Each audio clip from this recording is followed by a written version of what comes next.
I've been thinking about it all day. The storylines in this game, man. I can't get over. This is the big addition in this game. We've got to look at, I picked up another one. I was messing around on the game last night.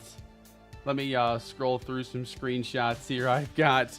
But these storylines that pop up and the players ask you, you know, this is what's important to me as a player. Would you change that about me? I had a player yesterday, just randomly, we go to one of these practice clips, and it says, I hate the cold. Would you change that about me? Welcome to Madden 25, everybody. We're rebuilding the Carolina Panthers for the second straight day. I did have some fun, like piecing together this roster a little bit. But I wanted to get further into it today and hopefully see if we can get this team a Super Bowl. So I did not do, I had progressive fatigue on when I simmed through this last season. And so I got to the playoffs and we had to play with most of our backups because progressive fatigue is still a problem in this game. But I've turned it off now for today's stream. Yeah, I didn't see too much of the comments pop in. Did you guys get to see that clip I had with Jahmyr Gibbs last night? Because after the stream, I got back into franchise, and I was just, you know, exploring the menus, seeing if anything was different, and I wanted to see more storylines play out, and that, would you change that about me? Dude, I just can't get over it. It is the funniest thing I've ever seen in Madden. We got to watch it one more time. You know, this is the weirdest thing that's ever been added into Madden. I think there are a lot of ways you could have done it, and they picked like the memeiest way of doing it. So we are in the postseason. We are obviously going to go through an offseason here shortly. I have some staff points to spend. But I do want to go over the team we have right now because it's actually been pretty successful to start this this little rebuild. So we have already taken Bryce Young from a 73 overall up to, hey coach, would you love me if I was a worm? Would you change that about me? Thank you for the super chat.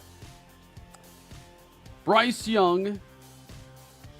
Kirk Cousins having the highest deep accuracy stat is criminal. I'm not sure if it should be the highest, but he does have very good like accuracy in general. But Bryce has gone from a 73 overall to an 84. Jonathan Brooks is up to an 86 with a boost. And then it turns out I drafted a superstar yesterday in that offseason. In the third round, we took Martin Short at center. That's a superstar 84 overall. I feel like in the next year, we're going to have a much better ground game. We have a really good offensive line across the board. And now Brooks has developed enough to where I think he'll take it a step further with his efficiency. The touchdowns were already good. So I imagine next year we can get him over 4 yards a carry and have a little more functioning offense. And then on the defensive... Oh, actually, I'm not done with the offense yet. We had success moving the ball with Tyrese Randall, the 99 speed receiver. He was second on the team in receiving. We'll go through the stats and then get into more building. And then on defense, we had really good years. We had the, I think, second round pick, Jaden Wall, ended up putting together an 8.5 sack season. And we did a pretty good job of at least adding difference makers to the team in 1 year's time, to where now we're a playoff team and trying to actually make this team, you know, more of a Super Bowl contender. We've had a lot of success developing guys like Trevin Wallace, and then I kept getting storylines to pop up talking about Jamie Robinson. So, although he's only a normal dev, like 75 overall, I'm probably going to keep, you know, riding it out and seeing if he develops further. So, a lot of good things going in the first year of this rebuild.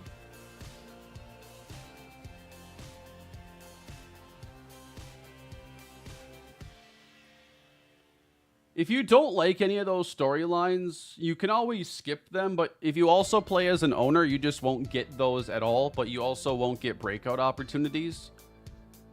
Yeah, Bryce Young, 28 touchdowns, 13 picks in the first year of the build. Jonathan Brooks, inefficient, but a lot of rushing touchdowns and good overall yardage. And then Deontay Johnson over 1,000 yards. Tyrese Randall, 777. Xavier League at 748 and 4 scores. It just feels like, though, we might not, have much of a chance of turning him into a legitimate star. He's a 78 after 2 years. He's contributing well, but we'll see about him really taking that next step. And then on defense, we had Derek Brown, 9.5 sacks. Jaden Wall, 8.5. We're moving in the right direction there. J.C. Horn, 5 interceptions. Another one of our best players. I did look at all the cities that were in the game. I didn't see the logos and stuff. I haven't messed with relocation a ton. I'm kind of more interested in the team builder to see what we can do there. I know that's supposed to come out on Friday, and I would be pretty interested in at least checking that out. I know I said I was when it came to college football and didn't when I realized I couldn't make Kalispell with like the edited rosters, but I'm still interested in team builder for this game if it works at launched. Yeah, everybody's been saying the menus remind them of the older Maddens. I do agree. I kind of get that vibe from the 2009, 2010 days. I think the UI is a step forward overall, especially the scouting UI, where you're able to look at the players on, this type of a menu, and you can sort by ratings and physical abilities. I think this makes the draft experience far more enjoyable. Are you considering turning off breakout scenarios in your full franchise since the CPU still doesn't get them? It's pretty unbalanced. Whenever I've done stuff, I've kept them on even though the CPU doesn't have those scenarios, because without them, there isn't a lot of depth to franchise to begin with. So it at least adds something to the puzzle. And I feel like it gets really shallow if you just remove that. Of course, it evens the playing field. You can get a couple breakout opportunities per year. Sometimes they work, sometimes they don't. But the last thing I want to do is strip features from the experience when there aren't a lot of great features to interact with anyway.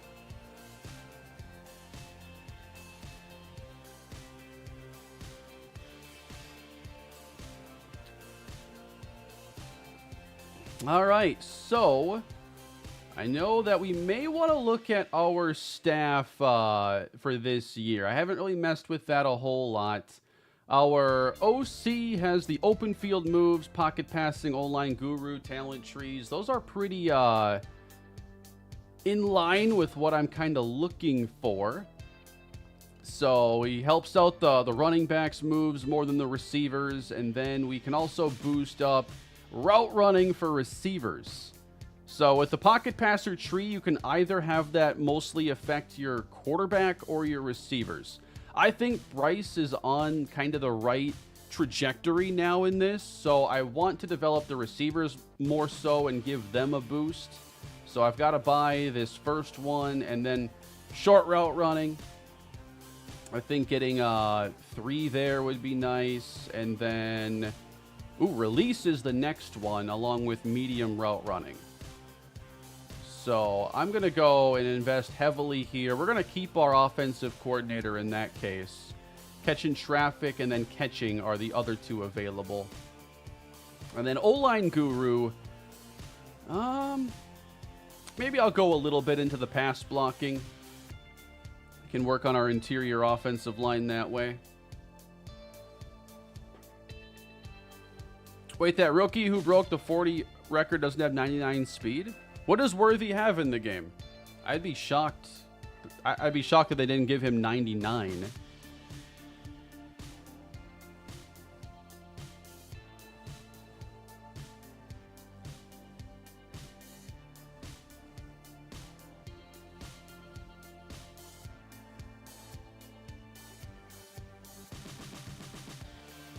He has 98. Tyreek's the only 99. That's really surprising they would do it that way.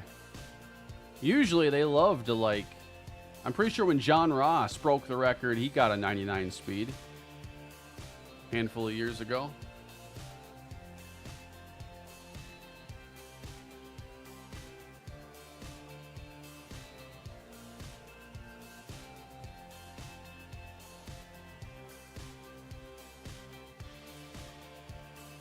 So we're going to upgrade our defensive end and defensive tackles' athleticism a little bit and their tackling to give them a boost. And then when it comes to player personnel, I don't often mess with the player personnel tree in my franchises just because I felt like it was already fairly easy enough without like making it even easier to get players. But I didn't realize that this bottom right one here, Unlocker, that's actually a really nice ability to unlock a player who is not interested in negotiating once per year. Not going to be something I buy now, and I'll probably pocket the rest of my points until the season begins. Would you change that about me? It's the catchphrase of Madden 25. All right, we're going to advance forward to the Super Bowl. And then we're going to get to our second offseason here, this build. How do I like Madden 25? You know, I don't think it's a big step forward, really, in any way other than the scouting board being nicer to use.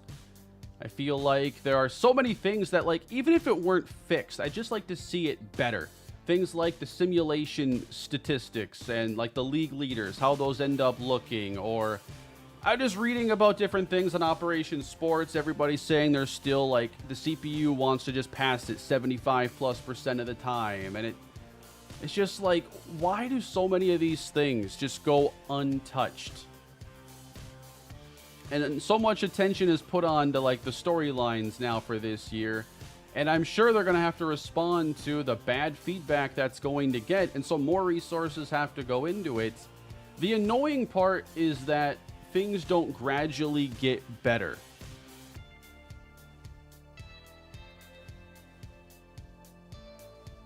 I mean, in areas like the scouting board, it's definitely improved over the years, but if there is a team working on franchise, there shouldn't be any area of this game that doesn't get better from year to year. I understand it's a complex beast, but like, why are sim stats basically the same as they were years ago?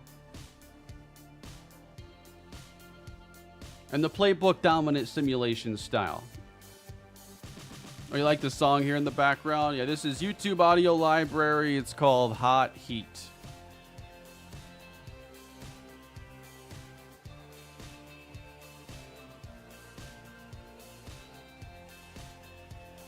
Jets and Vikings Super Bowl. Okay.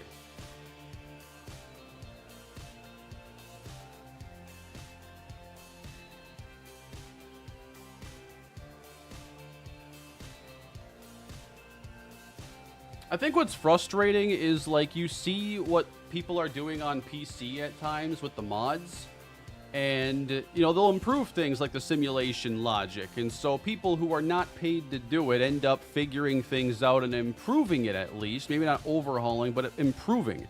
Like, I'll take incremental improvement in these areas. It's what I want on a year-to-year basis. And then every now and then something gets more overhauled. But, you know, when you see people for free making improvements with mods, and this is, you know, it's not just an EA or a Madden thing. This happens to all big AAA publishers. Is someone comes in, a team of mods, and they fix things up in a way that would be definitely received well if it were an official update. And the MVP is a guy who doesn't even want to be there. Just a slap in the face. Vikings can't get it done. Could I check the yearly awards and Pro Bowlers? We could take a look. What do I miss most about Minnesota? I mean, I liked basically everything but the winner.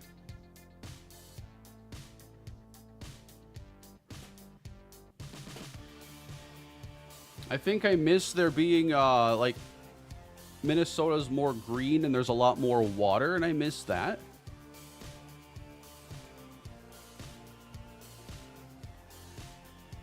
I can't check the awards right now because I've simmed a step too far, even though it's the off season.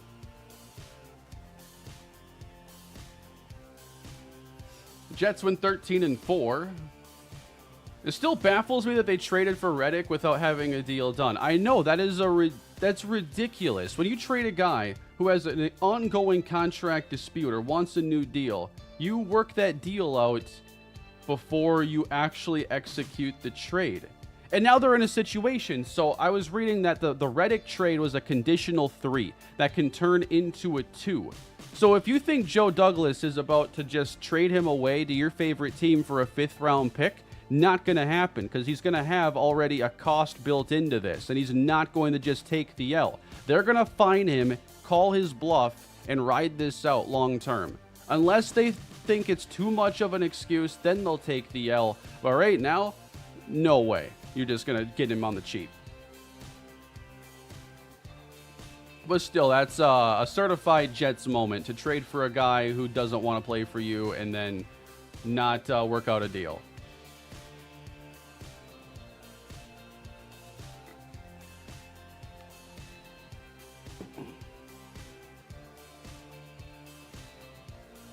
Retirements for our Panthers. All right, Adam Thielen retires. I traded him back to the Vikings. He almost won a Super Bowl, too. We have to get a new backup quarterback as Andy Dalton retires. Aaron Rodgers retires with a Jets Super Bowl. Thoughts on JJ tearing his meniscus? I have a couple he could borrow. Yes.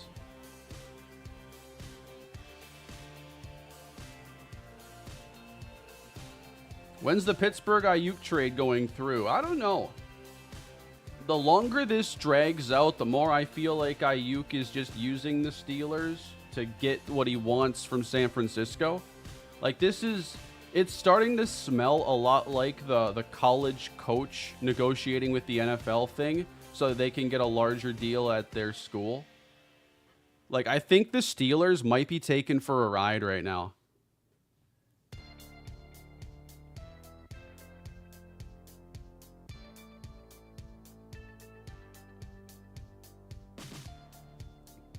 How do I feel about Sam Darnold starting for the Vikings? Well, I thought they were going to be in last place this year anyway, and it's more of a rebuild year for them, and the rest of the division is so far ahead now, I'd say, so it doesn't change much. Like, I think of them as a 6-11 team this year, so, you know, I just think they have a large gap to overcome in the division this year.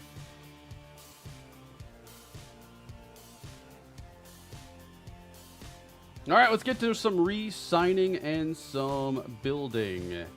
Well, this one's pretty key here. J.C. Horn, looking at $13 million a year. At 90 overall, that feels like a bit of a bargain signing for us. I'm going to try to sign him to a 4-year deal. Longer the contract, the more you can possibly work out restructures. And if we end up signing Bryce in this series, then you want that flexibility if you can get it. And we should be able to get him back just like that. And yeah, 5th-year option on Bryce. So now he's worked himself into being kind of a mid-tier quarterback after a few years, and he can possibly get to the high 80s after one more year. So I'm going to look to keep Bryce Young for this rebuild and pick up his 5th-year option. To re-sign him, though, you can see the interest isn't good. Perhaps we can change something about him. Coach, I want to play for a big market. Would you change that about me? Absolutely, I would. Small quarterbacks play in small markets, all right? I want you to focus more on being a leader. I think we'll be okay.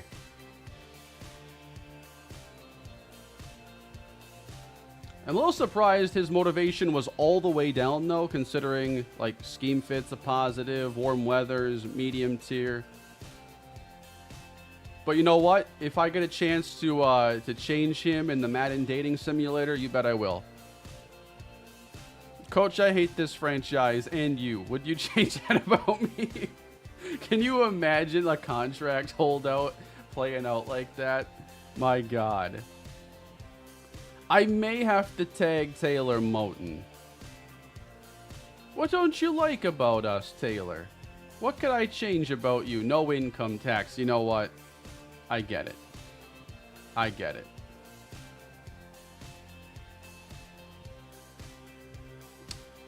But still, you're about to pay taxes on this franchise tag, my guy.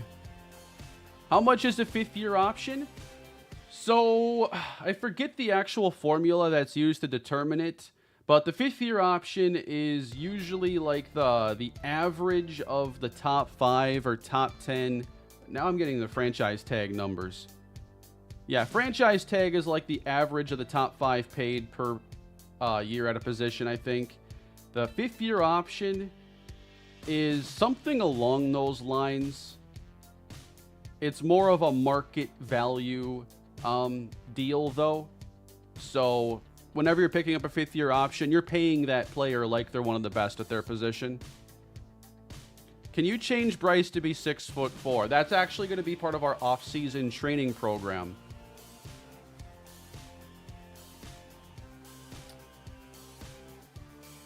So, Taylor Moton, I'm going to probably get turned down here. Never mind. 2-year deal, Taylor Moton. So, we might overpay for that 2nd year, but we weren't going to sign him naturally to a 1-year deal unless it was tag.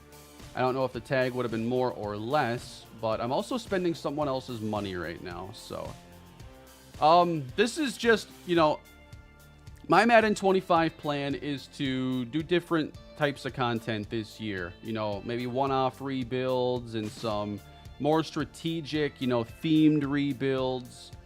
I don't believe I'm going to be doing a main channel franchise this year. I'd like to focus on college football 25, and I want to, you know, do big things with this Buffalo series.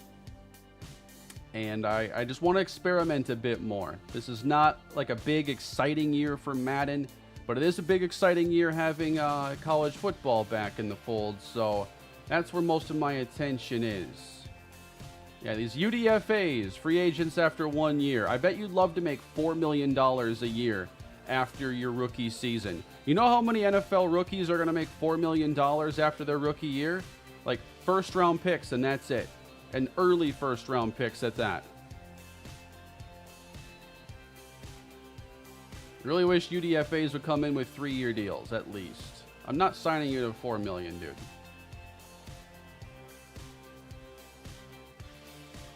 You had a player back in the Gopher days who said, "You told me to always follow my heart, and my heart says to move on." Would you change that about him?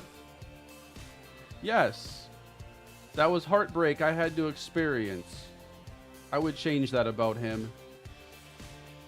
So we're going to let a lot of these veterans ultimately test. We got some nice cap space to spend in free agency.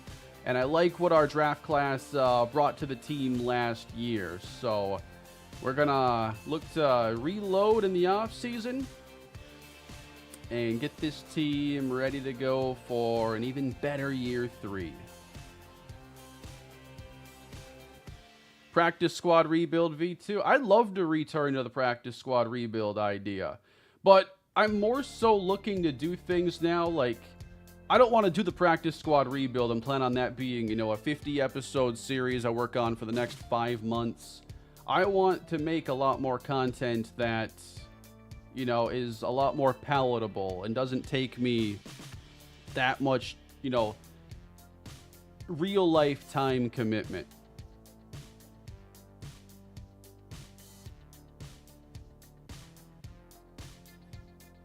And I got some ideas that you'll hopefully be seeing here in a little bit. Yeah, safety is one of those spots I'd really like to address. But we'll see what's out there in free agency.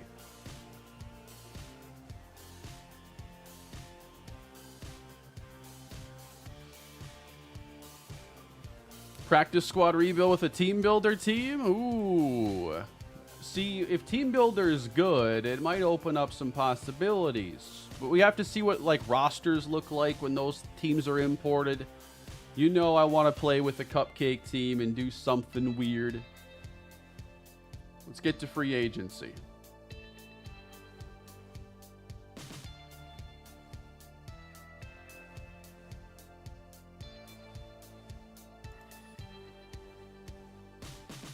If we could set some goals for this period, I would still say, you know, a playmaker. We're never going to say no to an addition at receiver or even tight end. As far as needs go, consider I'm probably going to play Wall primarily as an edge rusher.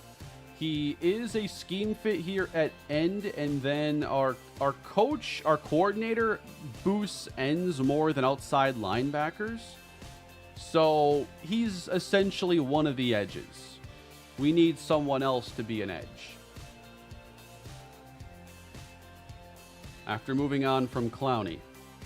Obviously, we could use a corner and a safety. So we're still kind of looking at the biggest addition we can get on the defensive side.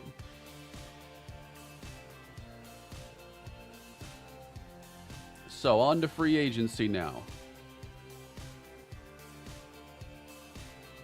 Charvarius Ward is right there, and so is Kendall Fuller. So a couple veterans that would immediately help out our secondary. And we were a wild card team last year, so this feels like a team now where you try to get a bit more aggressive.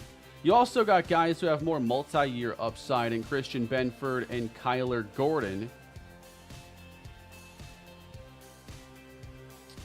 Those guys are going to be obviously a little bit easier to obtain.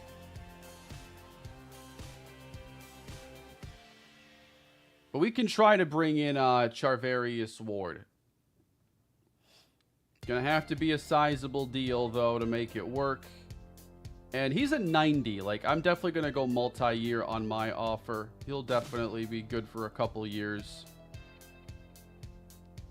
That should make us stand out. At safety, then, you got the Honey Badger, Kevin Byard. Got some veterans there, and then Deshaun Elliott. I might try to bring in Tyrann Mathieu. We got the cap space. We offer like $8 million. We can be pretty strong there. And then another edge rusher, Khalil Mack. Not that interested in coming here. And then Clowney would be interested in a return, but he doesn't have anybody interested in the first week. So we would be able to come back the following week. And here's something else I want to see updated. So Leo Chanel, he is not an edge rusher, but Madden looks at outside linebackers as edge rushers. And so there's teams that are about to line up to pay him $20 million a year. $20 million a year for 5 career sacks in 4 years. This is why, this is the price you pay when we still have no edge designation. Edges being 4 different positions mixed with 3-4 interior linemen and linebackers that are simply listed there is too confusing for the logic of the game.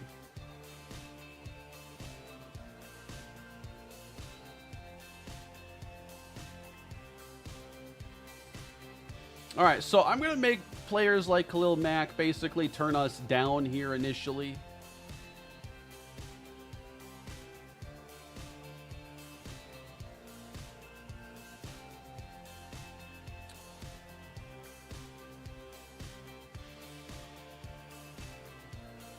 I think I have a handful of offers out. I've been noticing this play out a lot even since last year, and I don't know if someone can tell me what's going on here, but I have been seeing a lot more often I offer to like 4 players, but it has my active negotiations as 5 out of 5. I hope that's not in this game, because I saw that a ton in Madden 24. At receiver, Mike Evans. This would basically say, you know, league it, you're done. I'm going to stick with league it, because he can still develop. He can still develop a bit. I'm not going to go for Big Mike.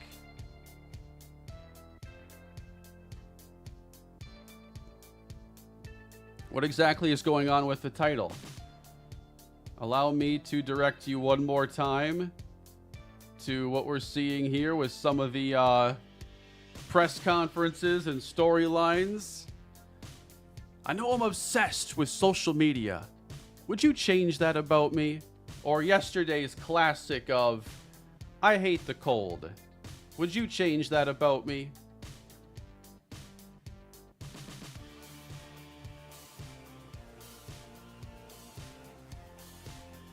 I really wouldn't hate bringing in Isaiah Likely. I'm sorry, Kane. I'm mad late. I would change that about you. I'm not sure if I'm going to be as competitive here if I only want a 1-year deal on Likely.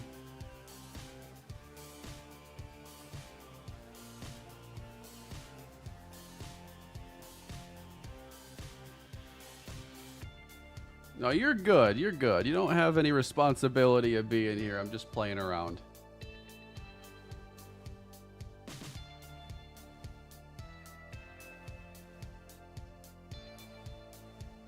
Harrison Phillips, $13 million a year. Ooh, I like Harrison Phillips. That's a little much.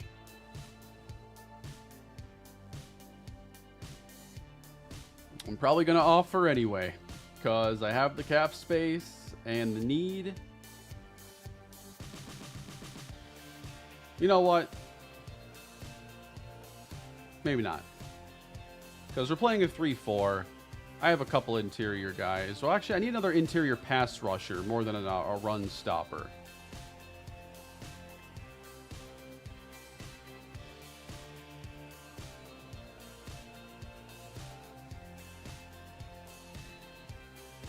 I at least need someone who could be decent there. How about we check out a couple player cards and at least look for someone who's produced, gotten some sacks. 3 and 49 tackles last year for Chauncey Golston.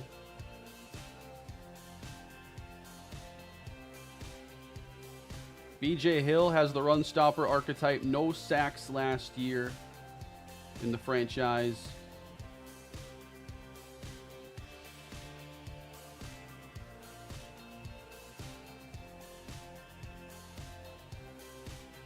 Yeah, maybe I bring in Chauncey Golston here.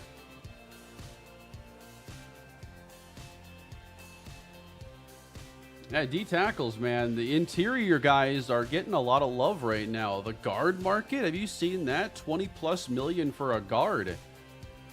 You know, 10 years ago, they were saying that you shouldn't take guards top 5 and whatnot, or top 10 even. And now they are, and they're getting paid big money. And you know what? I'm not sure that's wrong. Because when you got, you know, abysmal guard play, you can't even run an offense. That is like the first line of defense in your offense is the interior. If they can break through your first line, that shiny running back, that nice young quarterback, it quickly stops mattering.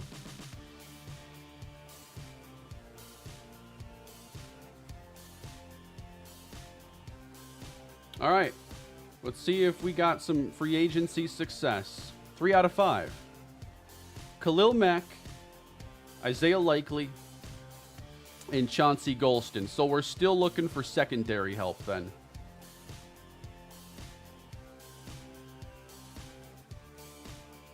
And we can go down now to Kendall Fuller along with half the league.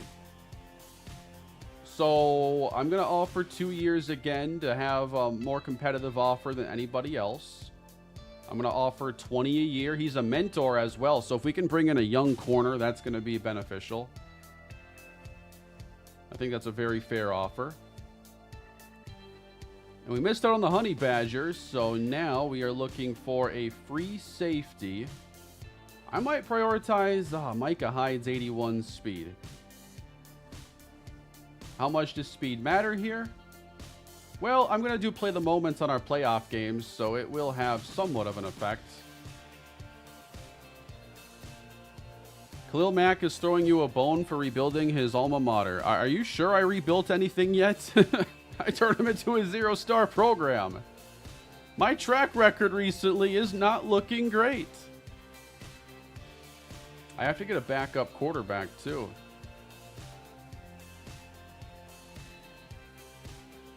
I could legitimately play with Sam Howell if Bryce got hurt. I'm going 2-year deal, Sam Howell.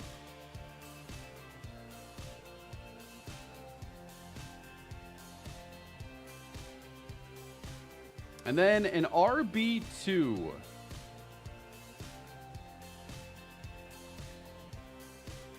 Derrick Henry. No one's offered. It's Derrick Henry, man.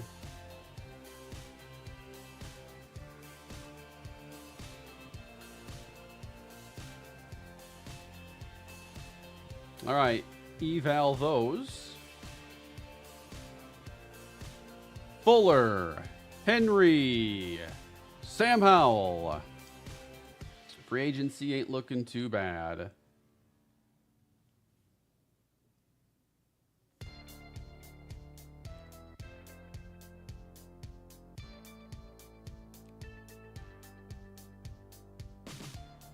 Anything else I want to do? That checks a lot of the boxes I had for this year.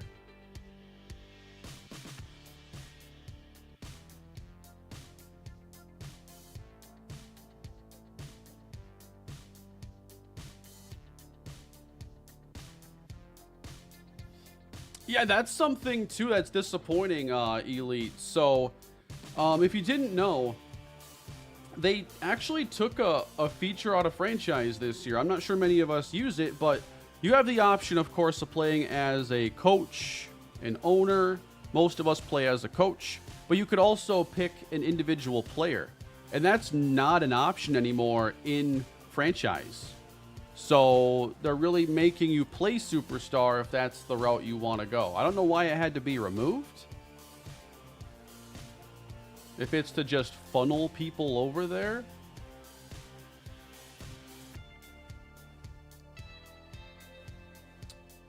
How's this looking now? You'd like another receiver. And I could have gone for Mike Evans, but I think if we have a successful year, Randall and Liggett are going to be in a better spot. So I'm taking that over the short-term boost of playing a Mike Evans. Are there any microtransactions in Superstar? I don't know. I haven't explored the mode.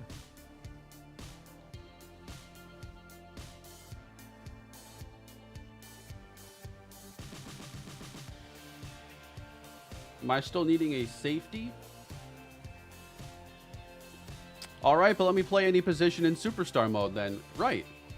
You know, I think you're still limited in the modes you can, or the positions you can pick there, which is also a restriction in CFB. Can't play as a safety, which is by far the #1 position to play in Road to Glory on defense, is safety. Because you can wear every hat. Besides, like, interior pass rusher. You can cover and man. You can do, you know, the dime linebacker thing. You can play zone coverage at all 3 levels, man coverage. Safety is the most versatile, like, you can always do something new at safety. That's really disappointing they didn't let you do that.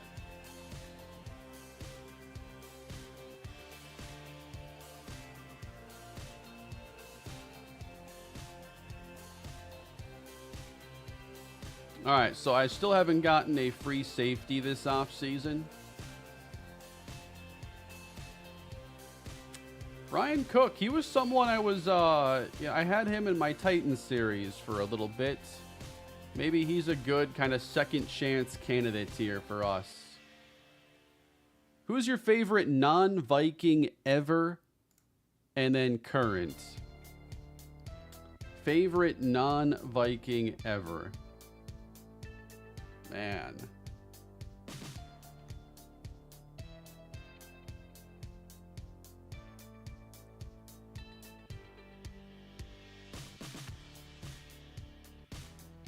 That's really difficult to answer.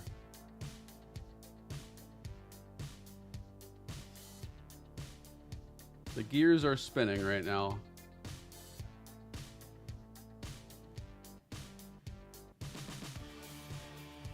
I will let Brian cook. Okay. I liked Will Fuller a lot, but he doesn't quite crack the favorite non-Viking ever. You know, growing up, I was always drawn to the DBs a lot, especially at corner. But I also liked, you know, so many great safeties in that era too. Brian Dawkins and guys like Ed Reed, who played.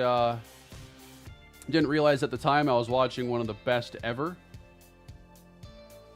Jabril Peppers in Madden, maybe. Yeah, Champ Bailey, of course.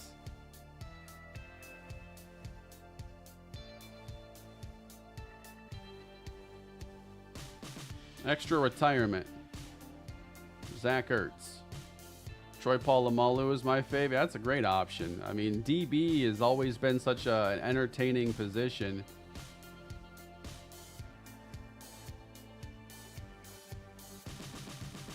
I feel like I'm good in free agency now for this year.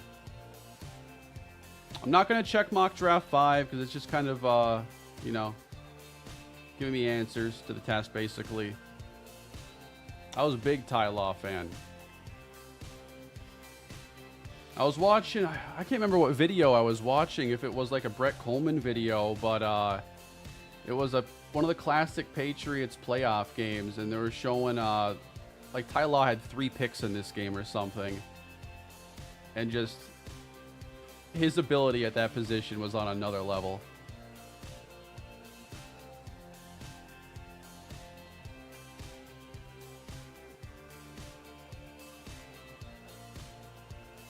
All right, private workouts. So we're going to pick in the 20s. You know, we got some cornerbacks here that make sense. We already have the data on them. Are you going to play a couple games today? My plan is to do play the moments if we get to the playoffs, or if there's like a specific game that really stands out, just to break up the management monotony. Then I might just pick one anyway. Yep, slot receiver is still OP in the sim. A tale as old as time. Ooh. Got a top 5 talent here in John Gamble. I know I had scouted some safeties a little more in depth. Dude, UDFA. So I'm doing okay there.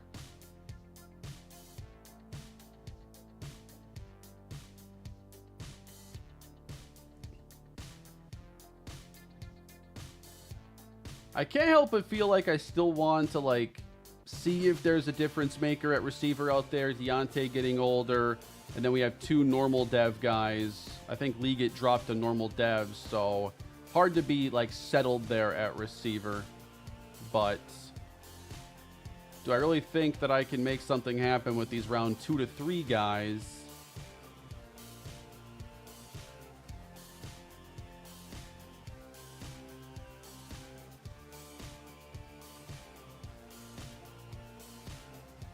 Wasn't that against Peyton? I believe it was, actually. Very early. What do you enjoy so far?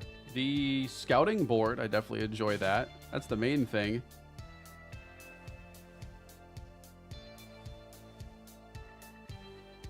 All right, let's check out a couple of these wide receivers then that are kind of going in that 2 to 3 range. Just skill-wise first here. Can I not go from one player to the next with one button in this game? I can't cycle the board that way?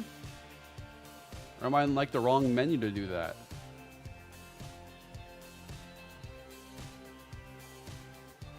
Not feeling it there.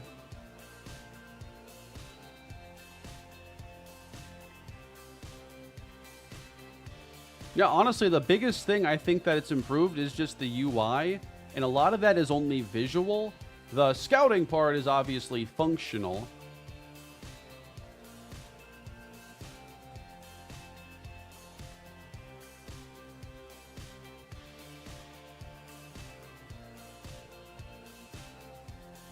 Yeah, I'm not crazy about these receivers yet.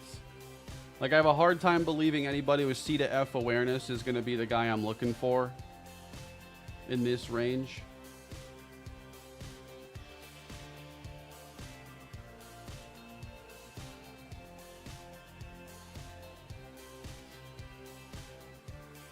Tuning in while making dinner. What's your favorite quick meal to cook up?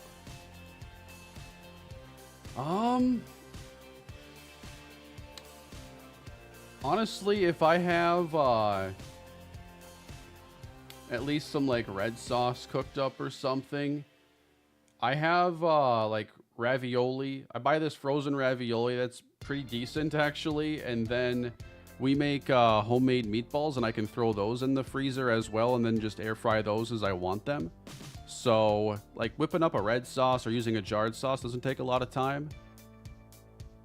So usually pasta if like I don't have anything planned.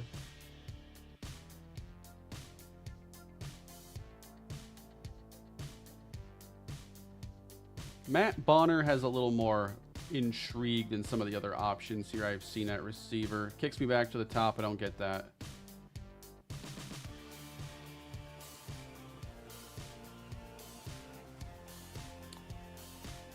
We're going to test something too. Like, I'm going in and out of menus so much. I want to see if I actually get my scouting data unlocked on these guys, because I'm going to break the rules as far as like you're supposed to stay, you know, in one menu when you do this, or it doesn't do it properly. Well, I'm going to see what happens. Oh, linebackers suck this year.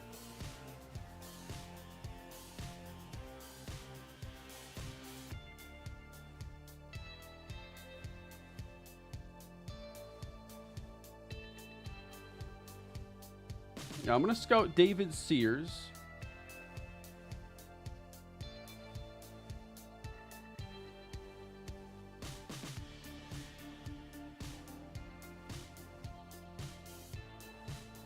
Now what about like a mid-round tight end that has maybe a chance of being a little more of a difference maker?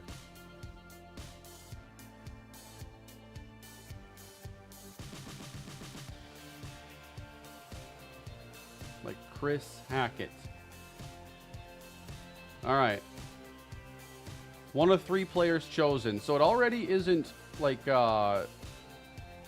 holding those players for me as I go in and out of these menus. Now I'm trying to remember which linebacker it was I had looked to scout. It was a run stopper. David Sears. So I'm trying to break the rules right now to test out the feature. So those are our guys right there, all right? Hackett, Sears, Bonner.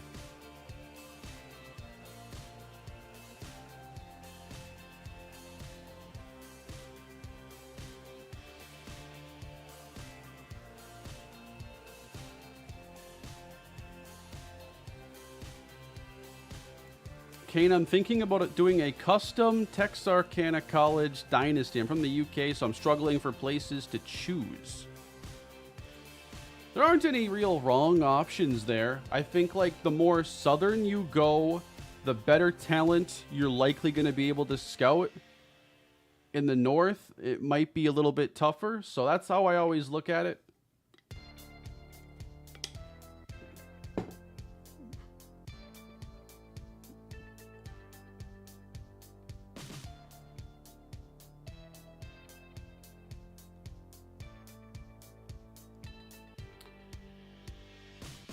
All right, so we did get Bonner scouted to be a day 3 guy. We know he's not, you know, the steal there. We got the scouting on Chris Hackett, round 2 to 3, so a little bit underrated. And then at outside linebacker, we got Sears. So the private workouts worked for me.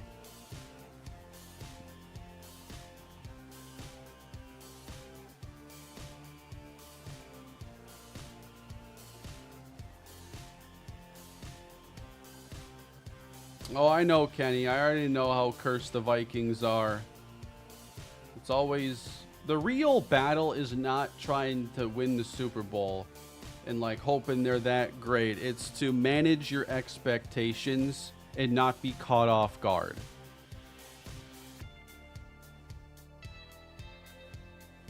Viking fans and Minnesota sports fans in general live in a perpetual state of bracing for impact.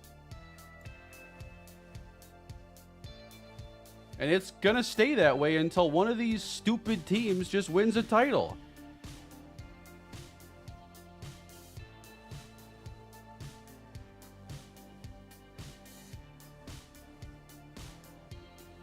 Until then, division titles are our world titles.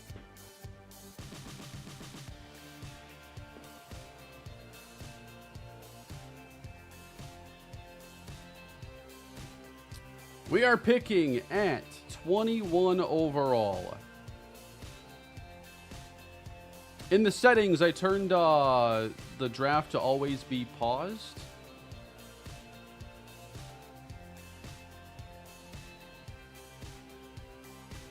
Is it true the Vikings hate the Packers so much they refuse to win the Lombardi Trophy? That checks out. All right, with our first round pick, it's going to be an easy decision here. This is one of our top, things we've been looking at. We can get a top 5 talent here. Maybe a relation to Chris Gamble? Maybe? John Gamble?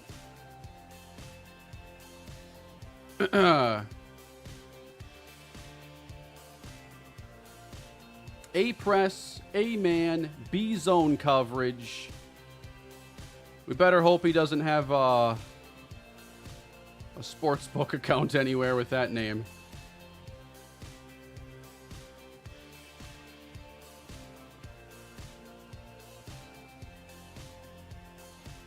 Here we go. Look at the red shoes. Pick him up. Suplex Goodell right on the stage. John Gamble, number 3 in true talent.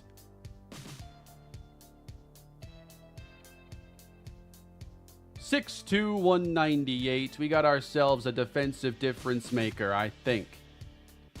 Cornerback class still OP, I see. Yeah, that was the one position. Like, I tested things pretty thoroughly last year. And it was the one position to me that you needed to knock down to weaker. When you are looking at draft class strength here. Cornerback, I would say, is the most overpowered of all the positions. And I think weak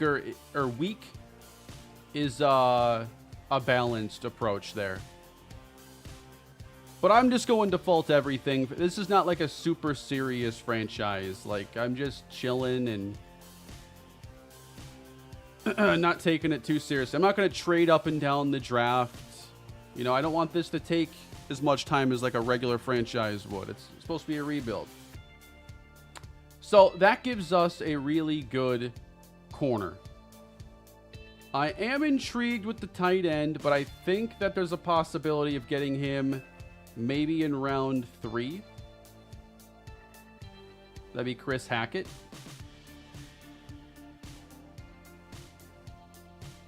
Now, I am possibly interested in trading down from here because I don't think there's anything I'm really wanting. Unless I take Mike Tucker. He's kind of like, we either take him or we think about moving down. He's 6'3", 207, 23 years old. And he's a good athlete for sure. B awareness with A catching, A hit power, F injury, C zone, and C man. I kind of wish this stuff was organized more so in like a core rating, secondary ratings, stamina, injury, rather than alphabetized. Like, I don't even want kick return like shown to me. Do we want Mike Tucker or move back?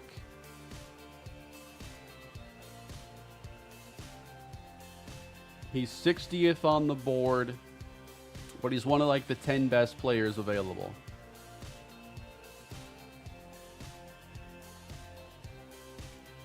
What do you guys think? First one I see pop up more than the other. We're either trading down or taking Tucker.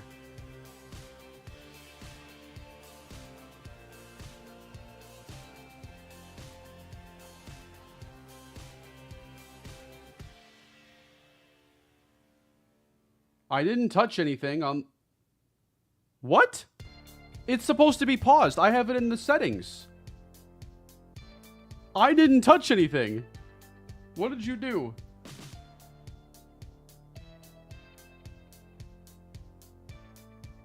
The decision appears to have been made for me?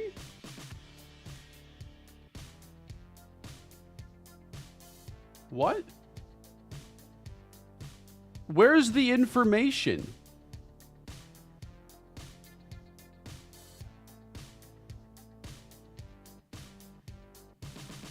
It took a running back, Bobby Thurman. Would you change that about me? Wow. They took a running back. I'm turning that off. Clearly this isn't working. I was going through settings. I'm like, oh, that's kind of cool that that's there. Draft timer. I have it off. I'll manually pause from here on out. Can he play? Do I have a backup save? No, it's a cloud franchise. Can he play? Also, I have no idea how to even look at his ratings right now because he's already drafted.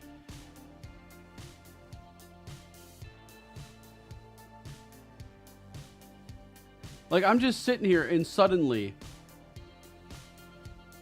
the pick is in. Was I even highlighting him?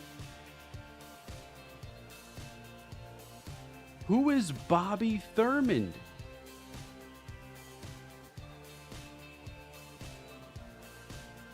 And I swear I was thinking about that pick for more than 2 minutes. You'd have to scrub through the stream and tell me if I was doing that for more than 2 minutes.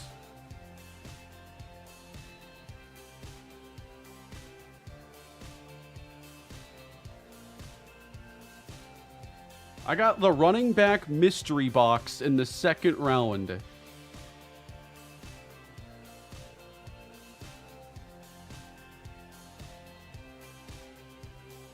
You take that tight end? No. I think they drafted the tight end at some point. And probably the linebacker I wanted.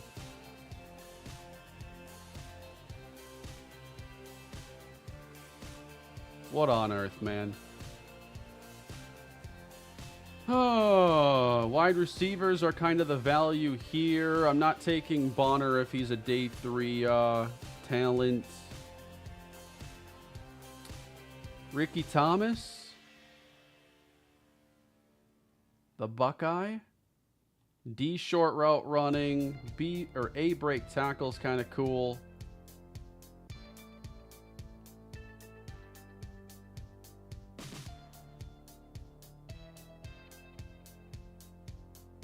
He might develop a little bit. I'm going to go Ricky Thomas here.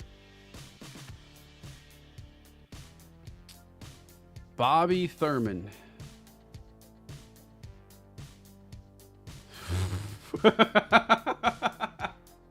I'm just... You got the D grade. My man's just here in the pinkish, purplish suit.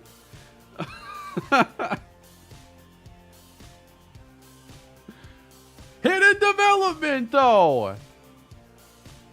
It was exactly 2 minutes when that happened. All right, so is it worth it to reach 121 picks in value to get hidden dev?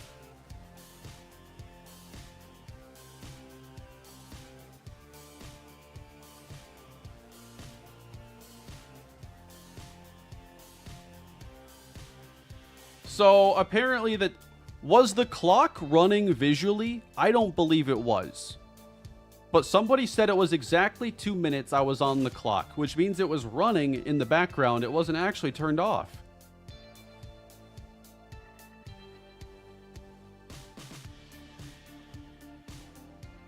Basically, we're trying to determine, was it my fault? Am I at fault? No, absolutely not.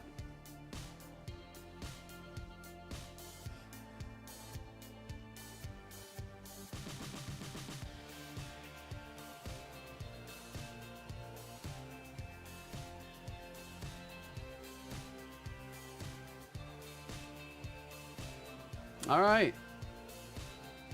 And the journey continues. Is Tommy Bennett any good? No. Marginal strength. I'm just not into that. Bad linebacker class. Already took a tight end. Not thrilled about the receivers. I might move down and try to get future picks with this one. Sometimes I reach 120 positions. Would you change that about me?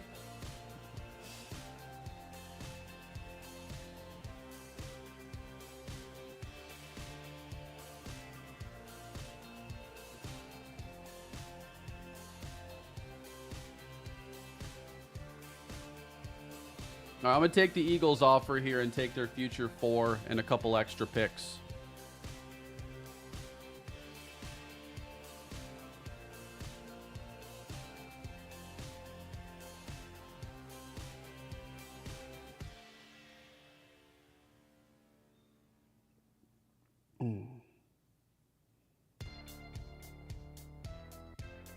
Do I want to take another wide receiver? We have some depth there. I would just need to see something promising. You know, I want route running. B to D on Jonathan Matthews. A to C short route running. Johnny Matthews. Oh, he's a running back. Best route runner. Well, that's not actually... See, I think these grades have to do with the position they are, right? Or is it all rookies short route running? Because I know like an A zone coverage at left outside linebacker is not like A at corner.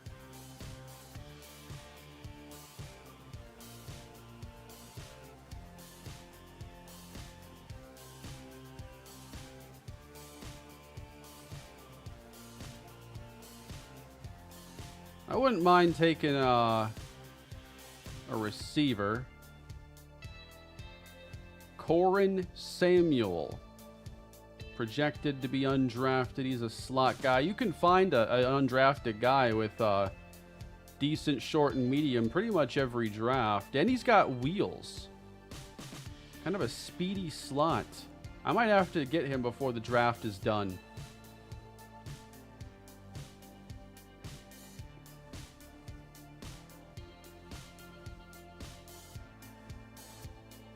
Anybody intriguing here along the O-line? B awareness for CJ Adams. Could probably be a backup with that. A awareness here on Colin Brown, though. He cannot run block, but you know what? Tackle is a pass blocking position. A awareness. Marginal strength. I'm taking Colin Brown. 144. I nailed it. I nailed the value.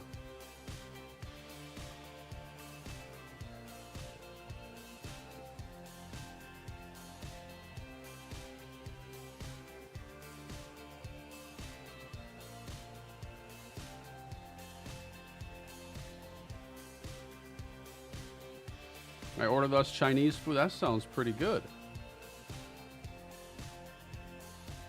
I could go for some crab rangoon right about now. What I really want to do is just drink some sweet and sour sauce, though, for real.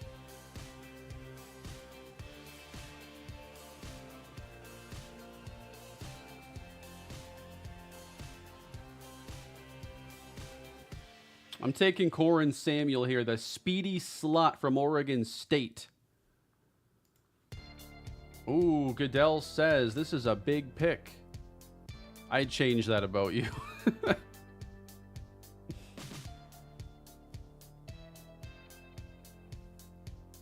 I got a receiving back in year 1, or after year 1. He's hyped up. I nailed the value again. Fast enough. My guy ran a sub 4.4 just to say fast enough.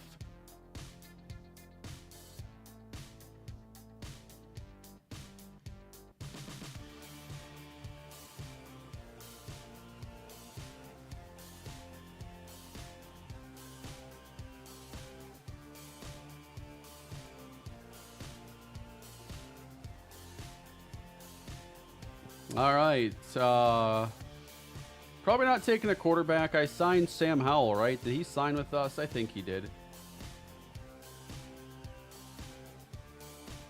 Any of these linebackers have, like, any promise?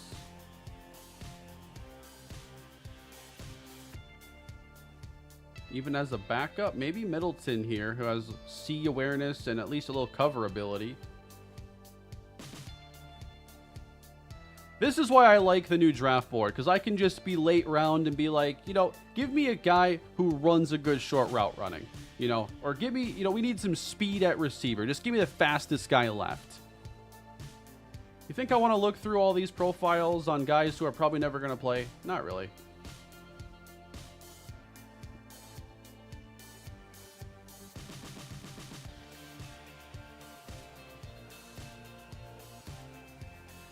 Seventh round, give me just a physical freak.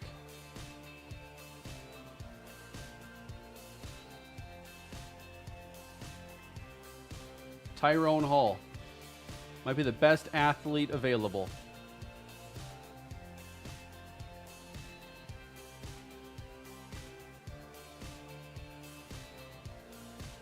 Turn it in. 293.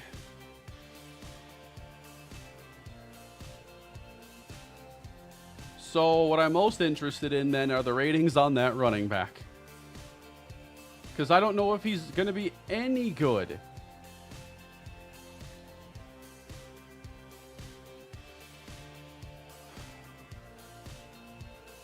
'71 is respectable. He's a receiving back. Bobby Thurmond. I was gifted a hidden development running back by Madden. Bobby Thurmond might be a player. He's also made Bobby Smith kind of redundant. I took him late in the first draft.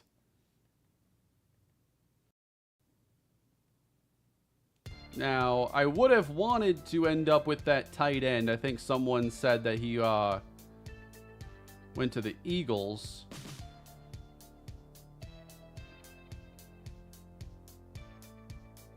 Normal dev, but Chris Hackett would have been nice.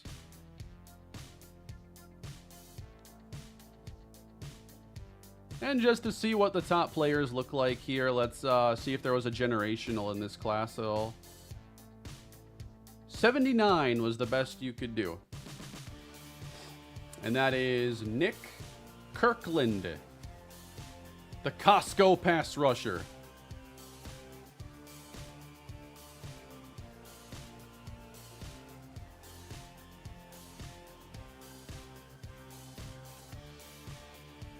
What happened to Bryce Young? Nothing.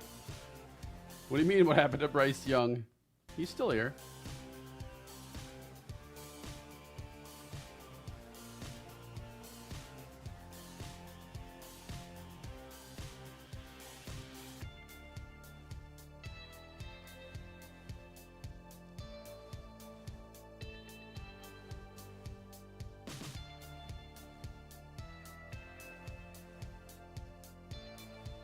Bobby Thurmond. I want to know what your route runnings. Bobby, 72 and 64. So he's not really a conversion to receiver candidate.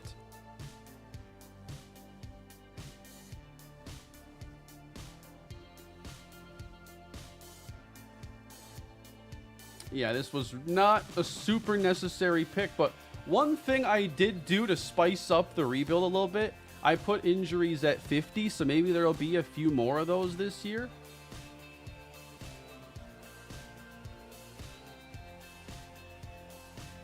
Kirkland's peanut butter is the best?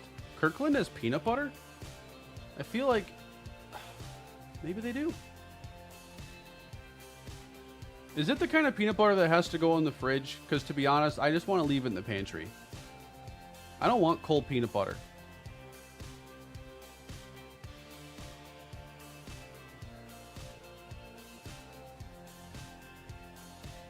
Because every time I go there, I swear it's just Jif.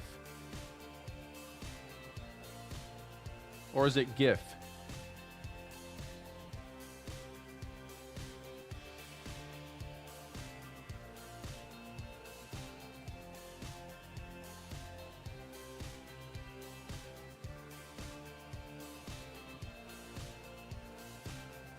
I think we got ourselves a team that has a chance to go a bit further this year. I like our team, actually, after a couple of years of building them up a lot.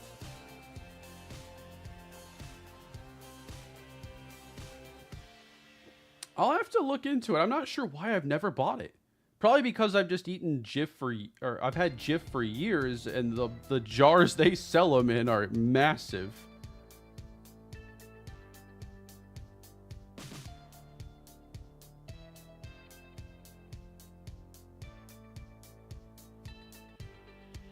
My brain must be filtering it out when I look at the peanut butter.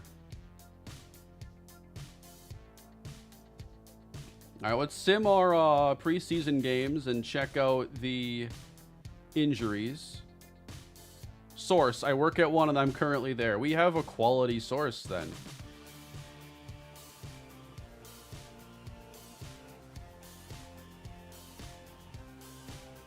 All right, so what are our injuries then after preseason with this team? We've got J.C. Horn, broken collarbone, Chandler Zavala, hamstring tear. This one's rough. We're going to have to manage for a month and a half without J.C. Horn.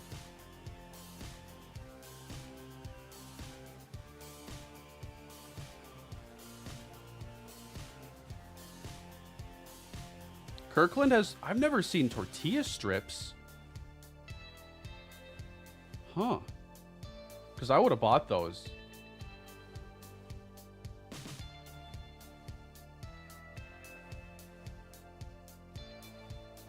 Who wants to do a media interview? Our first of the day. Hitting the practice field, everybody.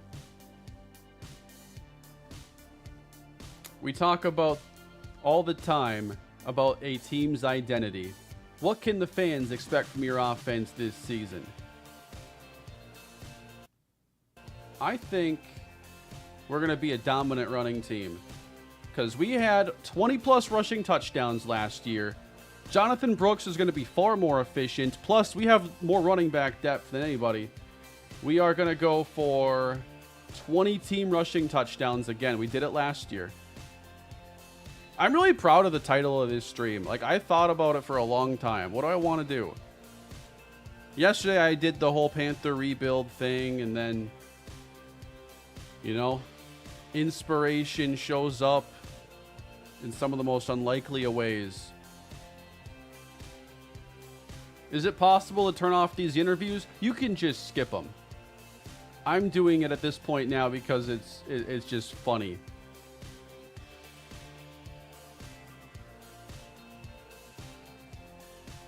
You do not have to use them.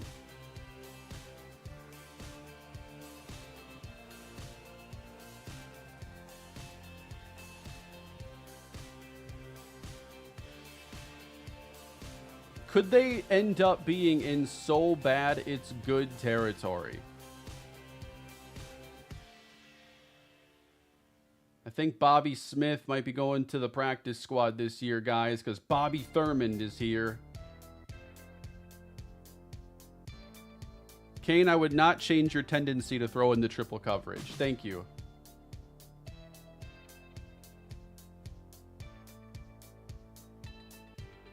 I appreciate that vote of support. I wanted to see the ratings actually on Core and Samuel. Like, I didn't even check out ratings. I just kind of moved on. 67 truly. But I'm saying, I'm down with this skill set. He's good at what he's good at. You know? If I told you you're getting a rookie receiver, a 93 speed, 80, he'd be 77 short, 77 medium on day 3. You happy with that? You'd say, yes, I wouldn't change anything about him. Sorry about JJ. What are your thoughts on the game? Worth it? I think to most, it's not going to be worth the jump. You know, there are a couple things that are improvements. Gameplay-wise, I can't really say yet if I think it's a big improvement from 24, because I've only played a little bit. It's smooth. Running game has felt pretty good, but I don't have enough time to really, you know, say if I even think gameplay is a massive step. But if you're into like the franchise features primarily and being engaged through that, I don't think the storylines are gonna, you know, excite you. And while the new draft board is an improvement, I don't think it's going to justify the purchase for many.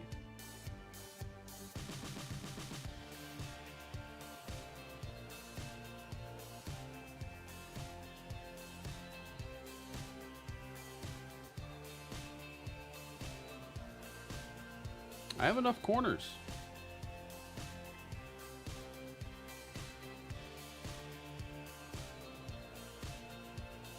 I might do a couple extra cuts actually. I'm feeling like cutting more players right now.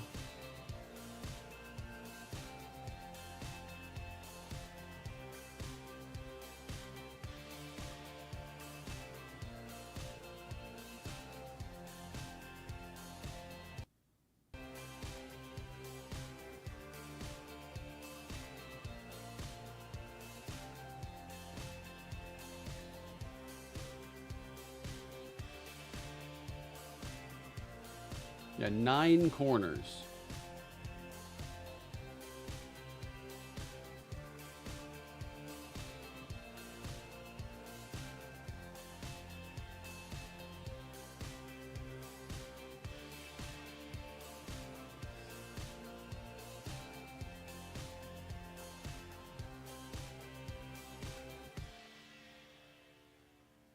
I should at least add a safety. And then I was curious too, do we like our kicker Harrison Mevis? Maybe we could do better.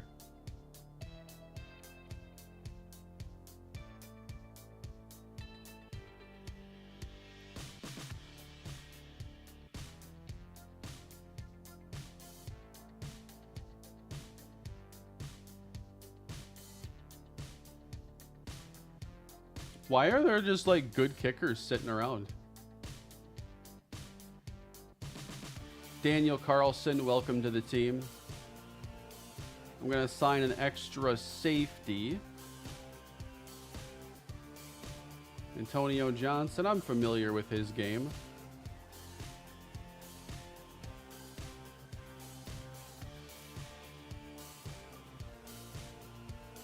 Maybe a couple backup offensive linemen too.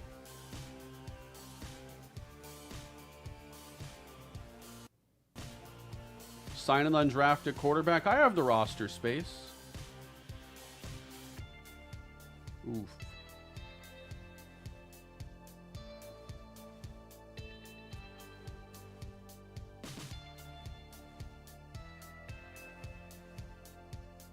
I'm not sure about these guys.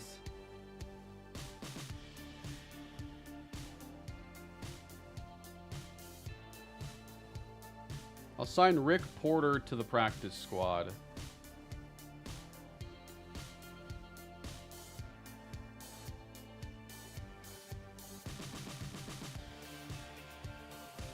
Brendan Rice.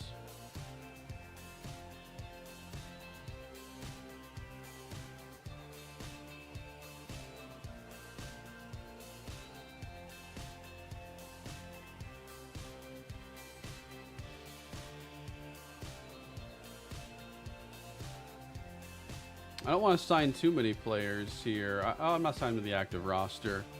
Who should be Cena's last WrestleMania opponent? Like I haven't really kept up with wrestling in over a decade now, or around a decade. So I don't really know what his feuds look like after like The Rock and CM Punk as much. I don't know which would be the big one there, but I remember, I mean, Money in the Bank 2011, Cena and Punk was incredible.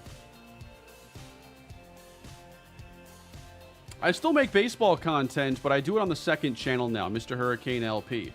It's done a little bit differently, but I really like the baseball content that I make over there. You know, I am biased. It is mine. You know, I wasn't paying attention to our schedule a lot last year, but we opened against the Saints again, then the Falcons in week 2. You know, in my Saints franchise, I kept facing the Buccaneers in every week 1. Almost every week 1. Vikings in week 18. Yeah, even the schedule logic needs to be redone. Like in the NFL, it is always a division game in week 18. It should be that way in the game.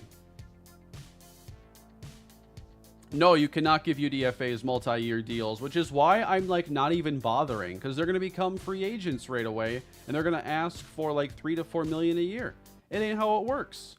Instead of doing that, trade for more 7th round picks and treat that like your undrafted free agency, because then they sign 4-year deals.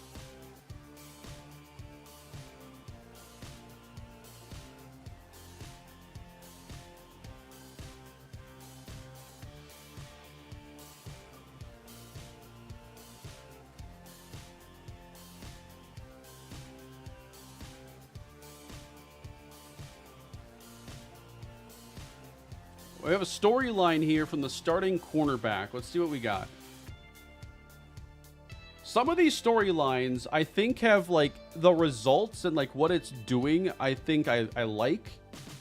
It's just always, not always, like, oh, that was an awkward interaction. But anyway, Kendall Fuller says, the athletic trainer told me to ask you about what you want me to work on in camp. Should we focus more on injury prevention or improving my stamina? Injury prevention.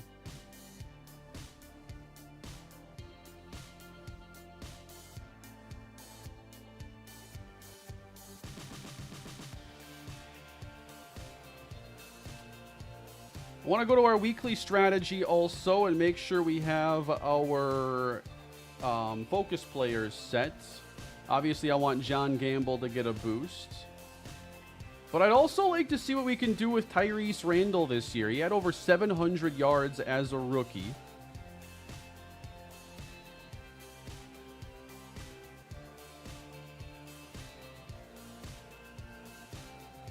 I'm going to continue to boost Diego Castillo at the same time.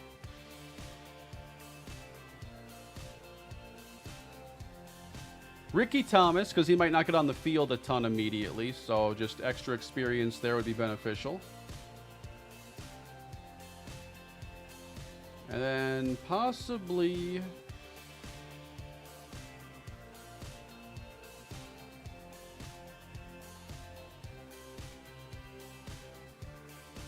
maybe I just go all in here on Jaden Wall. Try to turn him into a true star with this team.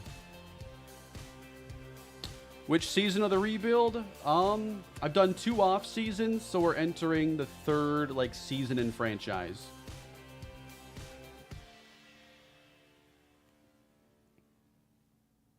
I gotta set our depth chart for this year.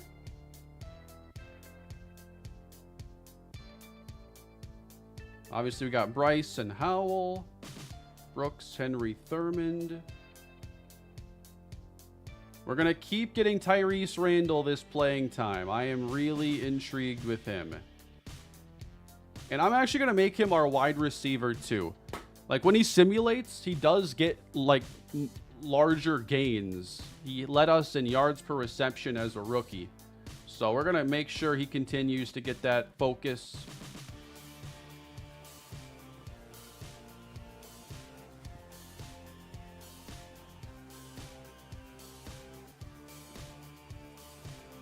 We improved our depth here along the offensive line a bit. We have a new backup tackle that could step in if needed. Jaden Wall can play at end. And then Derek Brown with Chauncey Golston in the middle now. D-tackle could be better. And then I want to get Terrell Baggs some more playing time this year. I drafted him after the first offseason as well. We have Khalil Mack on the other side, and then we're going to play Baggs here at this edge spot. But when we go to our pass rush packages, that's when we switch up who's on the edge. So Wallace and Dodson there in the middle. We have Mack. No J.C. Horn right away, so Kendall Fuller, Michael Carter, John Gamble. We definitely want to get Gamble into a starting role early on. Antonio Johnson, the new free safety. Or, no, we're going to play Brian Cook there. Jamie Robinson as the strong safety. Returning kicks.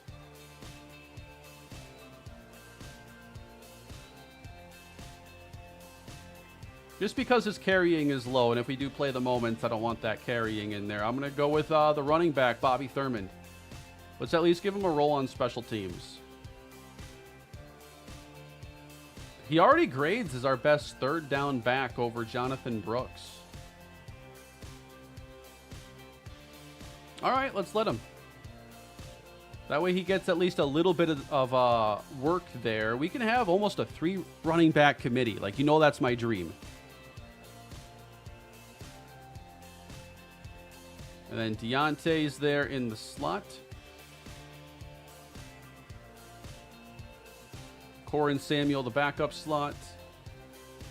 And so, like I said, the pass rush package is where we're going to switch it up. Instead of Wall being the interior rusher there, then we're going to have... Ooh, he's much higher graded there than being a 74. And I think the overall might matter a bit more in simulating. So, in that case, just keep Derek Brown and Jaden Wall. And then Khalil Mack on one side at end. Whoops. Yeah, I'm getting confused now because I just wish it was edge and not edge.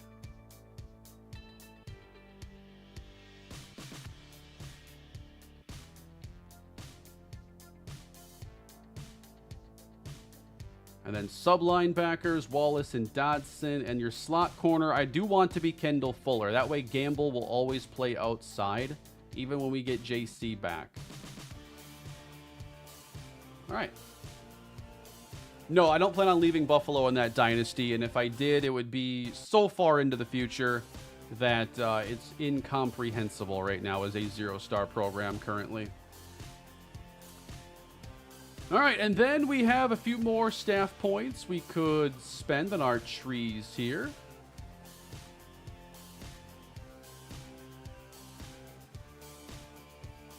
More XP. I think I do want to prioritize the pass catcher development over the offensive line. We have good offensive linemen right now. I want to get our receivers going a lot more, so that'll spend our points.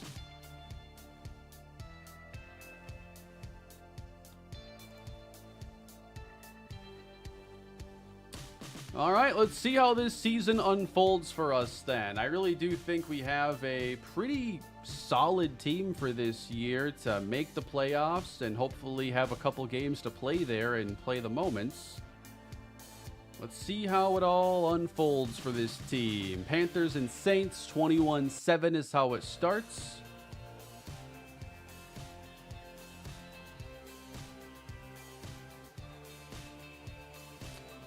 $31-28 in our next week. Oh, I didn't choose our scouts. I just wanted to get to the games. Well, I guess I'm stuck with them. That's okay. I'll at least edit the regional focus.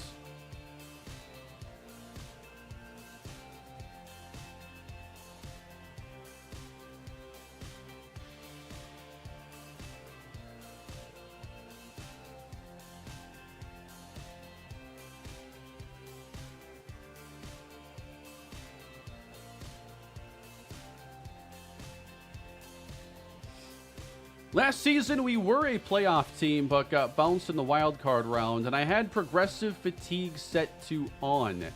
Therefore, like, when I got into the playoff game, I didn't have any of my starting receivers or running backs. It was a complete mess. So I have progressive fatigue off now.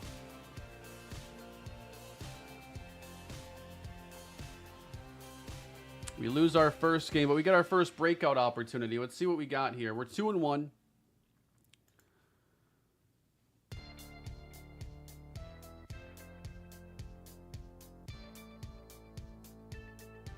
Hey, coach.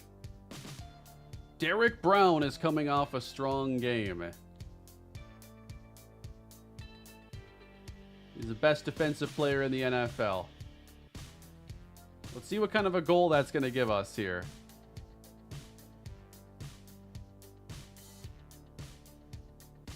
Five combined TFL sacks or forced fumbles. That's tough.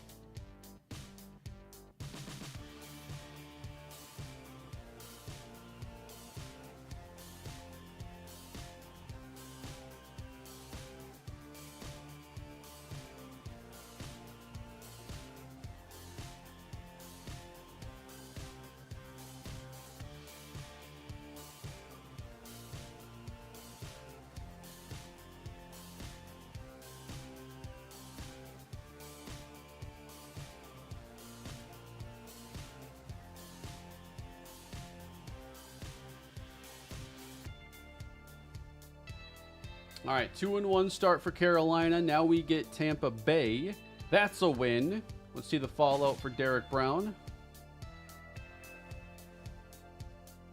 It was a good job up front by Derek Brown this week. He had the front seven playing strong. That's his job. He's an elite talent. 10,000 experience.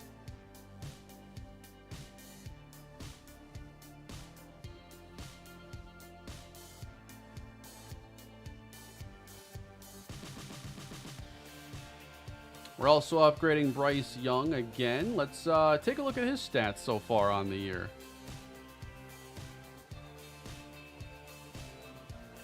Eight touchdowns and 2 picks. Completion percentage is up. Not bad. I'm curious if our running game is taking that step I wanted it to this year.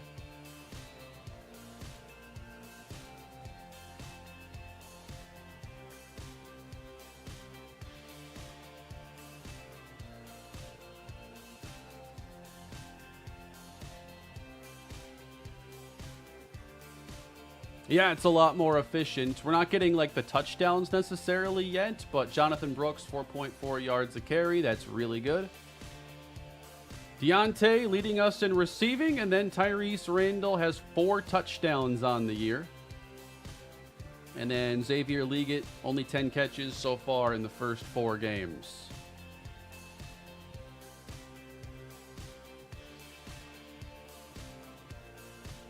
Jamie Robinson had a couple interceptions last year. Got a lot of extra experience from those breakout stories, and he has an interception already.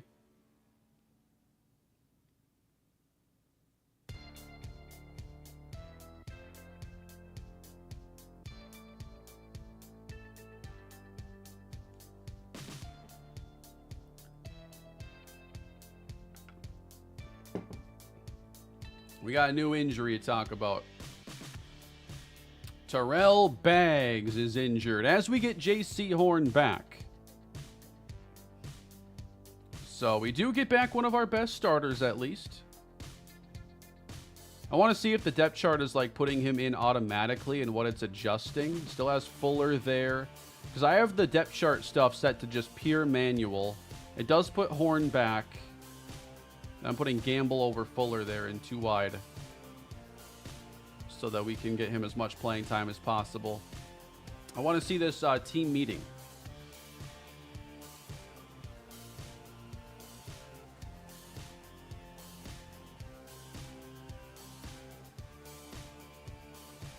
Let's talk about the Chargers.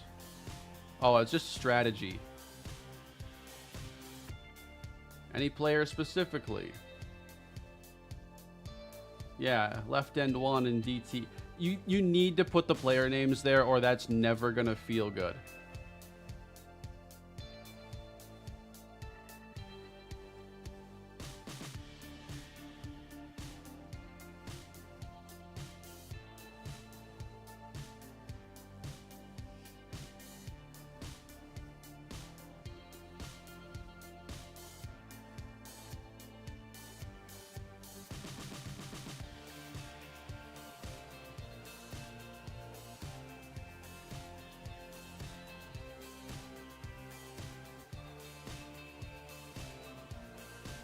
Getting Tyrese Randall bumped up here. Now, if we could get into some playoff games with him, you know his speed's going to be a difference maker potentially for us. Oh, yeah. Did it ever make Daniel Carlson our kicker?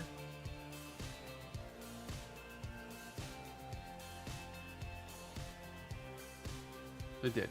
Okay.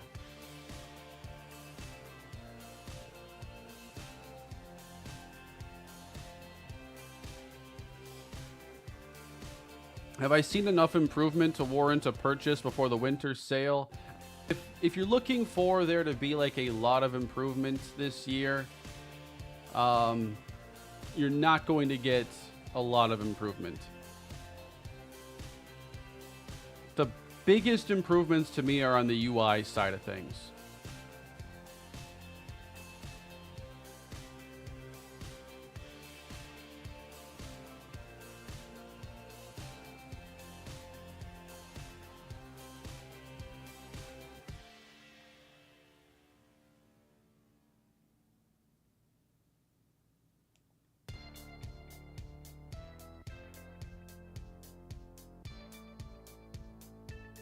Yeah, I wanted to choose our national focus position.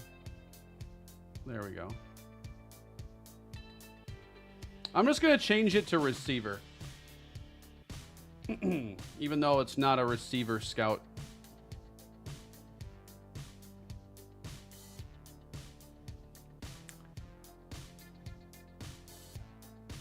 But what I think I'll do now is I'm going to change it. I want to be able to get us faster and move through the season quicker, get to the playoffs and everything. So I'm going to turn the auto progress players to on, just because I don't want to sim a bunch of weeks at a time and not make those upgrades. So I'm just going to sim us right to the playoffs. Now let's see where we end up.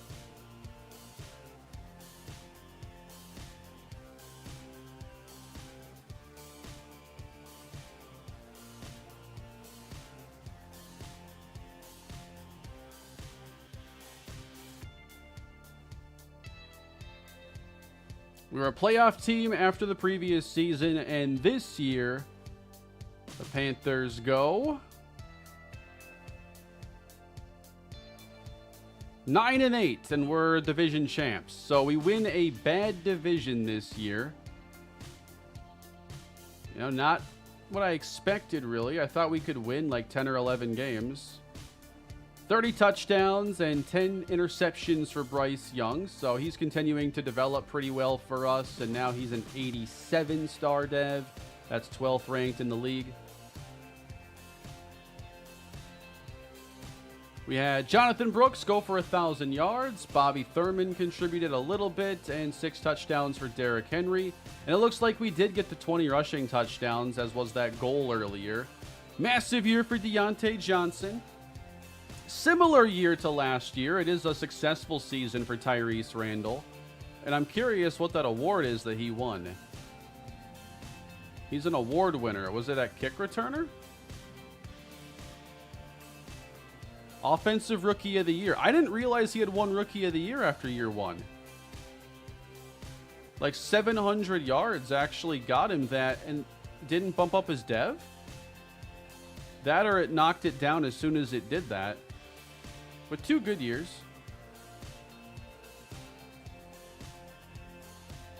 And on the defensive side, we had 9 sacks for Derek Brown. Only 5 this year for Jaden Wall. 3.5 for Diego Castillo. 3 interceptions for J.C. Horn. But we're back in the playoffs this year now. MVP is Mahomes. Caleb Williams already second in MVP this season. Brandon Ayuk is Offensive Player of the Year. Micah Parsons on defense. BJ Burbank is Offensive Rookie of the Year. And Nick Kirkland on the Saints. So our rookie not even crack. He barely got to the top 10.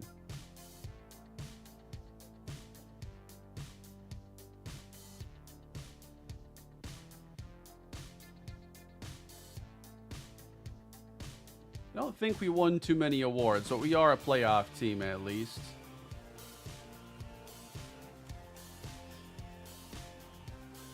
So let's go get on the field now and see if we can win a playoff game this year.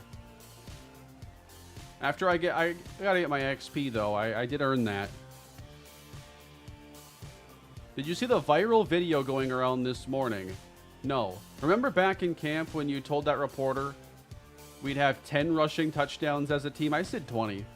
Ryan Clark was really impressed that we met that goal. The players have been watching it all morning and it's been a boost to morale.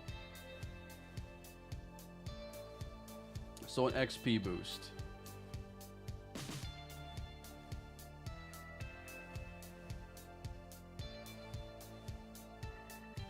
I do want to check the injury report just to see if we're missing anybody.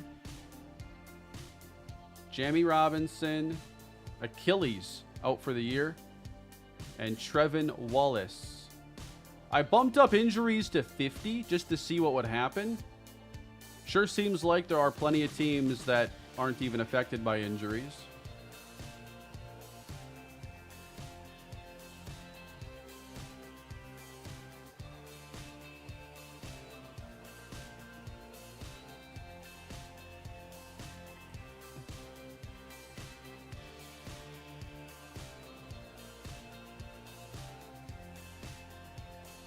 And it was 20 rushing touchdowns. So yeah, that's even funnier. Like a viral video of us saying we'll score 10 touchdowns and then... Yeah.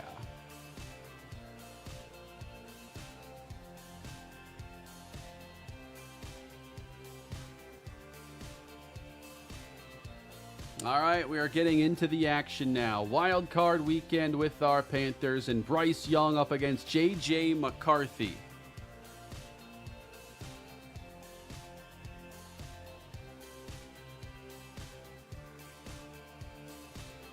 All right, give us some good moments here. We're going to switch over to the game sound. And we're on the offensive side first and have it at our 20-yard line.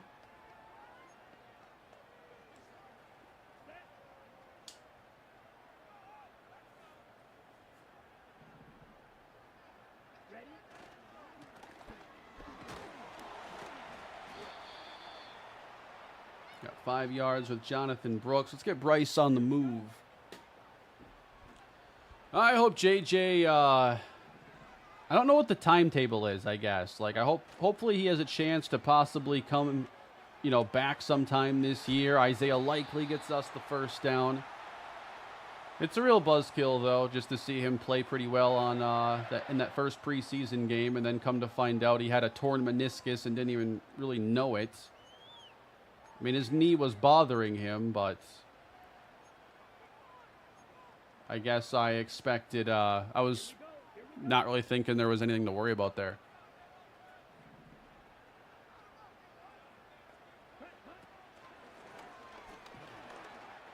Over the middle, finding Deontay Johnson. We'll take that.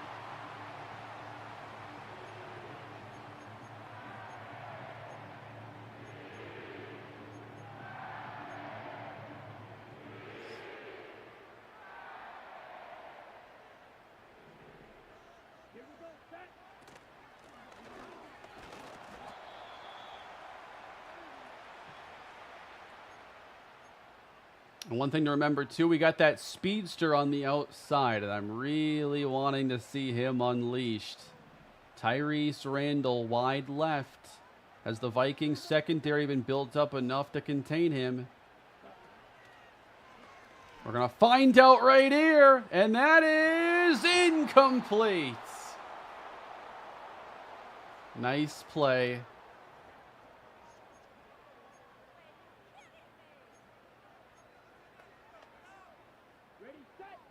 I think the overall feel of the game is pretty good.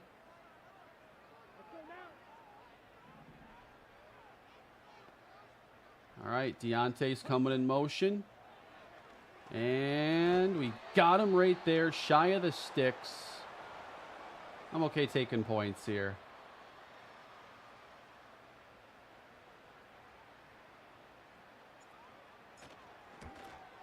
And Carlson's kick is good. Wow, we have a flag.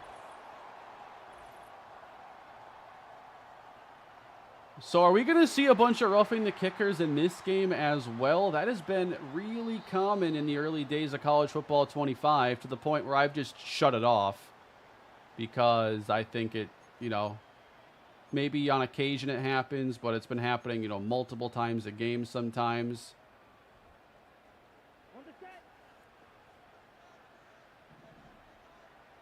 So our drive extended then. We'll get Jonathan Brooks outside. See you later. Touchdown, Carolina.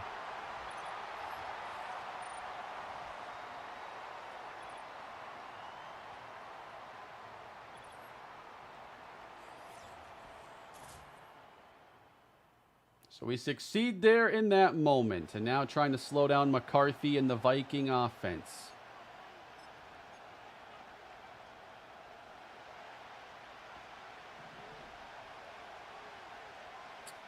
If you haven't bought Madden in a number of years, there could be several franchise improvements. But, you know, for people who play the game year to year, this is probably not going to be like a big move the needle type of year.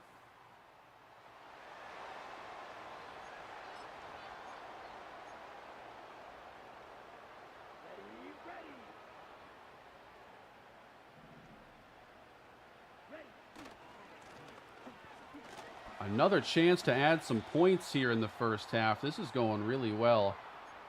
Like, there's just so many things off the field I'd like to see at least improved. You know, it'd be nice to just get into the game and see that at least sim stats are a little bit better, or like just like a bunch of smaller fixes across the board that can, you know, if you can improve like 7 areas of the game even a little bit, I think it would feel like a big boost. There's Randall in the middle.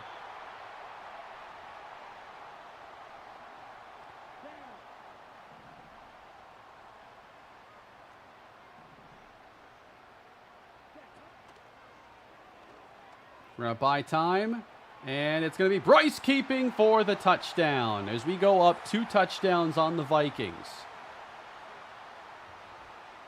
Saints franchise is not completely over. I'm still working on something on the side when I have some extra time, and you're going to see more of the Saints franchise.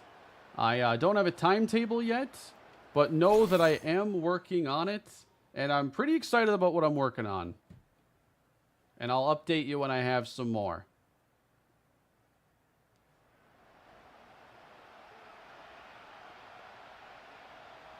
I thought it said they were going for it.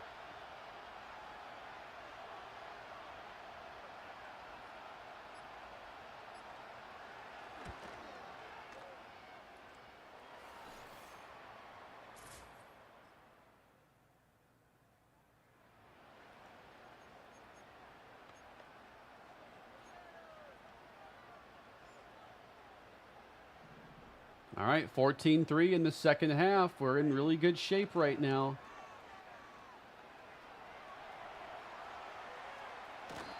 Keeping that with Bryce till we get that first down. Oh, come on, give me more. I'm trying to score the touchdown here.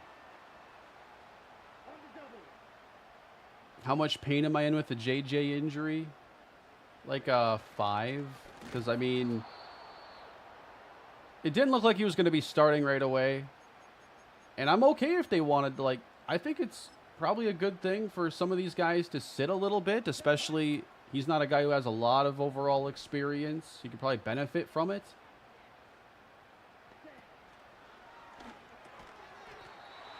There's going to be Deontay Johnson.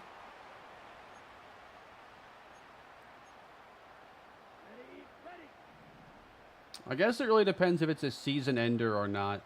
But if he is like out for the season and whatnot, I think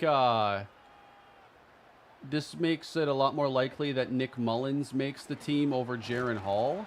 A fumble, we keep the ball at least. Because I think Mullins is a lot more ready to play than Jaren Hall is. Unless there's been some sort of big leap here in the offseason I don't know about.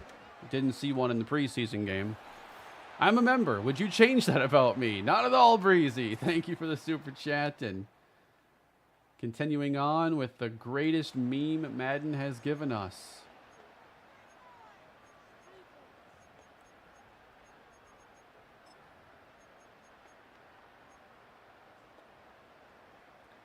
(17-3). We haven't played much defense here, but we are clearly playing some excellent defense. He's overthrown. Thought we had him there.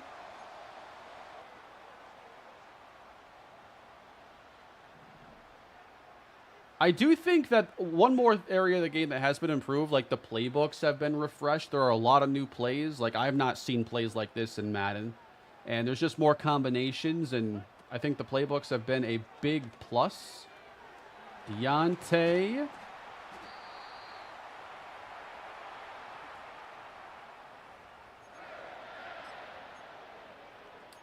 It's just most of us want a deeper franchise mode with more improvements, and that's kind of like our barometer for a better year.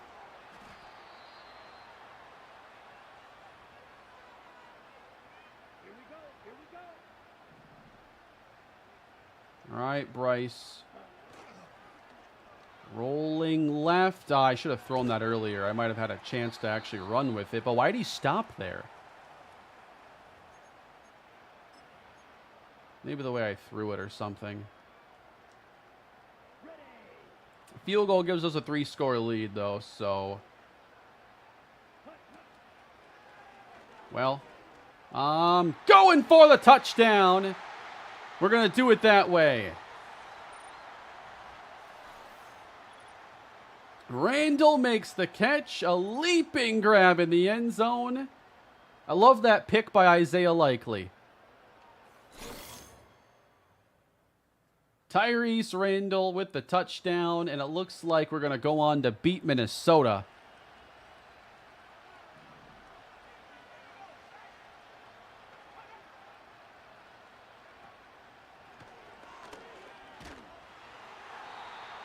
Sorry we had to do this to you, JJ.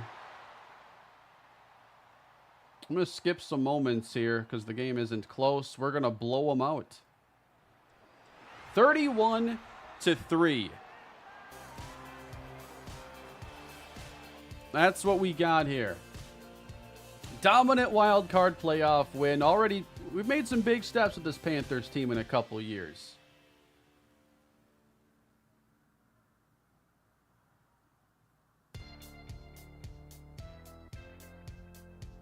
Yeah, JJ could not get it going. Our defense just too good. That means we shut down Jefferson. We shut down the running game. Jefferson, 3 catches, 16 yards. We'll take that. On to the next one.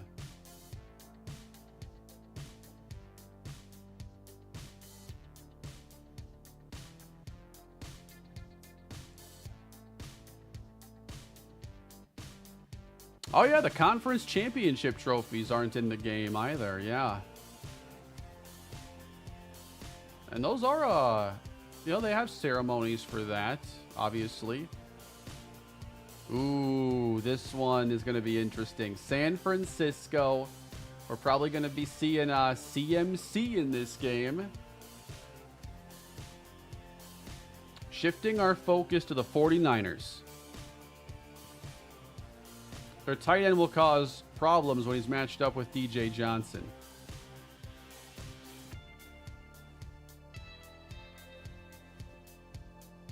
Now we're in the team meeting room.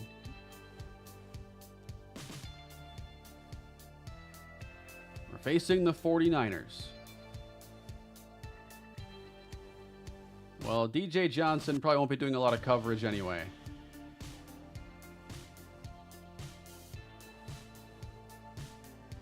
Linebackers are not the primary safety cover guys. They should be talking to the safeties.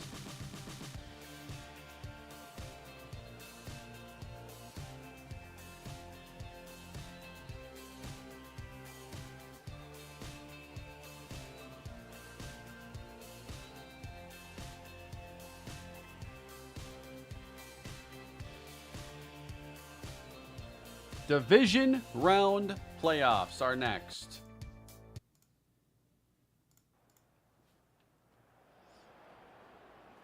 Our defense was pretty dominant in the first game. We'll see if it's anywhere near as easy this time. I see Ricky Pearsall wide left. Debo's on the field. I think they still have Ayuk and Kittle. Like nothing's changed. Brock Purdy. That's intercepted. Thank you. We're going to take that. Jason Taylor II.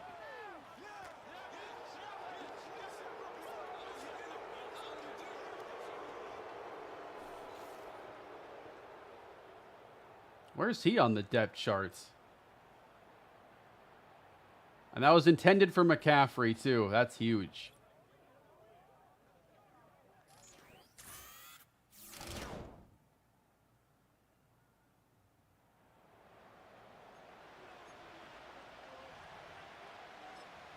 And of course, we're trying to cash in now.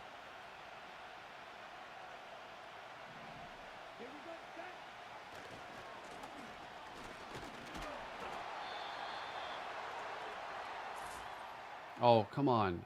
Was that third down? For some reason, I thought I was on first down there.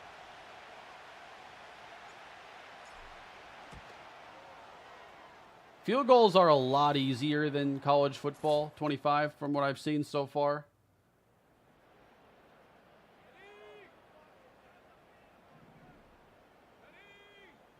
San Francisco driving now in the first quarter. We got to keep them out of the end zone. There goes CMC. Tried to pick off another one intended for him.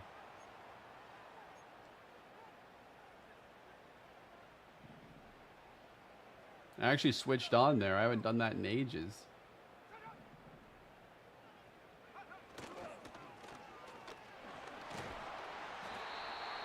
Line of 6.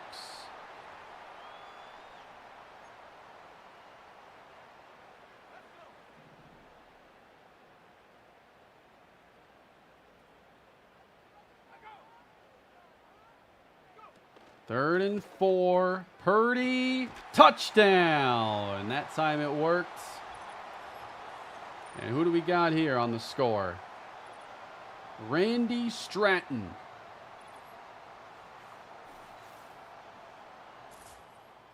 So now San Francisco takes the 7-3 lead. We're back on defense now.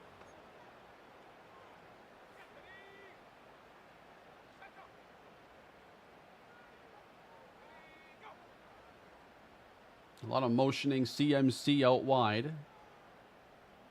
Yeah, imagine going into a team meeting and talking about a random linebacker in coverage. Yeah, I know. It's not how I would have done this. I'd rather set a goal for, like, limiting a certain player's yardage. Or maybe, like, team-wide goals. Like, let's keep them to, you know, under 20 points this week. Like, stuff like that, to me, would be, like, more realistic goals. And would probably lead to better interactions.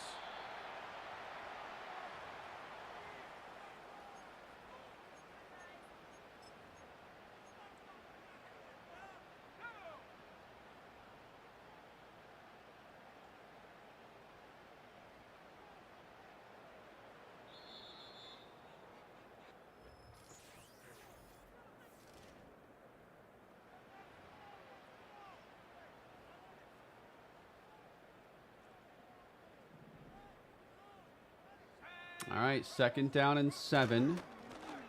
McCaffrey's going to score this one easily. So we're going to have to put together a couple good drives here if we're going to go to the NFC Championship. It's not so easy now, and they just keep throwing us into defense in this game, whereas we're playing a lot of offense in that first game against the Vikings. Yeah, in-game rushing numbers still look really low from what I've seen anyway. You know, like, college football has done that so much better because you have more, like, styles of play in that game, and they've accounted for it. They have far more, you know, I think, varieties in their offense, and then teams will run the football so much more in that game, and it's very refreshing to see them, like, stick with it, especially when it's working. Whereas Madden has been extremely pass-heavy with the majority of plays.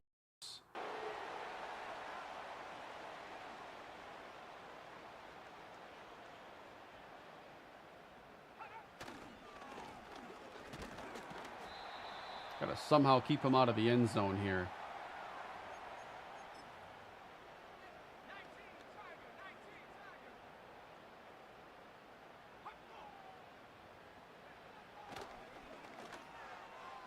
Intercepted. Picked off by J.C. Horn, and we're taking this. I'm going to return that. Out of the end zone, J.C. Horn. Going to keep us in this game. We got to get points off of that.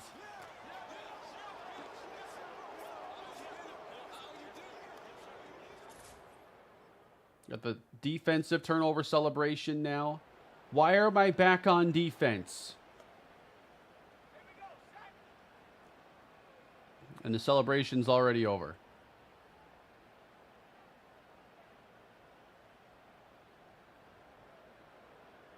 They're killing time here at the end of the first quarter, too.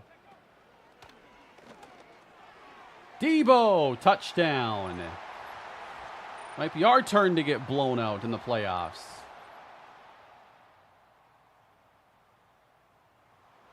Somehow we got down the field, though, with like no time remaining.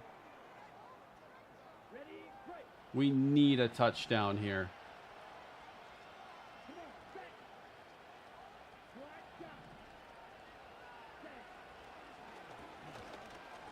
Got it. Isaiah Likely.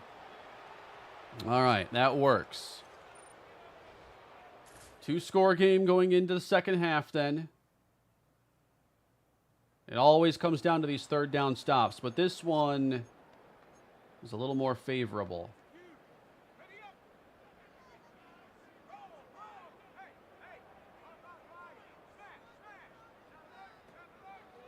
We're setting up the screen for McCaffrey, and he's going to get it. We failed.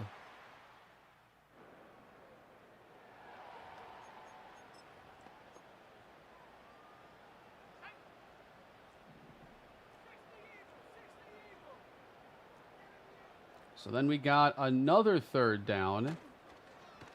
Now it is incomplete for Debo. So we're going to keep it a 2-score game at least.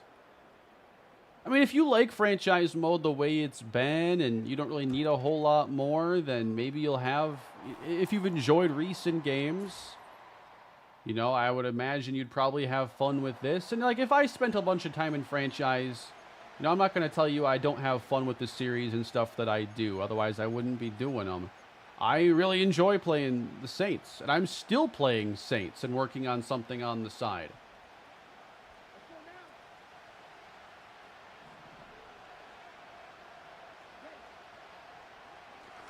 It's just a little bit different when a game comes out and it's like, all right, where's your excitement for it? And I'm mostly wanting to see like the game improve significantly because I've already been playing. I play the game year round. When's the last time I went? I've been playing Madden year round now for over 10 years. It's not a game I put away in the winter.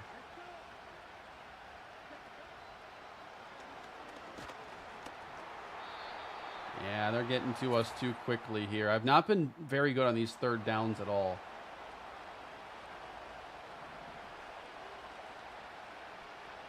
I mean, I just have fun building teams, and I can always get lost in my own franchise mode.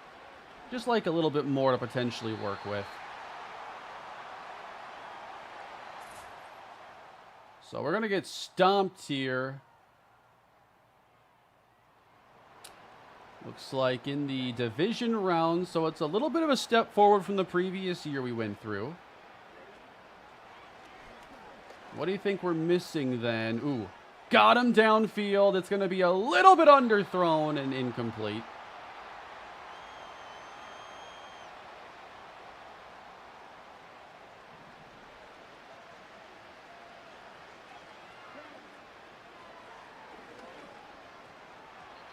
And then Brooks just drops it. Yeah, I think we're done here this season. This has been a mess. Skip them all. We're going to lose 45-10 in this game.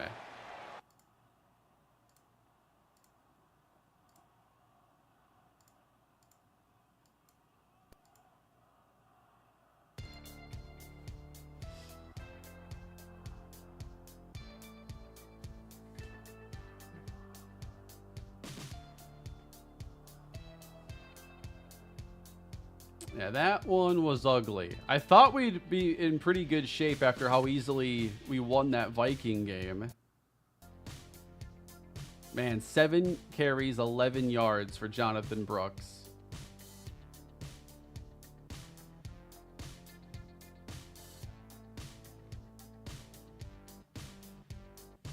So that wraps up that season.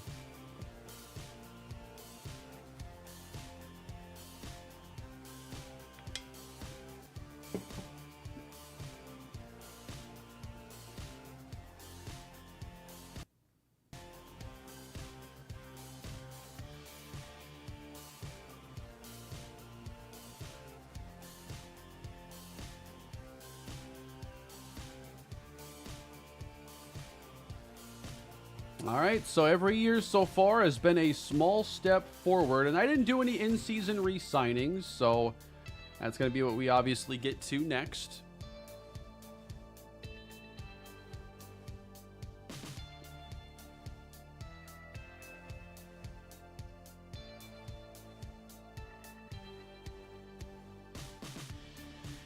Khalil Mack retires, so we're back to looking for another edge rusher this year. Wow, David Montgomery after 8 seasons.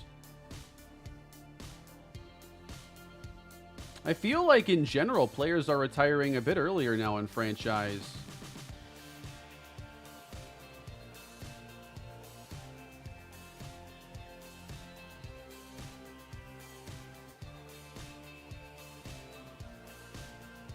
Let's see what the storyline's here with our OC.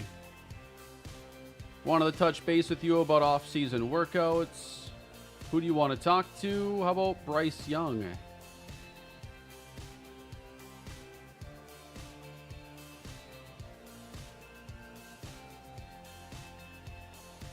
All right, let's see what we can do here with Bryce. What are you focusing on during off-season workouts? Accuracy all over the field, throwing on the run, and play action. Yeah, sounds good.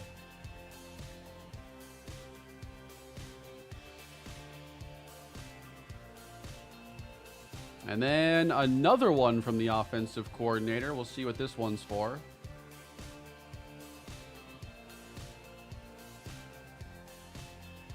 We're going with Jonathan Brooks this time. We'll see if we can add some power to his game. Jonathan Brooks, the man who hates the cold.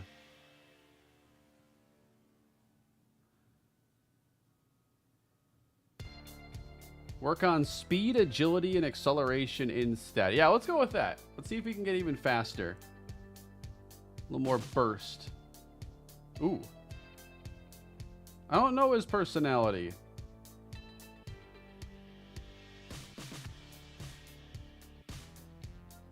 It'll impress your teammates.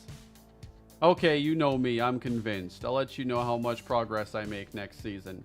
Like, why should the personality matter for that? Like, we want you to get a little bit faster this offseason. That should just be, okay.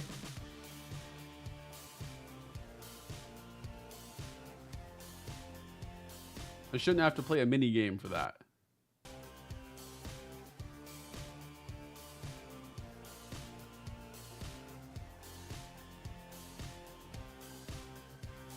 Player meeting on field. Oh, please. It has to happen at least once in the stream.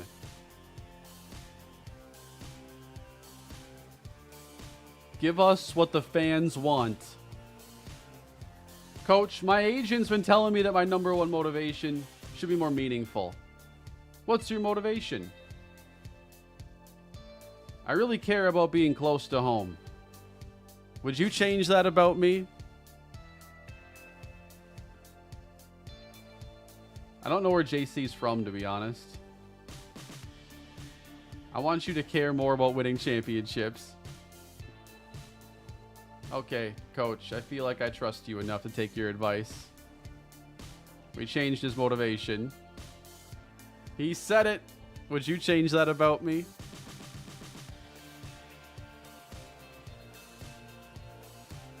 Alvin Kamara got cut. So did Mike Evans.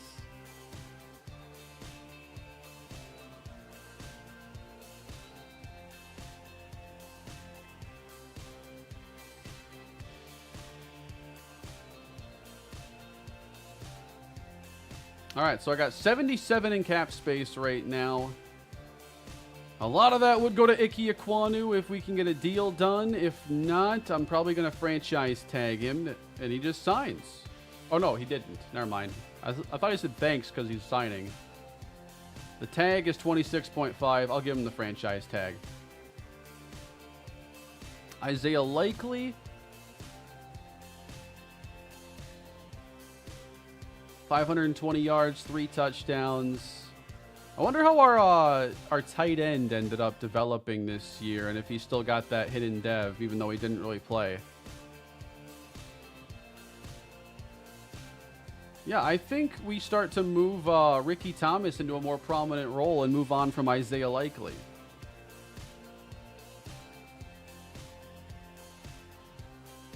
That's going to be our plan. He had 2 catches and 2 touchdowns. At this rate, he's going to be the best tight end to ever play. If every pass he catches is a touchdown. Oof. Derrick Henry down to a 74. I wonder if they have running backs regressing even harder, because I haven't touched anything. We're only a few years into the future. Maybe my sliders wouldn't make a perfect transition into this game. The rookie running backs is 78, so I'm cool just like moving on from Henry. We got the rookie running back, not a rookie anymore, in Thurmond. We got Thomas. Randall became a 79, and Liggett is a solid 80. So, like, I'm still interested in a playmaker if it's someone who's an obvious upgrade. But we got enough of a unit put together right now, I think.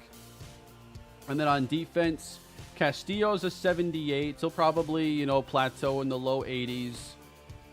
And then, how did Gamble get knocked down to normal? That's rough. He was on the field all year, had 3 deflections, no interceptions. Lost probably star development. That hurts. He didn't really do much in his, didn't make any splash plays in his rookie season, so he loses his dev.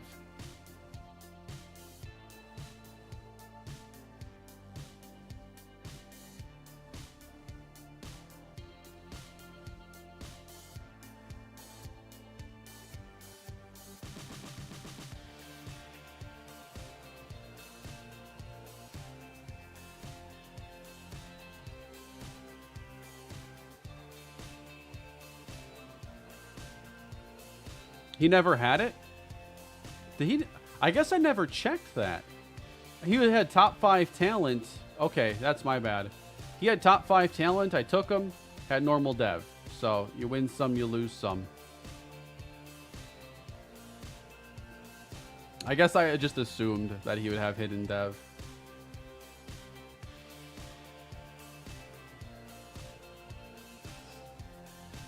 So we are not going to bring back Likely. And we're not going to pick up the 5th-year option on Xavier Leggett. He hasn't become that superstar.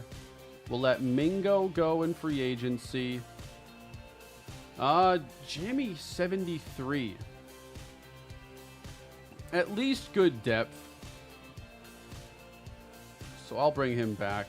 And he's actually been getting interceptions and stuff, so we want that production.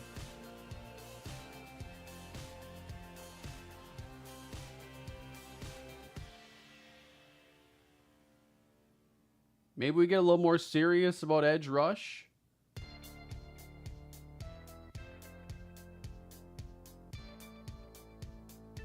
Derrick Henry is going to be let go.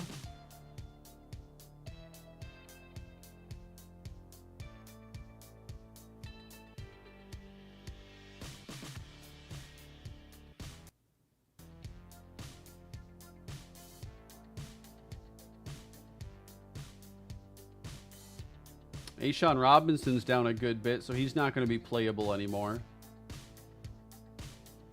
What about Daniel Carlson? Nope, going to test free agency.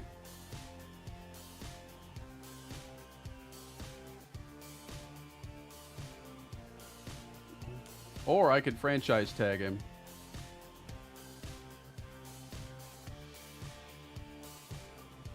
I tagged Icky, never mind.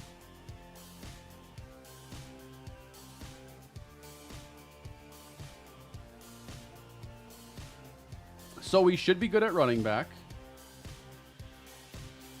Before free agency, let's just see what we could use. If there was a difference maker at receiver, that'd be nice. Deontay is getting older. He's now 31, so he is regressing.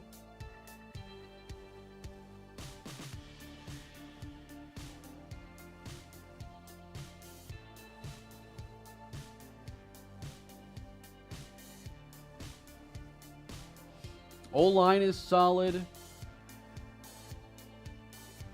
Defensively, edge rush. Again.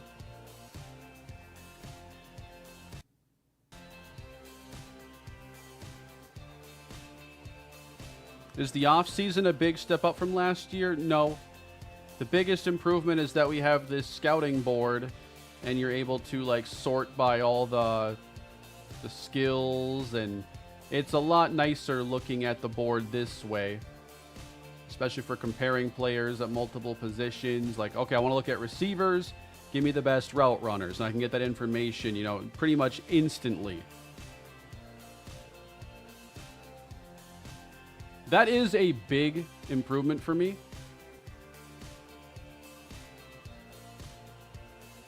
But it's one of the only ways I think offseason has improved.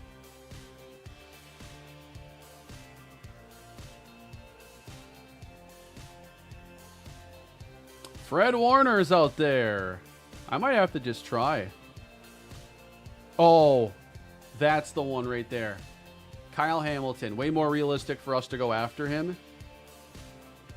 Oh, I'd love to get Kyle Hamilton on this team. Let me just check out receiver and edge quick. Bateman, good player. We're not going to try to bring him in. I do think that they have stepped up regression on players overall. Which I would say is an improvement.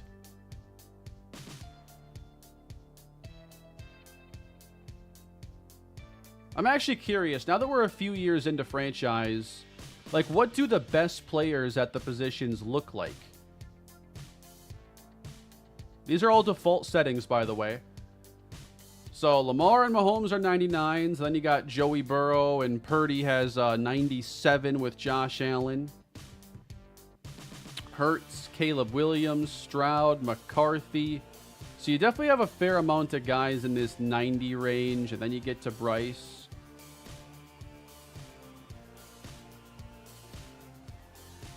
Oh, Drake May didn't really develop. I'm curious what happened with him then. Yeah, numbers weren't anything spectacular. They're pretty bad, actually. Maybe there are some improvements then with the like default progression logic and stuff, because it does feel a little bit better. How about running back, though? This is a young man's game. McCaffrey is still holding on strong. Then you got Kenneth Walker, Jonathan Taylor, Pacheco, Travis Etienne, Breece Hall, Josh Jacobs. Jonathan Brooks was a rookie when this began, so he's gone up pretty quickly.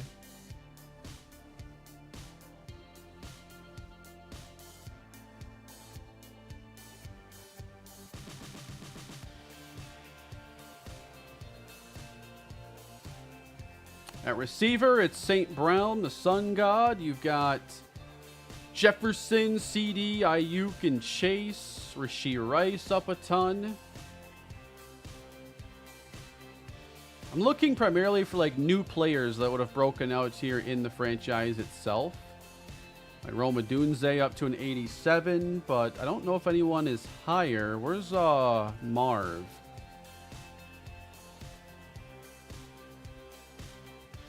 Surprised I'm still scrolling. Why is Marvin Harrison only an 84?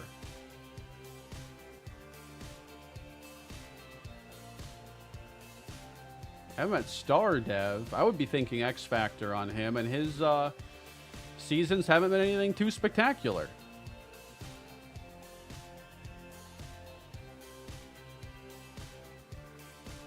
At tight end, it's Andrews, Kittle, Hawkinson, Pitts, Ingram, Laporta, Freiermuth, Bowers at an 89.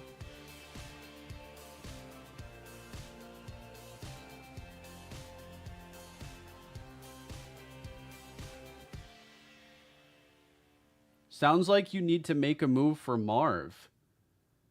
You know, that's not a bad idea. He hasn't really taken off yet. He's an 84. Should we trade for Marvin Harrison Jr.?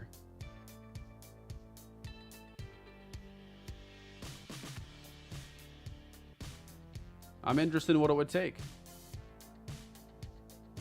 A 1, a 3, a 5, a future 1, a 2, a 4, a 7.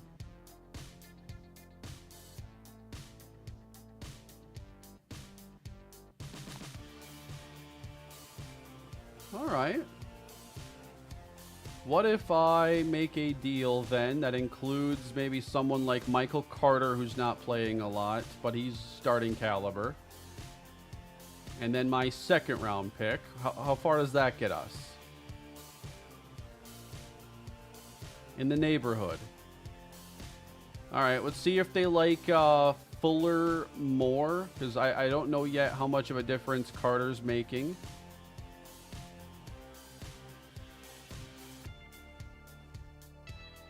The I in comparatively is where that gets to.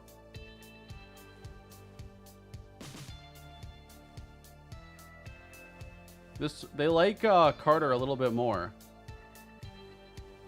Maybe we throw in Liggett, yeah. Let's get weird.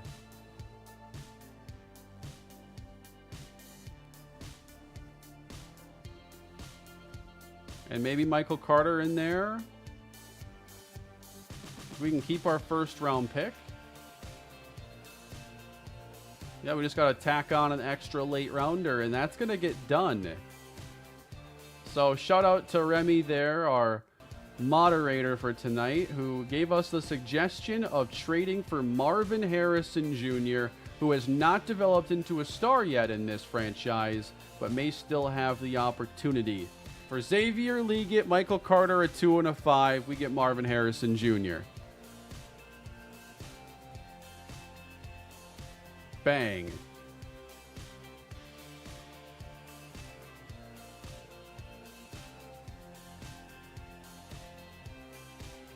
And now, if we can't get a really good edge in free agency, maybe we look for a trade.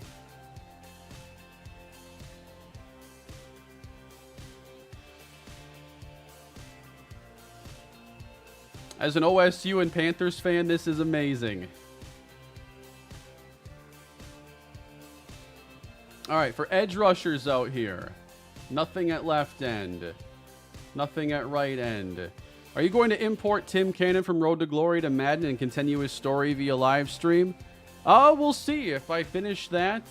I'd like to finish the Tim Cannon experience. I think I want to trade for another edge rusher now. If I finish his Road to Glory, I'd definitely like to see what it looks like in Madden. So, you know, I'm streaming Madden this week, but I'll probably be streaming Tim Cannon. And it probably won't take that many streams to finish out his college career. That's what I like about Road to Glory is you can just knock out a career, honestly, in a pretty reasonable amount of time. Especially if you have to earn the starting role and you don't play like 4 years necessarily.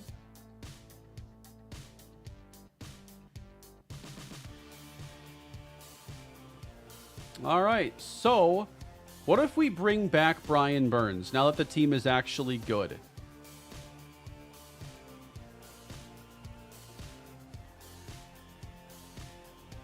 Brian Burns with the Giants. You know, Brian Burns might be washed.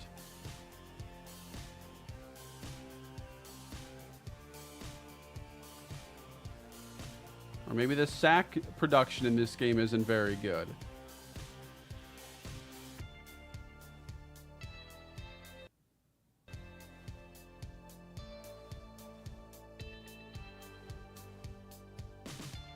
What about Jalen Phillips? I'm a Jalen Phillips guy. 3 sacks. Are the sim stats in this game pretty bad? If Jared Verse is an 89, his numbers were definitely good. They're solid.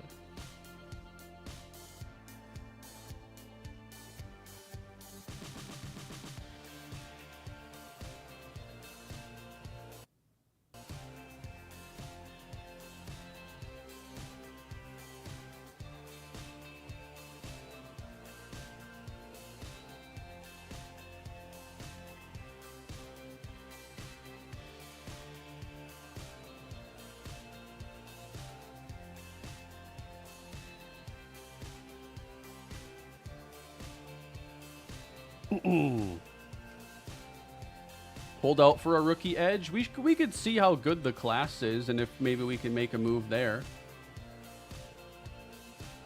You know, we're not picking very early, but if there's a pass rusher that looks strong, maybe I have to just do my private workouts there. Because we have some guys that are projected in that late 20 range, but they're run stopper archetype there. Okay, Devin Yancey might be a player then. A finesse move, power, speed rusher, really good athleticism. We'll have to see where he's mocked. Or we could try moving up even. But the pass rushers do look really good in this class. Really good. Yeah, this is a great rush class. I think we just have to be able to move up a tad to get there.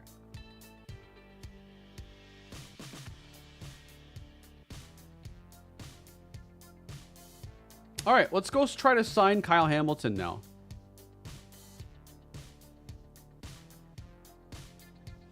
Brian Branch is also there, but I'm going to go Kyle Hamilton. Oh, man, 22 teams are trying here, but only one for Branch. What if that one team just signs him and no one even tried? Competing with 2/3 of the league here would be tough. Branch is the safer bet.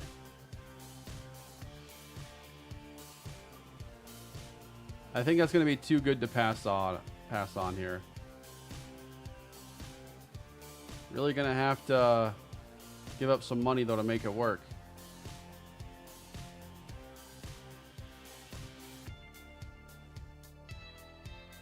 Oh, Green Bay's trying to lowball him, too.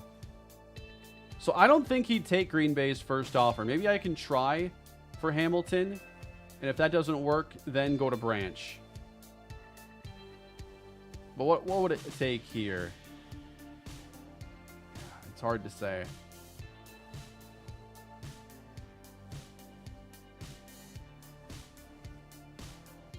All right. I can't let Green Bay get away with this offer. I'm going to make a strong offer. Like 5 years, 80.5.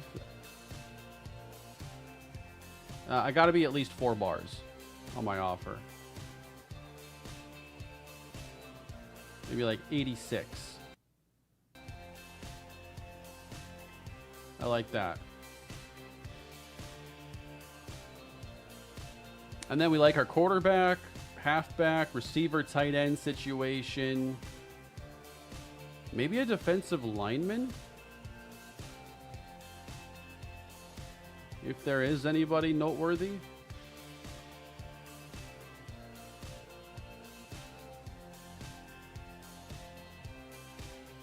I'd sign Tyree Wilson for some depth.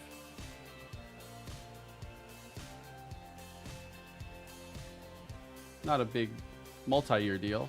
Take both and move Kyle the linebacker. That would be pretty sweet. I'm not sure I have the space to make that one fit, though.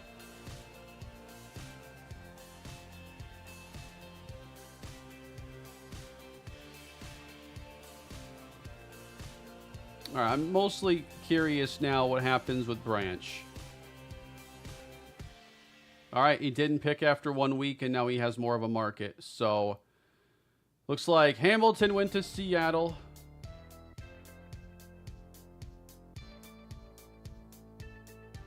We got to boost our offer then. At least have to offer that base offer.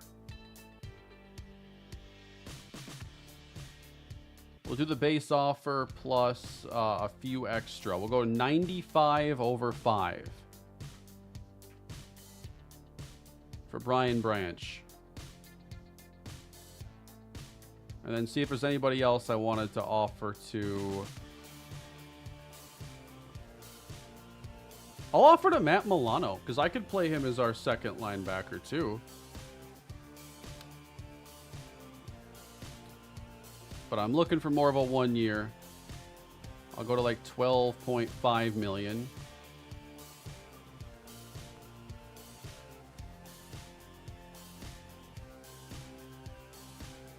And I got Matt Milano and not Branch or Hamilton. Branch to Buffalo. That one hurts.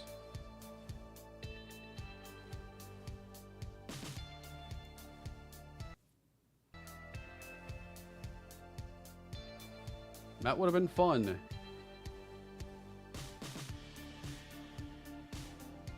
Let me take a look at our roster again.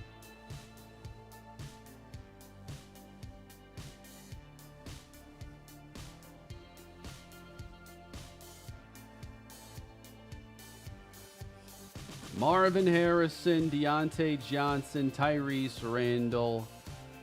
I like how that's coming together. Ricky Thomas at tight end.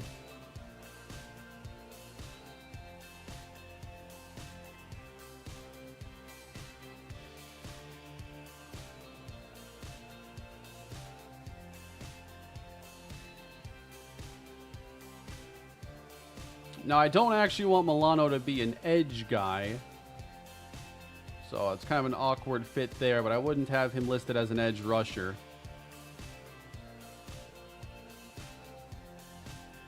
D-tackle, at least for some depth, would be good for us. Really hurts, though, not being able to land like a nice upgrade there.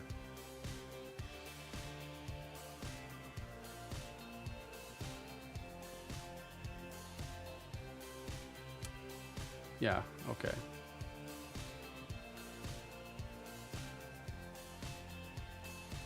Milton Williams. I had a lot of good luck with him in the previous game of my Raiders series, so I'm going right to Milton Williams. Yeah, I think next year I have to pay Bryce too, so I don't want to go too far necessarily yet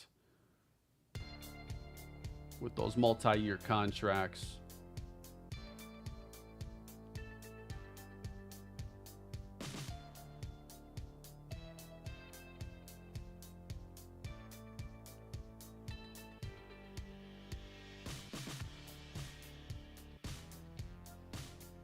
Might be good to just pick up somebody who can rush, though, in a pinch.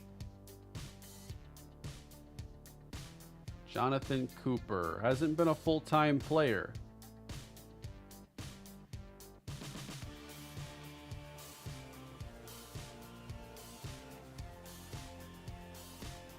Kind of like a mentor, though. Bradley Chubb is a bridge. What's his production been like? Yeah, a little bit better the last 3 years. Maybe I'll try Bradley Chubb.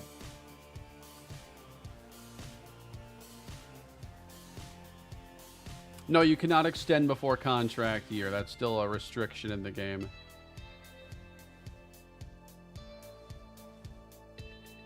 Milton Williams, Bradley Chubb, both sign.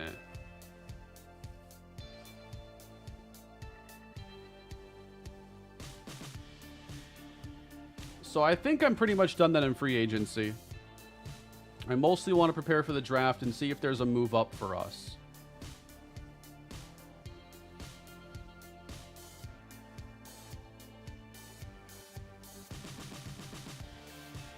I'm going to check out Mock Draft 5 just because, like, I want to know if a guy is this out of our trade-up range or not.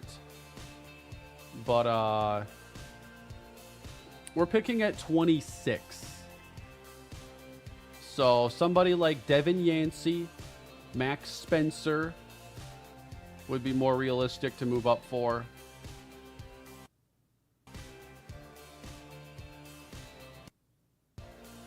So we want Max Spencer, Devin Yancey, and then maybe someone like Jed Lippett, who are projected to take.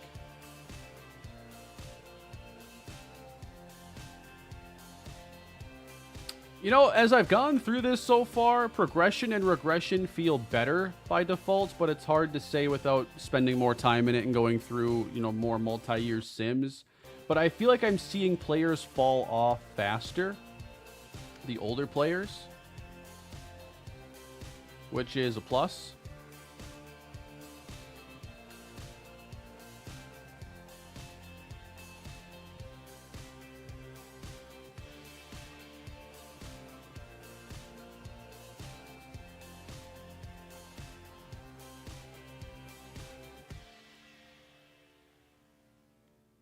All right, so Jed Lippett was projected to go to us. Max Spencer was there. And then Devin Yancey was also within reach. We're going to get extra scouting on those guys.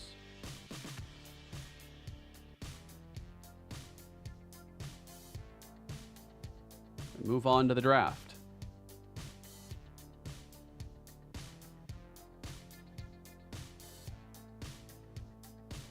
Look at Chris Olave below me. I'd really like us to go out and get a quarterback in the draft.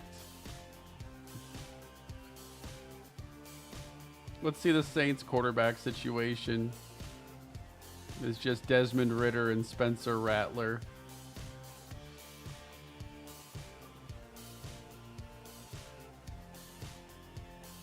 I think every year you're going to need XP sliders, but it's just what needs the most work. Let's get to the draft, guys.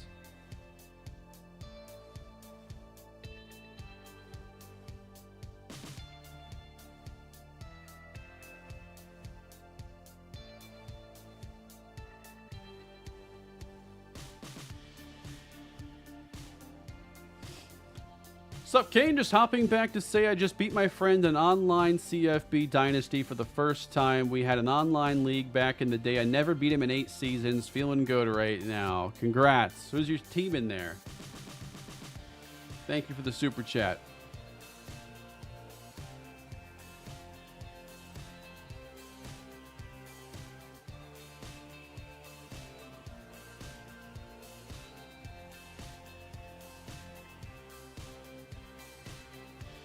Hi, King. Can you pick my franchise team for me? If you're not going to give me any criteria, I'm going to pick one at random for you. I'm going to say Tennessee, Will Levis. And an offense now going away from Derrick Henry. They need a sense of direction. What can you do with the Mayo Man?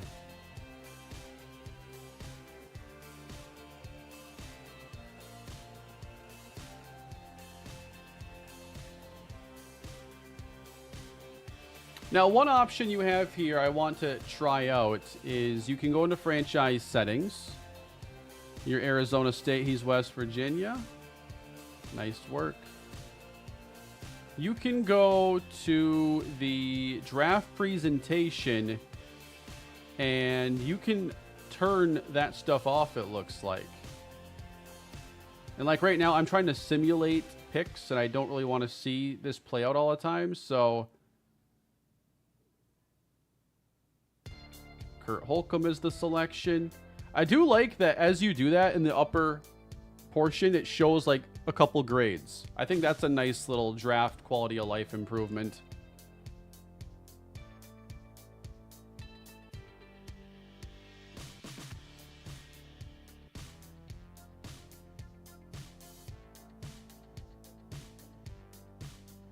I love your Super Mega Baseball stuff. Yeah, it's been a while since I've played that, and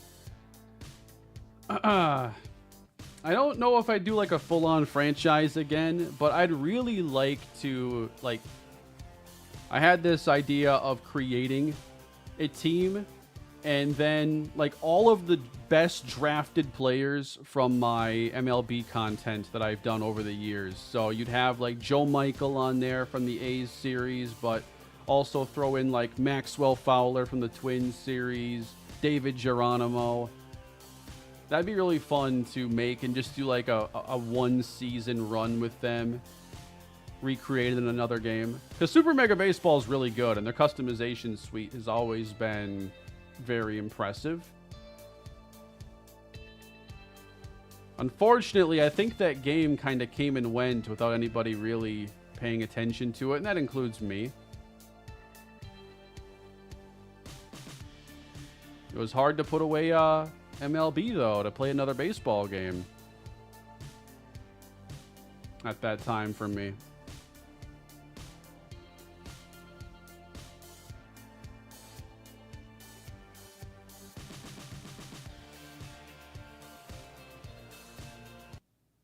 Here are our pass rushers that we got the extra scouting on. So Max Spencer has that solid round 1 grade. Speed rusher, A&M. Great athlete, A finesse, C power, A awareness. I'm in. Max Spencer. I'd move up a handful of picks too to get him.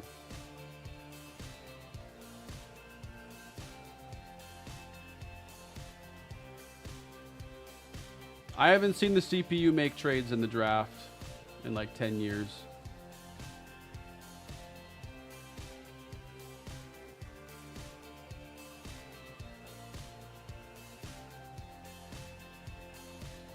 What if I want to trade here with Green Bay just to go get my guy?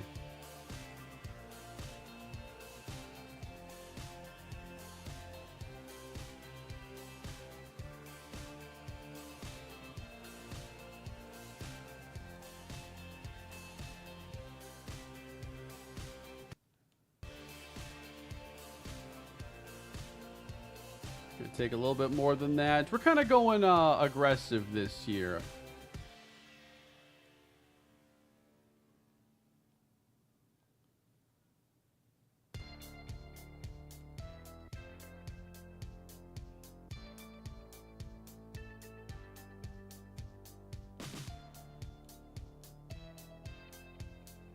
Oh, come on. Whatever. I don't want to trade with them now. They didn't take my guy. No video today, no. Just the stream. And then tomorrow I am looking at doing probably edited off-season stuff.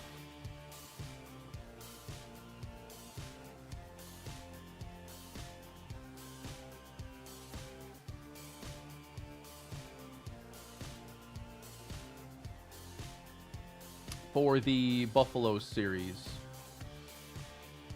Or Miami. It depends how much time it's going to take to get that Buffalo video done. But if I get going on it, I should be able to get that ready to go with a couple bits of extra content in there.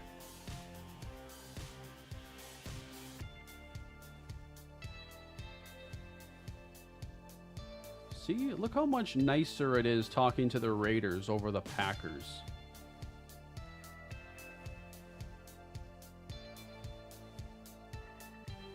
Maybe I still give up that 3.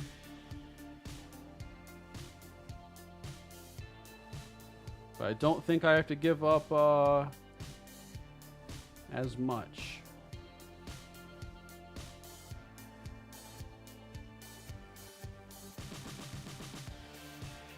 There we go. A 3 and a 4 to move up.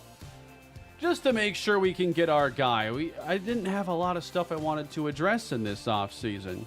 How am I enjoying the Texas Heat? August has been a different beast this year. The summer leading up hasn't been too bad.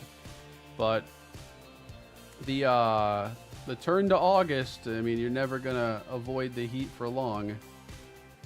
Max Spencer is our pick. 21st in true value. Hidden development. Speed rusher. Very athletic. And so that's our answer there.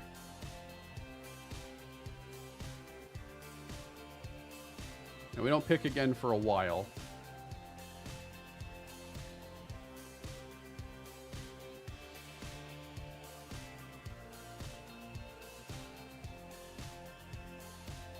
We'll see if anything stands out here in the 4th round.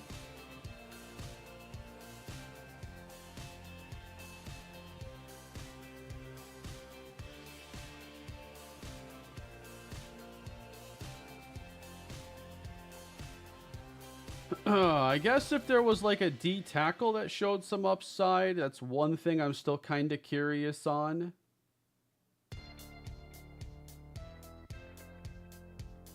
But I kind of feel like I might trade out of this one and just get a future pick.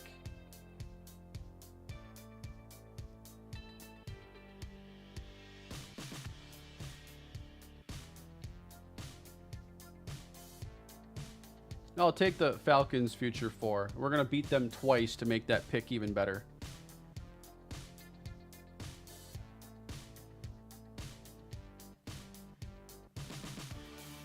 So we're really just relying on one key rookie this year. We're going to make a couple late selections. You know, I enjoy doing that still.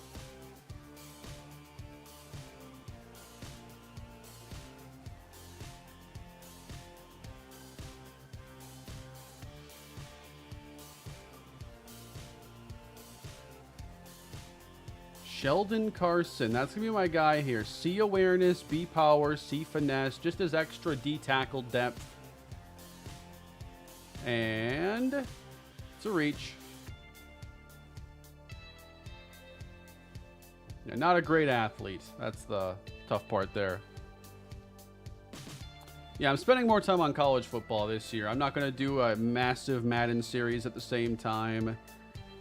I want to put all that effort into Buffalo and continuing to move quickly in that series. We got through an entire first season in less than a real month, which I'm really happy with.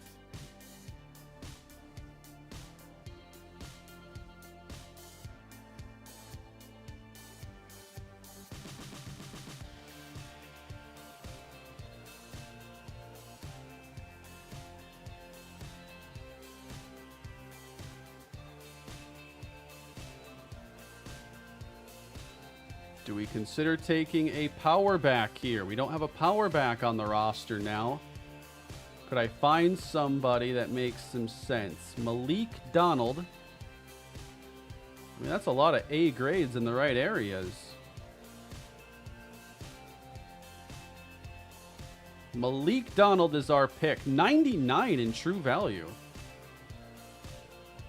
It's not bad for the 6th round. Ferris State.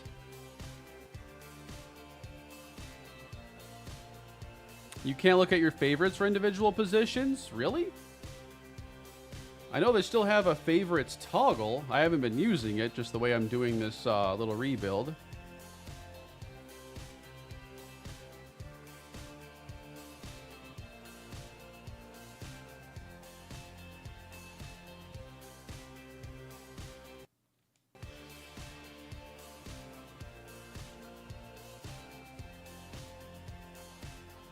Yeah, B awareness and B zone coverage.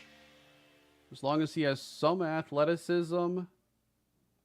Gregory Cameron from Miami. 170, we got him at 210.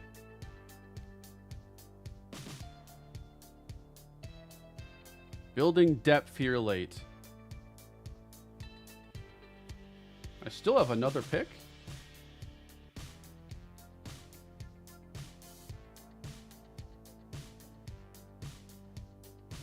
And here in the 7th round, we're just going to keep looking for some of the best athletes. Sorting by strength. And looking for, you know, good acceleration maybe. Chester Phelps, the guard. Chester Phelps it is.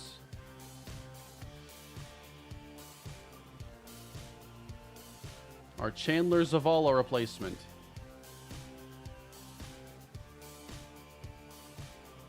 I know, I feel like that should be higher than a C+ too. I don't get the grades beyond like the 1st round.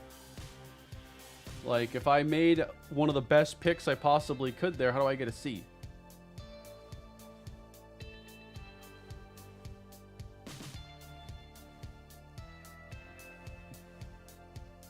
So we got Max Spencer at 75. That's a pretty good starting overall.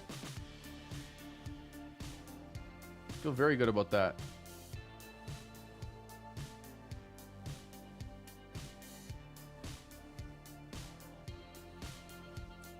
And, you know, I've been thinking too, now that they've gone to the 3 preseason games, I don't actually think it makes a lot of sense to have a different depth chart for the preseason versus regular season. Like, you know, let me clarify that a little bit better. Like, sometimes I would put guys second on the depth chart, assuming the backups in preseason get more snaps, but that's not true anymore the way it sims. Because they took away the 4th game, but didn't change the way the 3rd game acts. The 3rd game is still 3 quarters with the starters. So I think the best way to do it is just to put whoever you want to play number 1, even in preseason. Got a 70 overall power back here. You can definitely play right away then. Any update on the Cardinals franchise? Still posting it. I posted it a few days ago.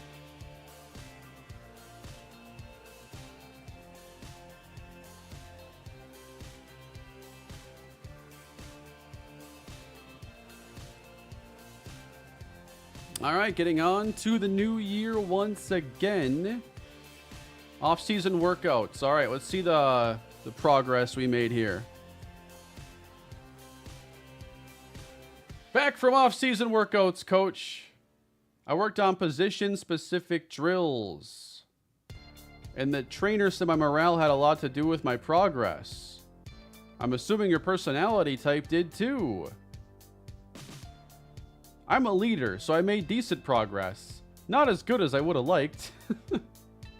I'm a very average worker, coach.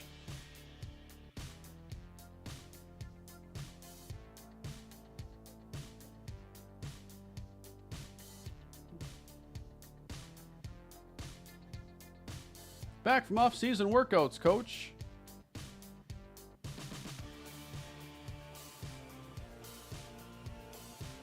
I'm a team player, so I had to push myself. Made decent progress.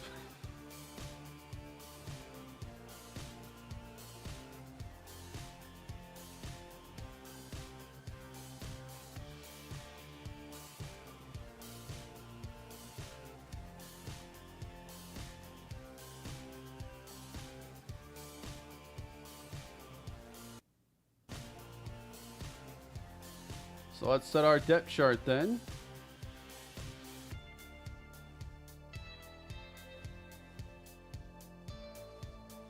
Marvin Harrison Jr., Deontay Johnson, Tyrese Randall. I'm excited about our new receiver trio we got there. And we're going to play Ricky Thomas as the starting tight end this year and try to develop his skills.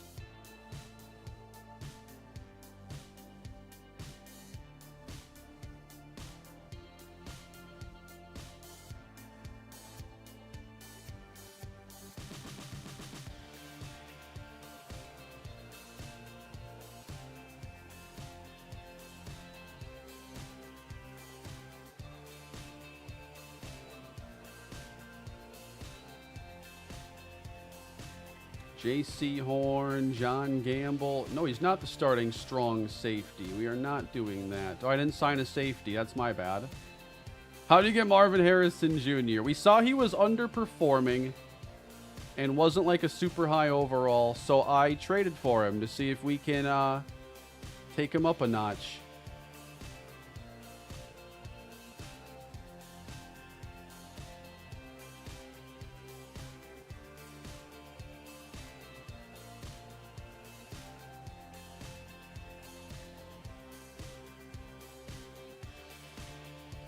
I'm also going to sign Josh Metellus. I just like Josh Metellus a lot. One of my favorite current Vikings.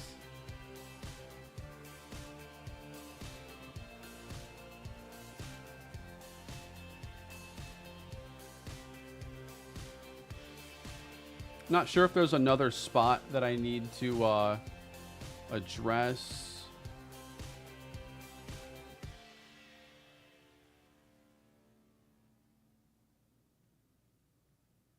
Don't have a lot of D-line depth at end.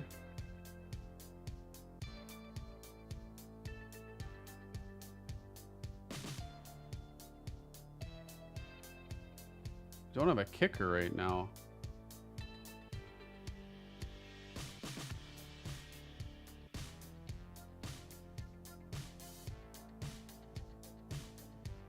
Whatever happened to Daniel Carlson?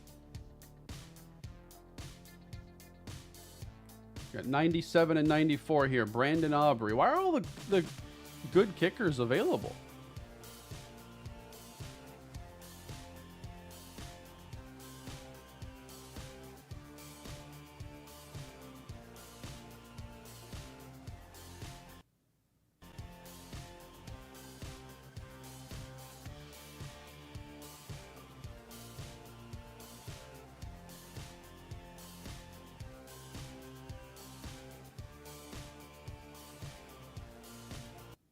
Oh, Jamie Robinson must be still hurt from the previous season or something.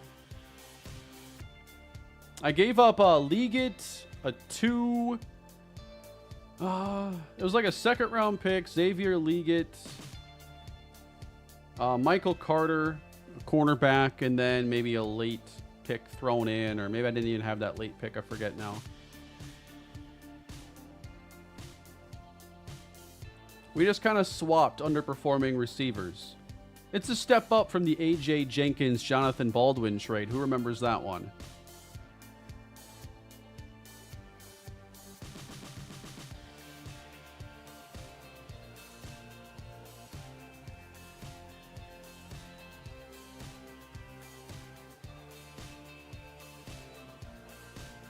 Max Spencer is going to be one of our focus players. Primarily, though, it's going to have to be guys that aren't rookies.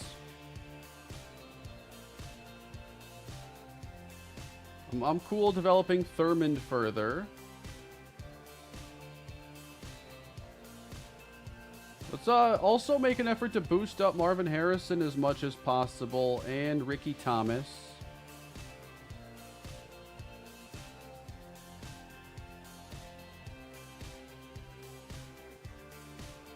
Don't have that difference making safety yet.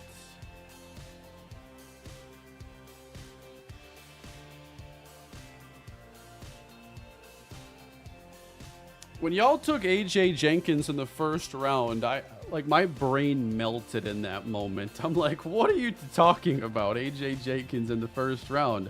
And the thing was, too, I liked A.J. Jenkins that year. I was kind of excited because I'm like, yeah, he's an interesting third round receiver. Then he goes the end of the first, and I'm like, oh, Cool.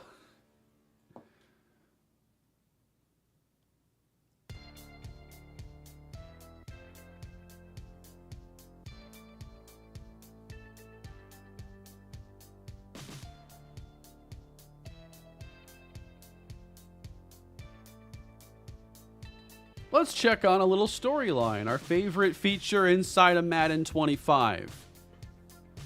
To the practice field we go. Coach, my agent's been telling me my personality can be a problem sometimes. This is Derek Brown, one of the best players on the team. There may be some truth to that. Be honest with me, I know I'm intense. Would you change that about me?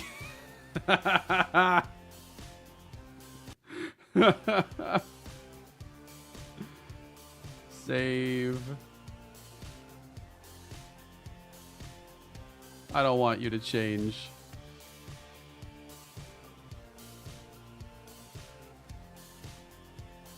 And we boosted his morale.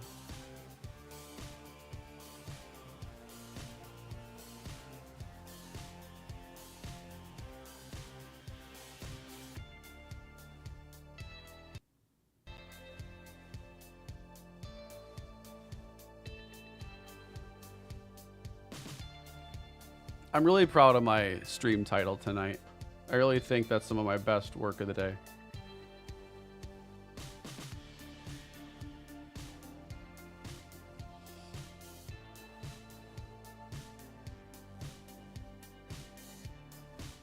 Jamie Robinson still recovering off an Achilles. Wow.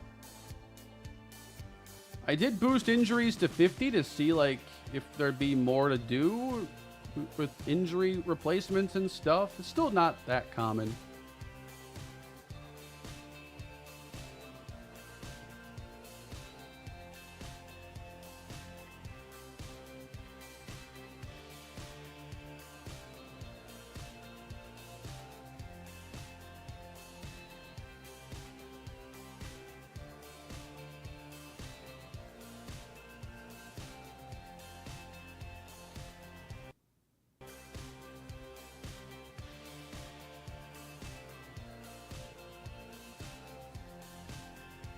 We got down to our 53-man roster there pretty easily this year.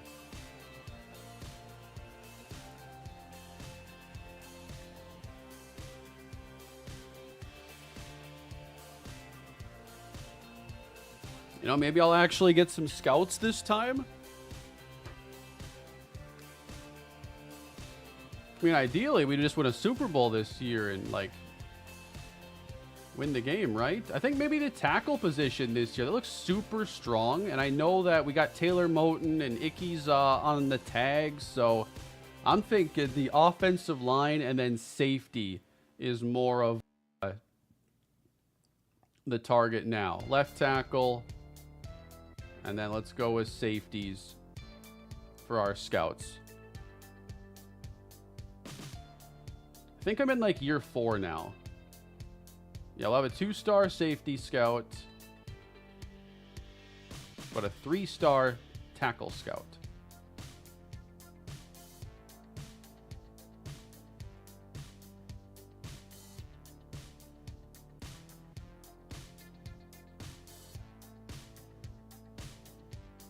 And then I'll do like an extra tackle scout.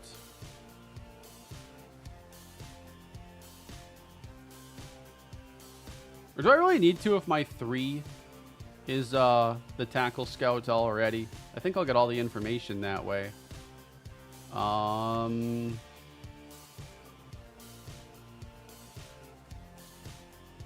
going to keep my options open at corner because I don't know that I drafted a difference maker there now. There is no import draft class feature. There's nothing to import. You're not able to export from College Football 25.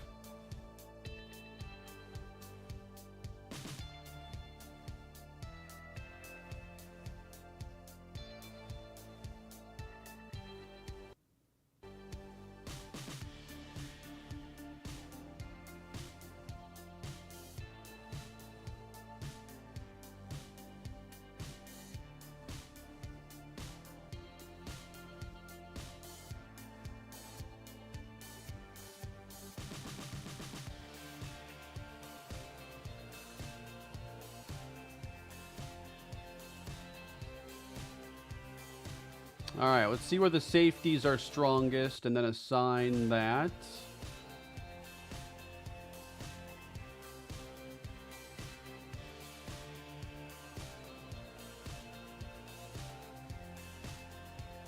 Well, it's not going to tell us from that menu, so let's just go look ourselves then.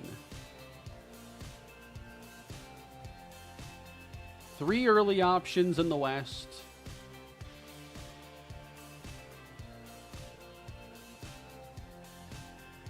Only 1 in Central. Only 1 first rounder Northeast. And then 4 Southeast that don't have the highest ranks. So if we're a good team again, they might be the ones easier for us to land. We'll go Southeast on our safety scout.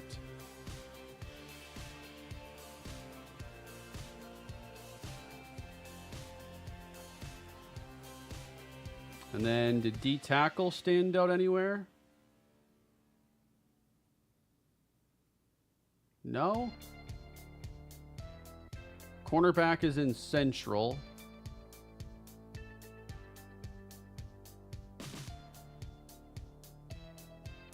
So let's go D tackle, West, interior lineman, and the last one. Want to know if certain names are blocked from being used. Like, can I add the player in a user class to be Shedeur Sanders? Oh, I didn't think of that. I don't know.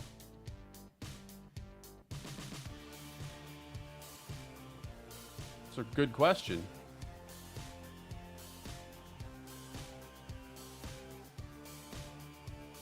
All right. Here's the team that we've built now. We've done a couple different off seasons in this stream. We've won our first playoff game. But now we have Marvin Harrison to go with Bryce Young. Offensive line's looking good. Got a young tight end we're going to unleash on the league this season. And then we got to make sure, of course, that Max Spencer gets a lot of playing time. Is coming together. Maybe not as complete as I'd like it to be. But this is a good team. I want to make sure our specialists are set. Yep, Kendall Fuller there. Trevin Wallace, Matt Milano. I'm fine with that.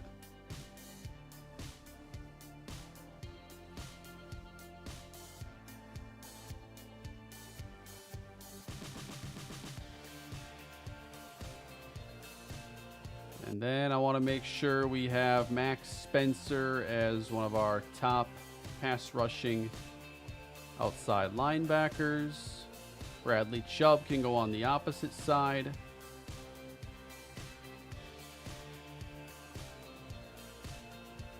Slot receiver, all in on Marv this year.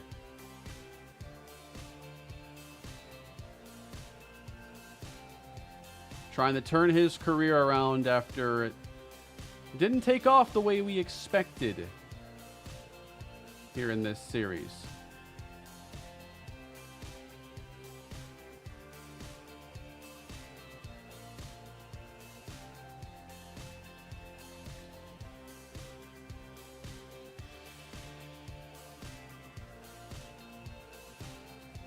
All right, let's get this underway then and see what kind of year this turns into for Carolina. We lose in week 1. First time that's happened in a while. I think first time in this little franchise. And then we lose in week 2. It's an 0-2 start. Wasn't expecting that. Let me set our focuses here. I think the team's only gotten better in this.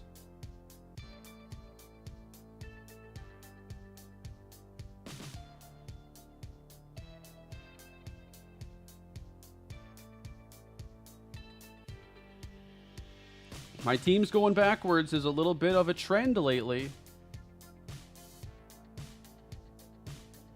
Deontay's hurt, so is Jamie Robinson. So I mean, that's obviously going to hurt the offense significantly for a while. How much is it going to be to pay Bryce? Hey, what's going on, Stacks? Stacks Montana stopping by. Appreciate it. We're just building up the Carolina Panthers right now, and things are looking a little weird at the moment. Yeah, Bryce Young, we might have to end up tagging him this year. That market is still, like, the big issue. If we could just, like, change his motivation, if that were to pop up as an opportunity. We have over $200 million, though, for the upcoming year. Like, we need to get guys signed. I'm signing Marv now because the price is only going up from here. We are not going to be like the Jets. We are actually going to sign the player that we traded for. Hold applause. Yeah, getting guys to want to stick around is a little bit of a concern.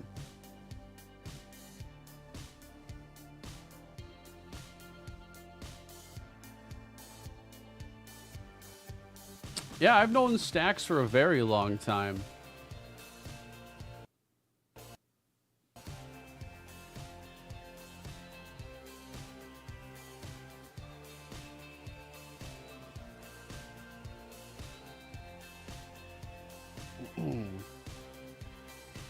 I'm so sick about not having player franchise this year.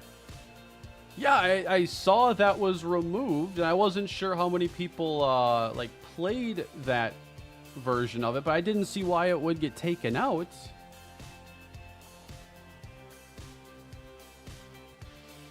Uh-oh, we're 0-3. What is going on this year? Seriously, what's going on? Was Xavier Leggett the glue keeping this team together? Because now you got Bryce in decline. Jags, Bears, Titans.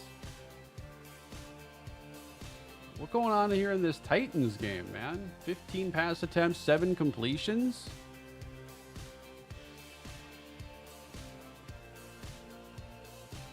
Brooks, 4.1 a carry. Ricky Thomas leads us in receiving. We can't even get Marv going. What is happening? None of this is making any sense. Shutout against the Bears.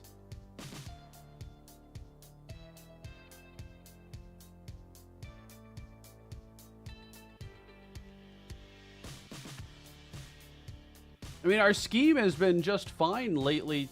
Well, I guess the scheme fit percentages could have changed. I could take a look at that to see if that's different. 66 probably isn't ideal.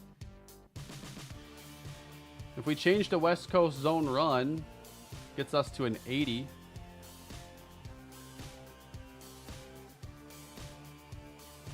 %100% on defense.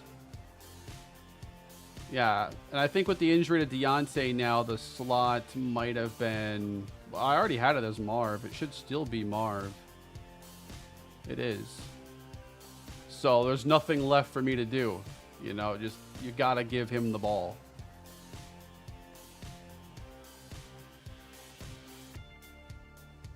And maybe we can spend some of these staff points on the offense, too. That's where the issues are.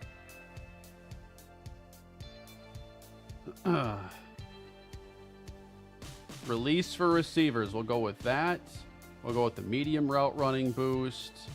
We'll go all the way to the bottom here. We're down a receiver. That's a spot we got to get better. So the ultimate receiver upgrades here on pocket passing. We'll do everything we can to boost the play of the offense.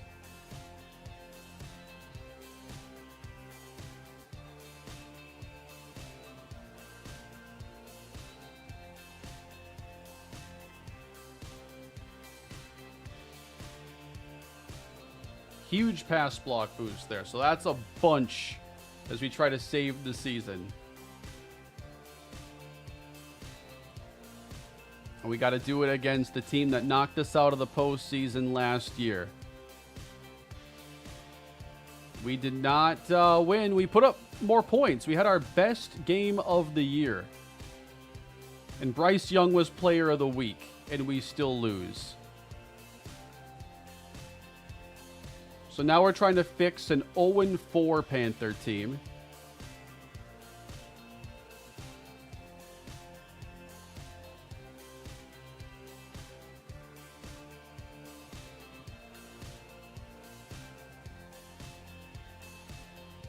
We haven't won a single game. This is bizarre. 23rd in points, 27th in points allowed.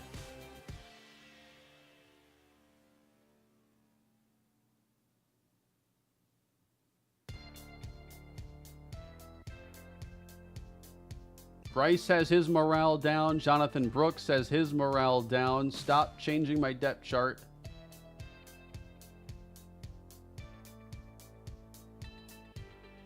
No, I haven't tried winning. This is the Carolina Panthers. It doesn't come as easily. All right, we're benching Diego Castillo. Milton Williams is higher overall. Castillo has morale down.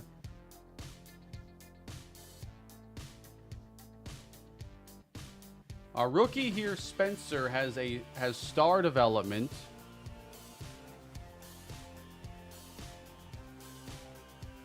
Two sacks so far in 5 games.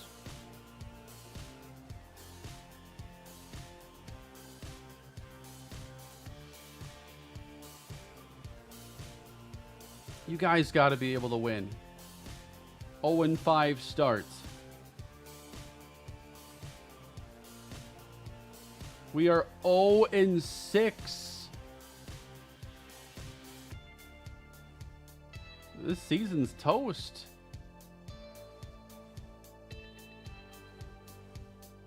So now we have to look at, all right, are we going to trade somebody away? Maybe not Trevin Wallace if he's 24 with superstar and someone we could keep building around. Trade Bryce Young. I mean, he doesn't want to come back. Do we really shake things up here and look for a new quarterback now?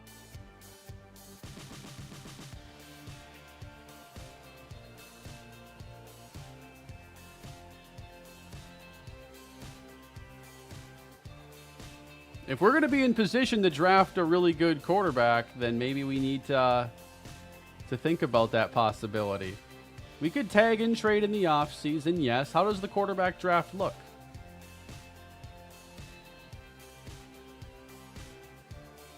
You got one guy that this would come down to. The number 1 player in the class is Julian McCullum.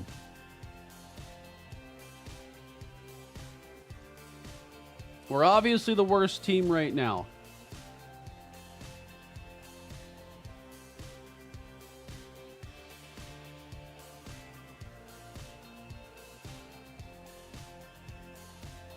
The Saints are 6-0. So we're competing with the Broncos then for the worst pick.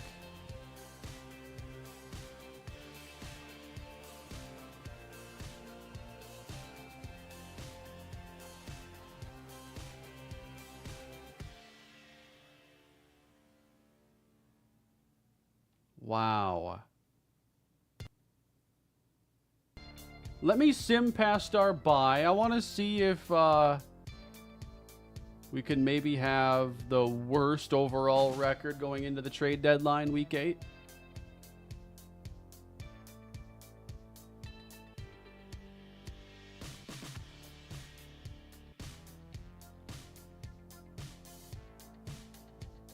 The Saints are 7-0. The Broncos are 0-7.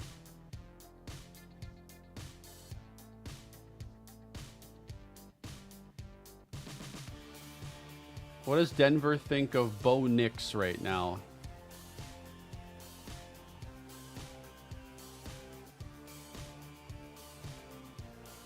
Quarterback of the future is still his tag, at least for now. Can't imagine it stays there. What do the Saints do to get undefeated, by the way? Why is Ritter, like, always winning in franchise?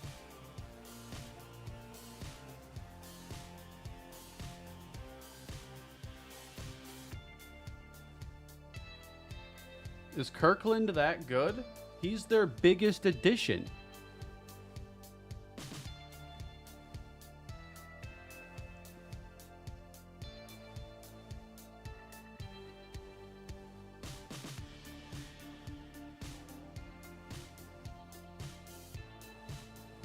Yeah, Drake May hasn't really developed well in this series at all.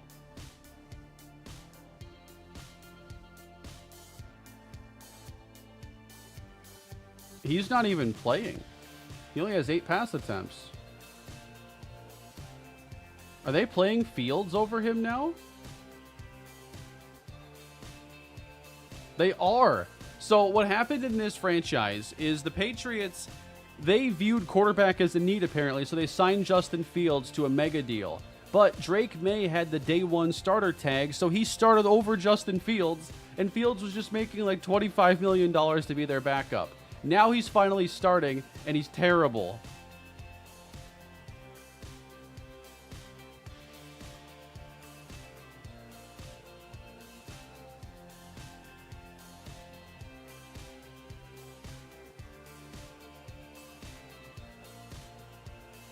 So if we trade Bryce away, it's not going to be right now.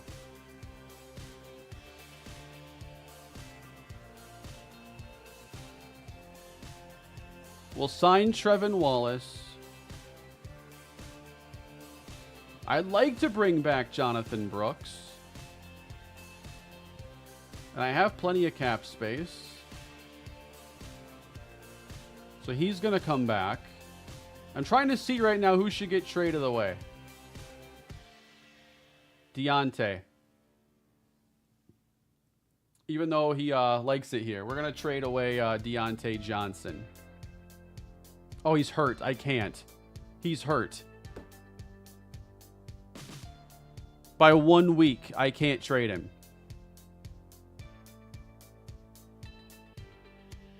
This team is cursed.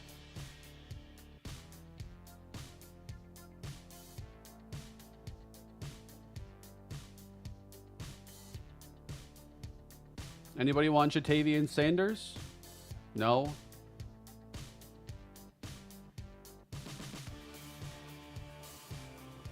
Anybody want Kendall Fuller?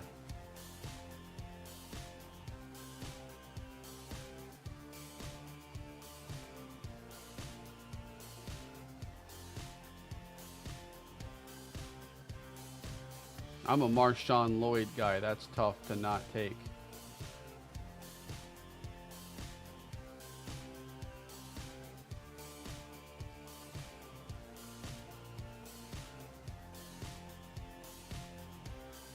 Give me your 4, Green Bay, for Kendall Fuller.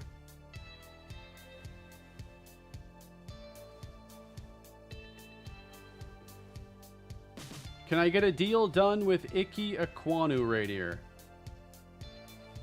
All right, he signs. Don't need to trade him.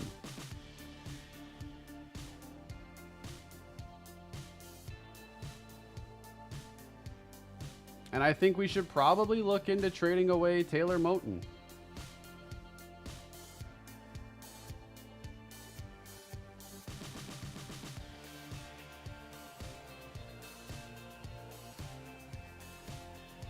I wish they wouldn't put players in these trades.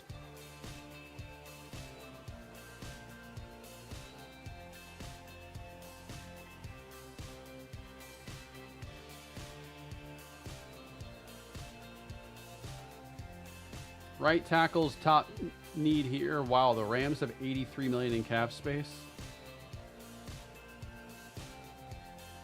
You got to protect Chet Knight. So we can trade away, you know, an older tackle now for a 3rd round pick.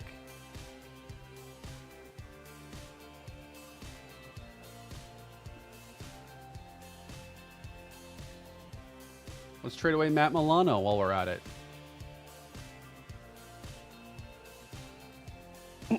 Where's my cat? He hasn't come in. He's not coming to see me right now. He's busy.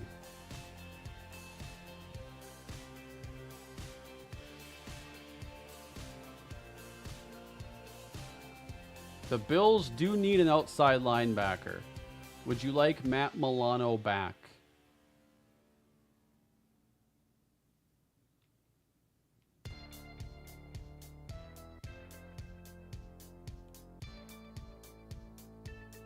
So we're getting all these extra picks now.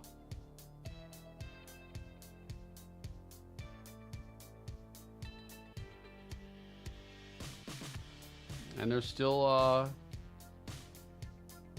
the option of trading away Bradley Chubb.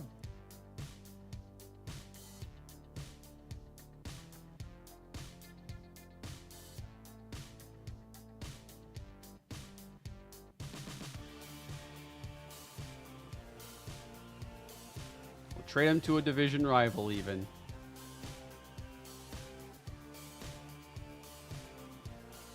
So we're getting a bunch of extra, you know, like 4th round picks. I think I'm happy with that. We might still have to make some moves here to field enough players to play.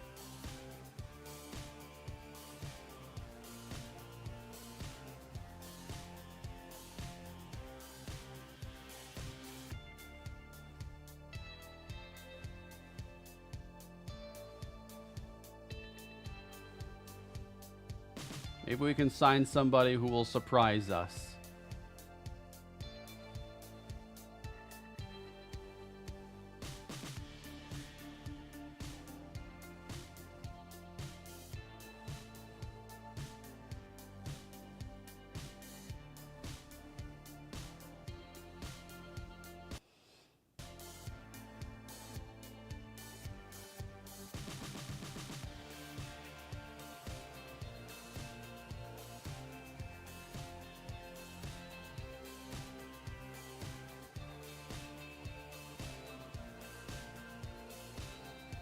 What a mess. I thought I'd be playing playoff games here again and trying to put this team, you know, in a better position to win a Super Bowl, and we just go in reverse.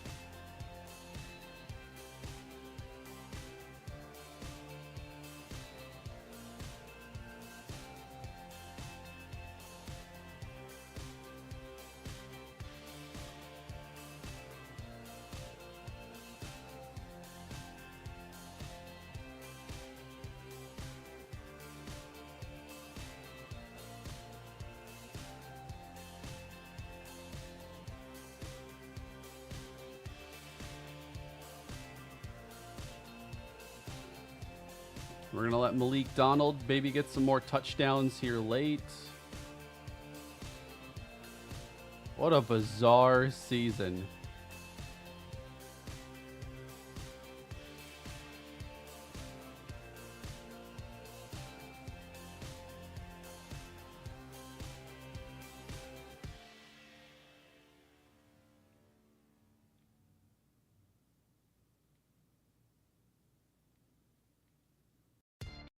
Colin Brown, Robert Hunt. As long as tight ends still stop it. I'm gonna cut cut Jatavian Sanders just so it stops messing with my depth chart. So now we're holding Bryce, you know, waiting to see what happens by the end of the year. Let's just sim maybe to the end of the year. We lost again? All right, 0-7 start. How many wins? Any? A single one?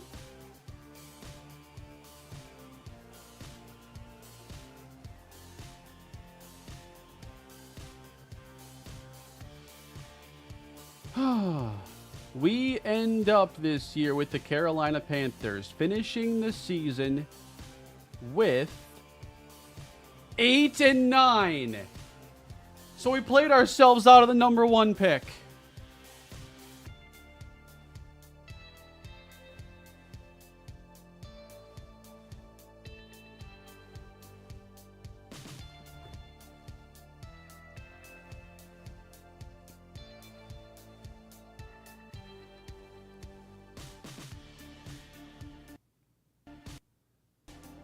We lost our first 7 games, and we proceeded to then win 7 in a row.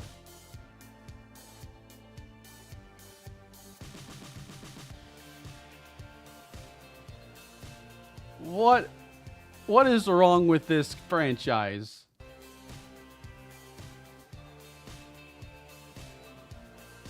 $28-8 for Bryce Young. I mean,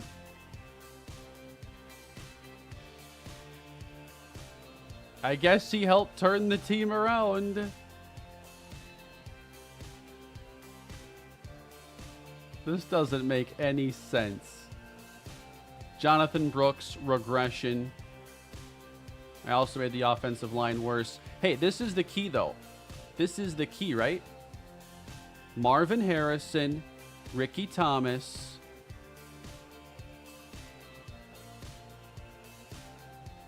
We got the big year for Marv. Best in his career.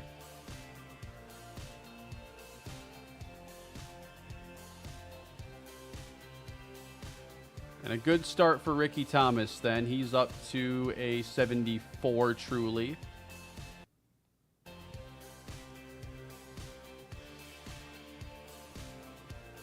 And then defensively, pass rush could use a boost. I mean, Jaden Wall he's been solid. Obviously, we're not going to move on from him or anything. This is really good production in the simulation.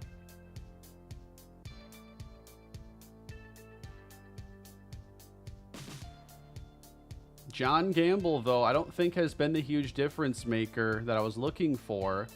He at least got his first interception this year and 5 deflections, so his productivity improved.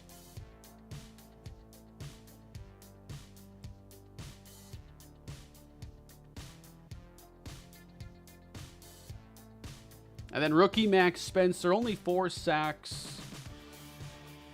You know, I would have liked, obviously, a little more production, but it is what it is.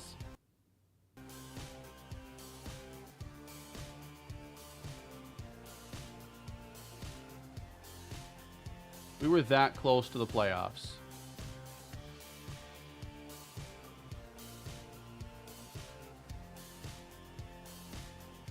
The 7 seed was Detroit at 10-7, so we were 2 wins out still. The conference has gotten a lot stronger. Check our pick. 16. So Bryce isn't going anywhere.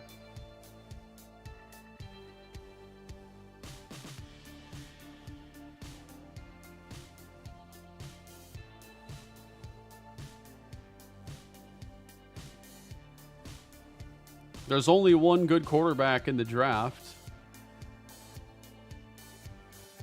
And honestly, Bryce hasn't been the huge problem. Like, if we just take a look and see what we can do differently. We're going to have to do a little bit of rebuilding here on the right side of the line. I think maybe another playmaker. That's my solution to everything, is just get another playmaker. How good is our offensive line for real? 12th ranked on Icky. Maybe we also look for like an upgrade over Damian Lewis. 19th ranked guard, though? I don't think that's bad. It's average.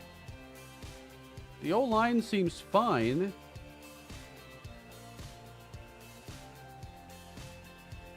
Maybe a better D tackle. Maybe we start there. Wallace is up to an X factor.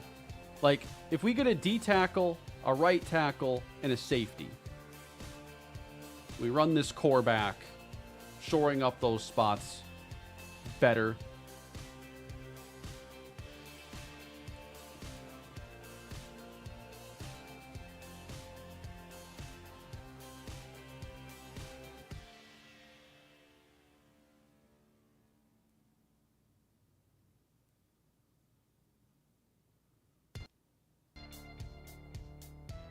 Come on, man. Just one. Just one time.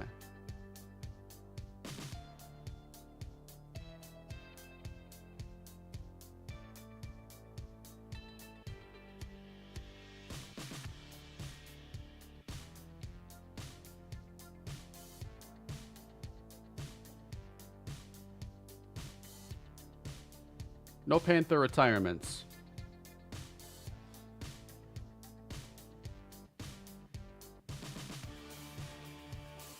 All right, I'm going to take a little bathroom break here. We'll see how much more we're going to do. And if you don't mind, I'm going to run an ad while I run away. I don't think I've ever actually ran an ad here or used this feature, so I'll be back in a moment.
Alrighty, guys, we are back.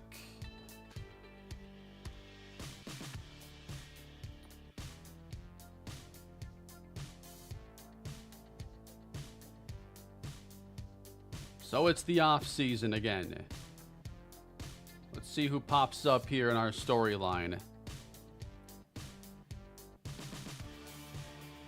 Just wanted to touch base with you about off-season workouts. Let's talk to Jonathan Brooks again this year. Focus on the moves this time.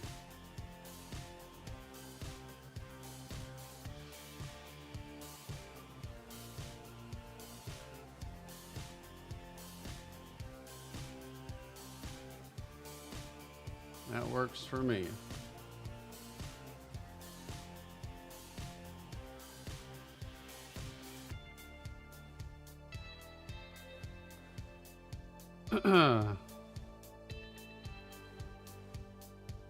Player meeting. It's our chance, guys. Give the people what they want. Maybe I'll move.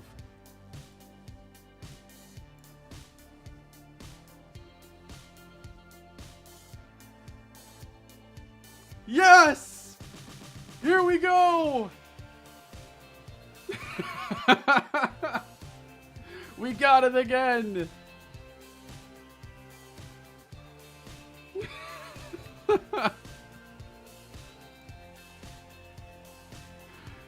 I hate the cold.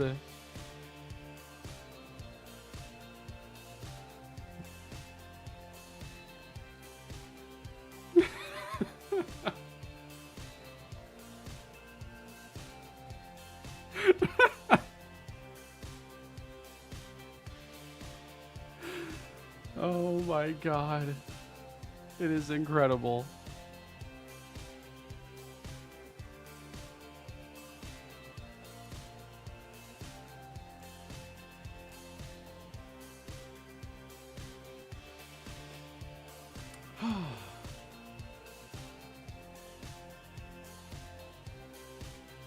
We are not going to sign Bryce Young to a long-term extension. I am going to be using the franchise tag.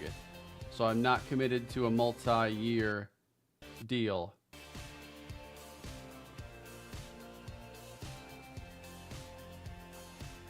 Kane, I have to pee. Would you change that about me? No, you're not allowed to pee. You have to stay. I don't want you to change. Diego Castillo, we're rejecting that. Letting Deontay go.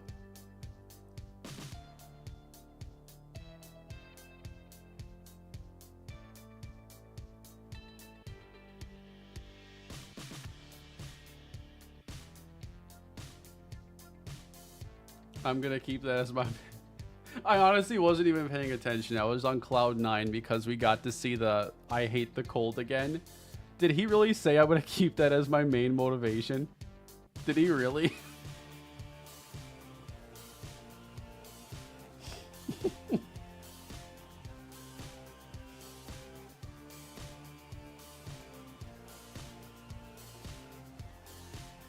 I can't.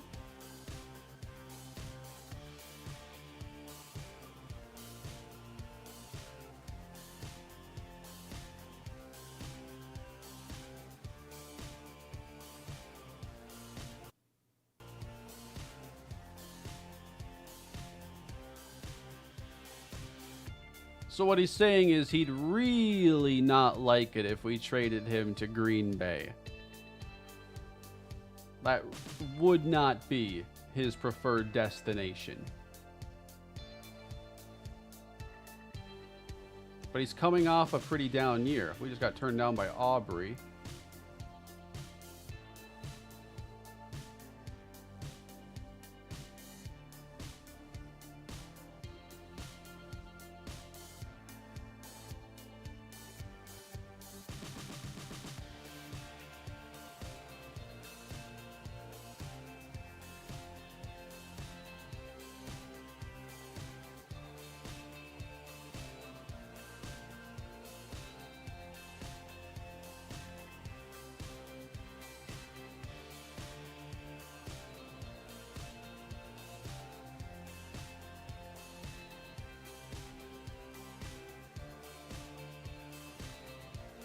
All right, we know our areas of focus for this year's offseason, right?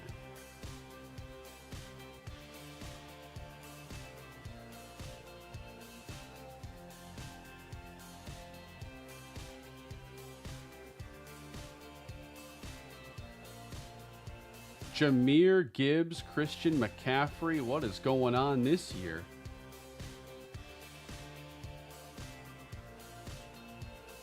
Well, we know we need a tackle. We can definitely try to bring Moten back. We have a couple options there.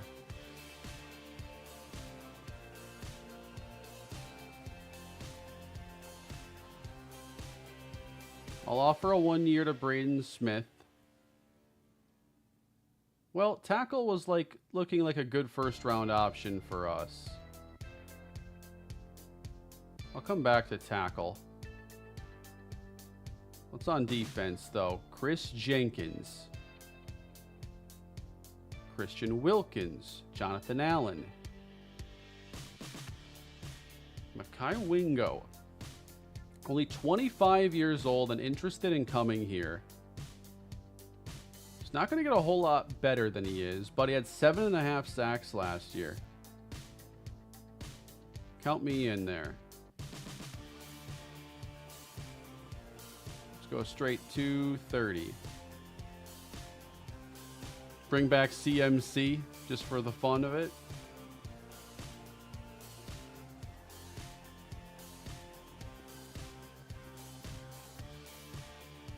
It's tempting. Terry and Arnold will be interesting. And then Justin Reed's the best safety we've had a chance of signing lately. Yeah, I'll try. 2 years should be fine.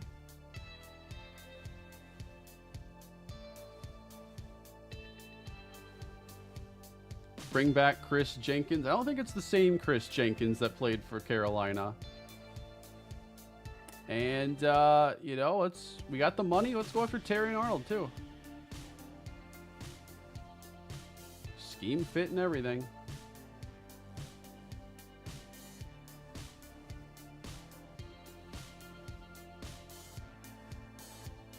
A backup quarterback.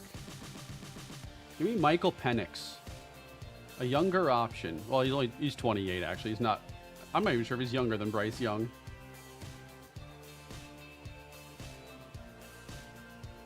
Offering Michael Penix a 2-year deal.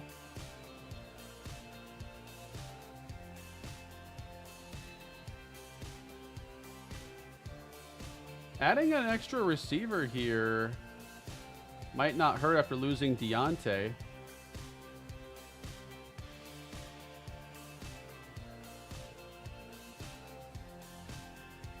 Let's see what the productions looks like. McConkey's coming off a good year, sandwiching 2 down years.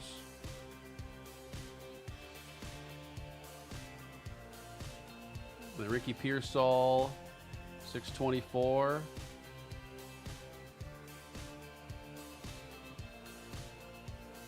Pearsall has more interest in coming here, so we'll go that route. I'm going to try offering a 2-year deal, seeing if that works.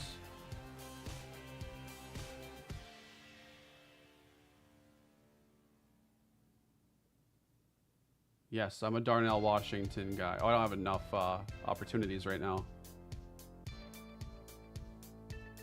All right, 5 guys on the board. 3 decisions, we get 1, Terry and Arnold. For some reason, I just cannot bring in a safety. We lose out on Pearsall at the same time.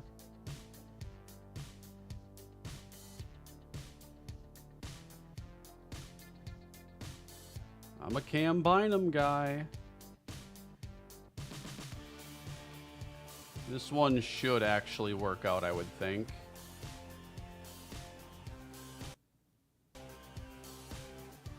And then back at receiver, Elijah Moore's available. Xavier Lee gets available again.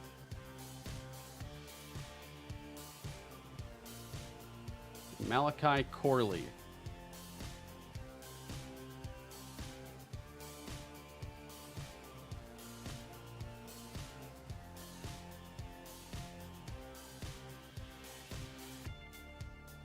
You know, Elijah would just be a reliable number 3 option in this offense.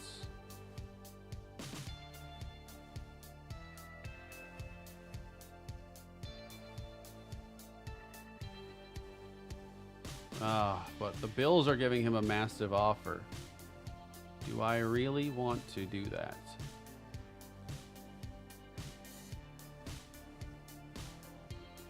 I'm giving the offer to Corley instead.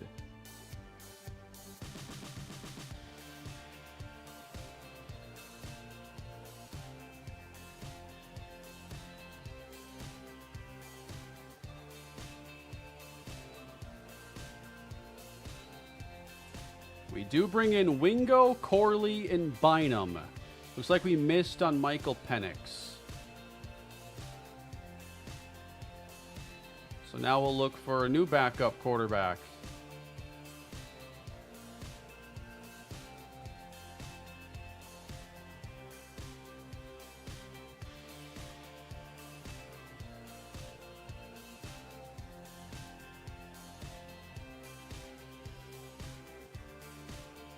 Yeah, regression's definitely different in this game. If guys like Dak are already 79 and not starters. And normal dev, too.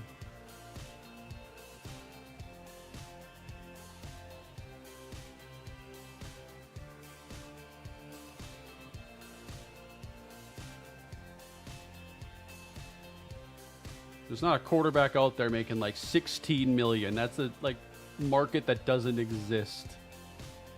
I don't think.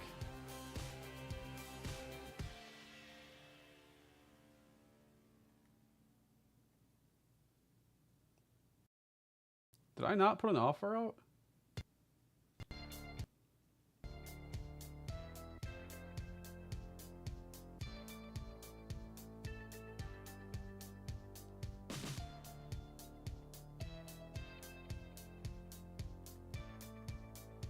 Oh, LA is going to get him for that.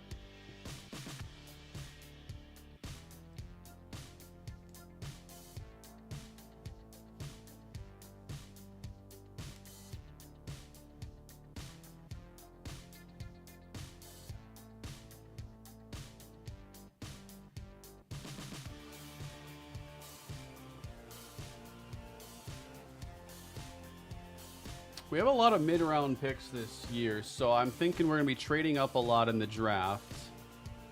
We can get a couple upgrades that way. I still need a quarterback. Sure, let's give Trey Lance an opportunity.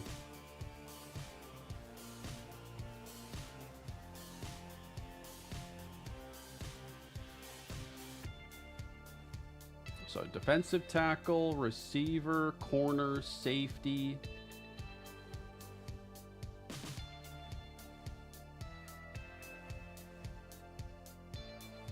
I know I moved on from some linebackers, and edge rush is like a perpetual need. I probably wouldn't mind Quincy Williams coming in.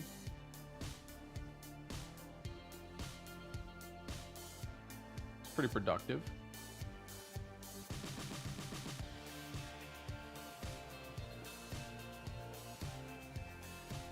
I still have to get a kicker back, I think. Justin Tucker's out there.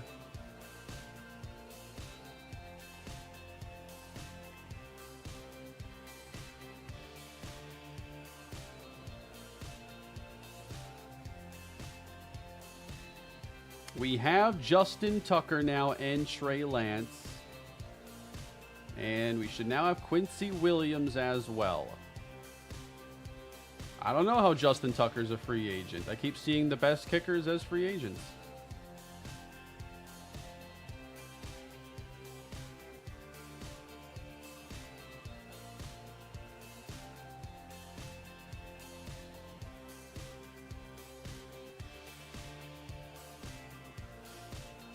So we still need some help along this offensive line.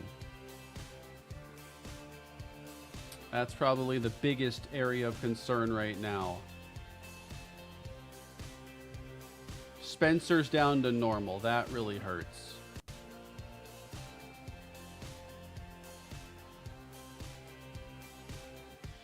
Especially after trading up for him.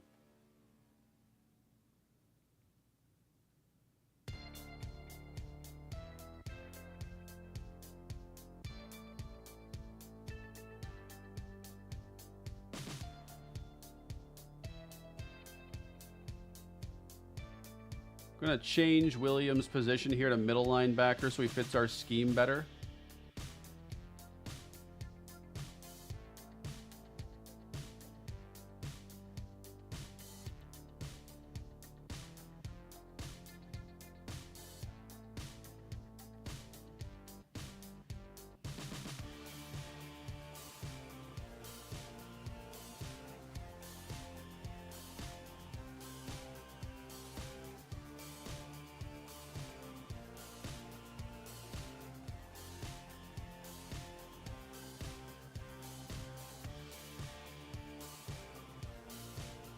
Malik Mustafa is only 26 years old.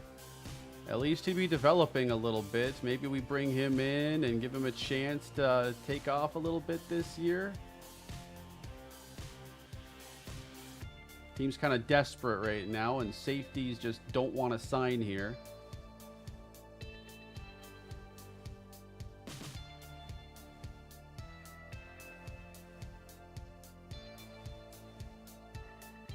Yeah, give me Daniil Hunter. Oh, do I have the room, though, to even entice him? Come on, Daniil, 13.5 for a Viking fan. Do it for me.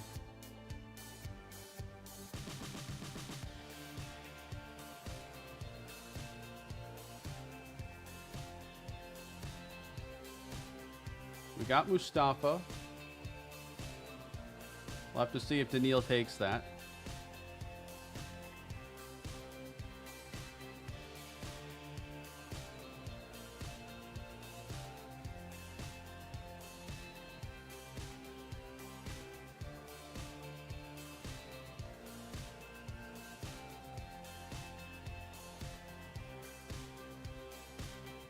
There we go. Daniil Hunter. We're going to move him to outside linebacker to just fit our scheme better right outside. I've had winning seasons. I've been in the playoffs. But last season, we started 0-7 and then finished 8-9. So, weirdest season by far of the rebuild.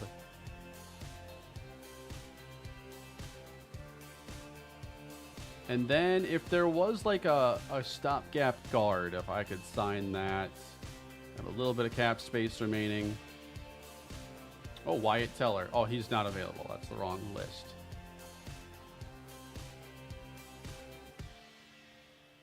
Will Hernandez is there, and we don't have a lot of cap space to offer. But maybe we can get a deal.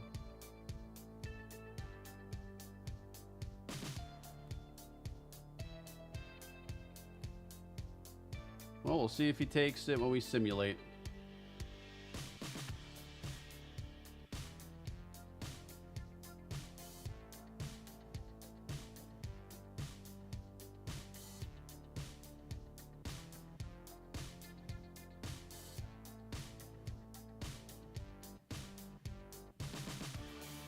Hasn't yet. So offensive line is the concern right now, but upgraded defense, I'd say, at D-tackle, corner, safety more slight, but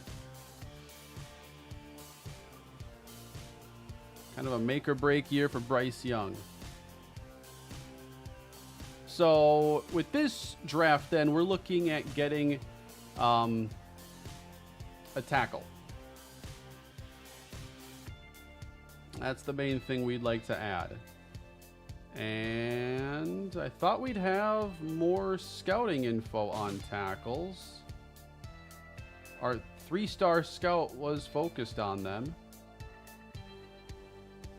So in that case, I'm curious who's supposed to be available when we select. I don't want to private work out the guys that shouldn't be there at all. Preston Boren, David McCarron, Deontay Whitlock. I'm going to private work out those three to see if we could do what we got to do. I mean, we have picks to move up, though, is the thing.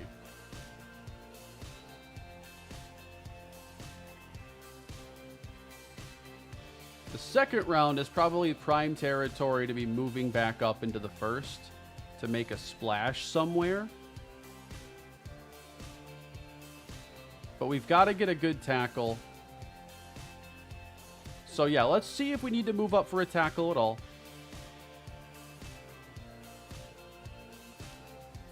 So again, that's going to be scouting Boren, McCarron, and Whitlock.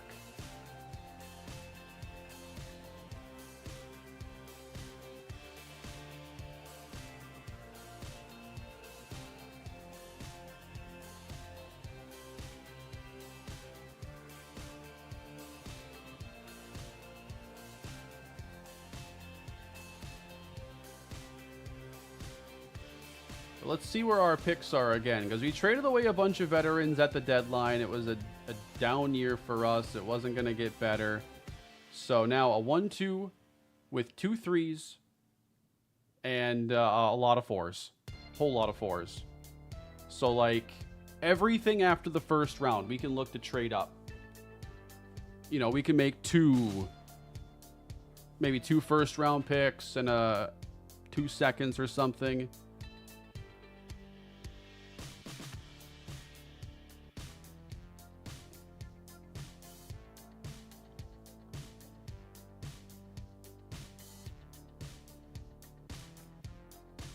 Let's see how those guys ended up looking then. Boren, 2 to 3. All 3 of those guys were 2 to 3.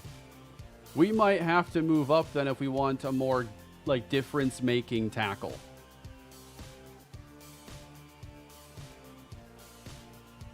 That's wild that none of those guys were first round at all.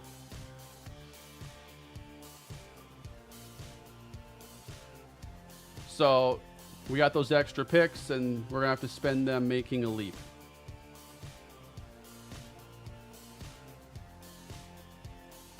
Sebastian Walsh. Definitely looks like a player worth moving up for.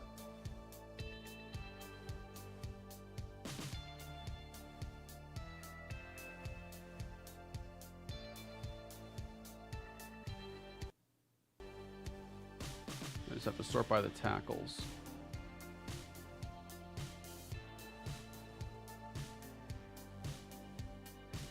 So Shepard's not really a pass protector. Walsh would be the best listed at left tackle. And then on the right side, you got a lot of high grades there, but 2 of these guys round 2 to 3 talents. Cole Byrne.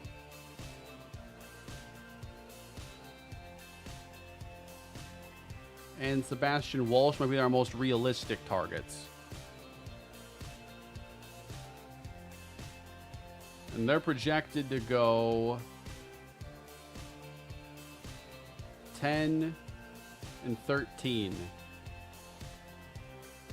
We may have to trade into the top 10. And then there's Connor Shepard projected at 9. But doesn't have the pass blocking I'm looking for. So I do think like 9 or 10 is kind of the spot to look at.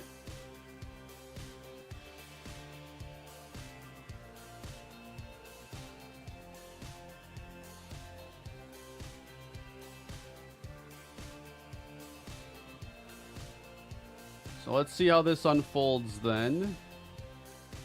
Jake Burrows. Then they didn't go quarterback number 1. Where was he supposed to go?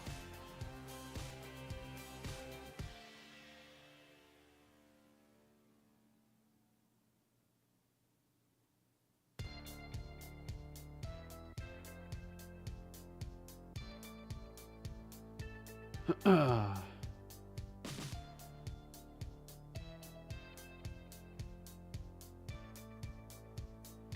wonder what he was in the mock. Can I still see a mock draft from here?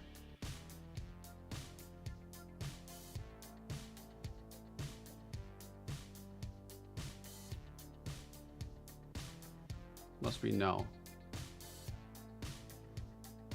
When's the $500 MUT pack opening being posted? What is Kane's ideal scouting system? That's a good question. I definitely think like you should be given kind of ballpark figures on the physical traits. And then I'd probably like something a little more like the MLB system where you have scouts that specialize in certain areas, and depending on the quality of that scout, you know, maybe you're getting a more accurate or less accurate idea of a certain position group. It's tricky though, because you know, you're simulating scouting. I do think like getting more rating ranges is the right thing to do there.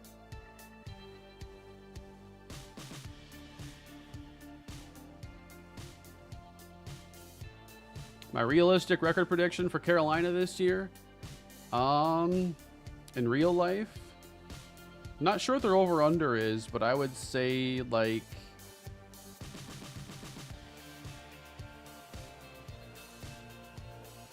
I put them at like 7-10. I think they could have a much better year. That roster isn't terrible. The coaching situation was bad last year, and the offense couldn't move the ball. If Canales makes the offense like an NFL offense, and Bryce can get it going with like Deontay and maybe Brooks is good, like so many things went against them last year.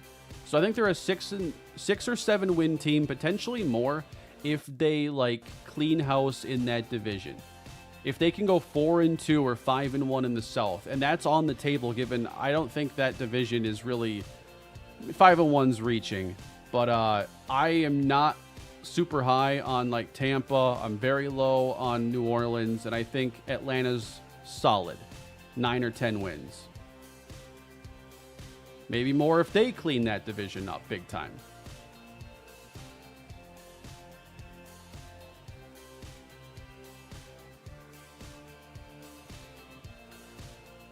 Yeah, the Vikings are a difficult enough rebuild because there's still a lot of work to do on the defensive side. I think that, you know, a lot's in place with Jefferson and McCarthy and Addison, so it's not the toughest team, certainly from an offensive standpoint.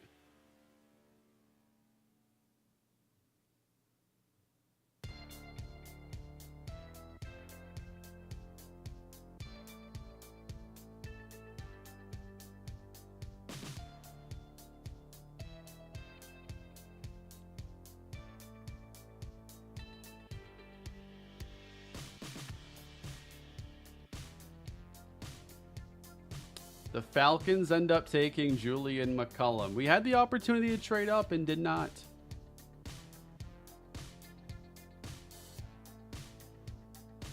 Craig Bradshaw goes. Dare I say, is the draft less predictable in this game? Because didn't Mock Draft 5 have Connor Shepard going 9? Is the draft actually a little more unpredictable in this game?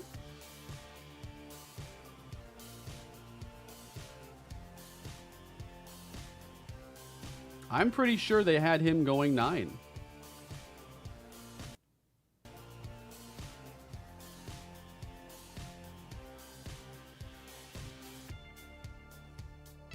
You got Sebastian Walsh here, B, C to F.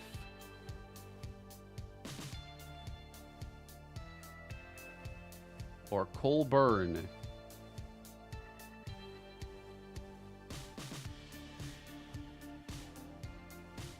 I think Byrne's my guy.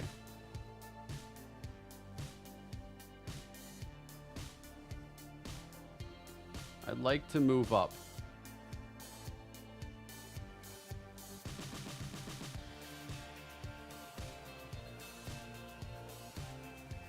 Yeah, Byrne's my guy.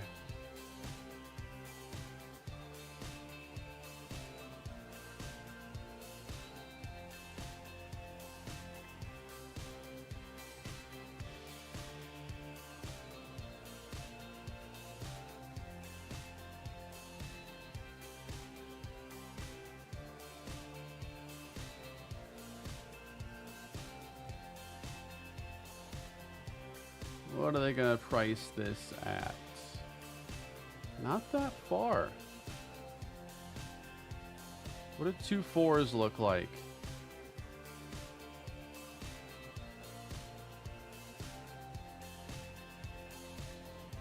So I can hop up 7 spots here.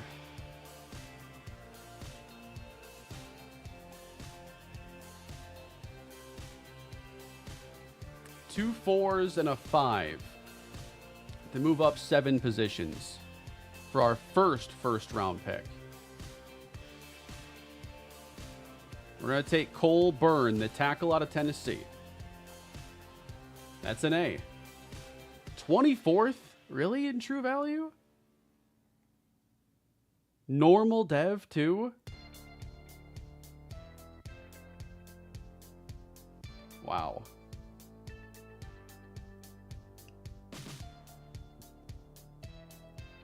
We don't have to, like, have the best right tackle, but I wanted, like, 74 overall star dev in the top 10. So there are some safeties I'm looking at here that could be intriguing, as we haven't been able to address that position quite as well as I would have liked. The playmakers here, I at least want to know ballpark how good they're supposed to be.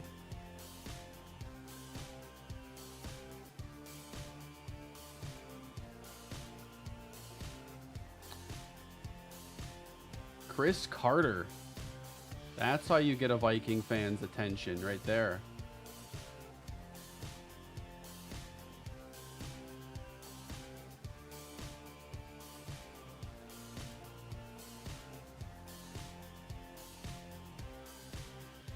Receiver, not a huge priority.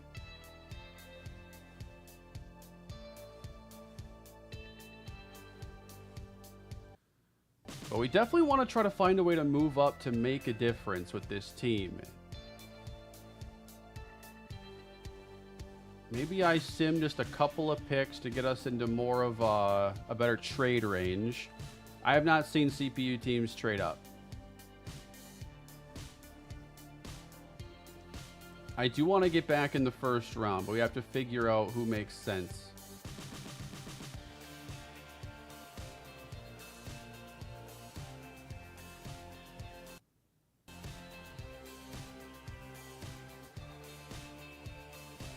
Patriots end up taking David McCarron. They still get a tackle. All right, can we find somebody here we want to trade up for? Steven Vanover. Tight end's not a need, but we're looking for ways we can push this team forward. He does look really good.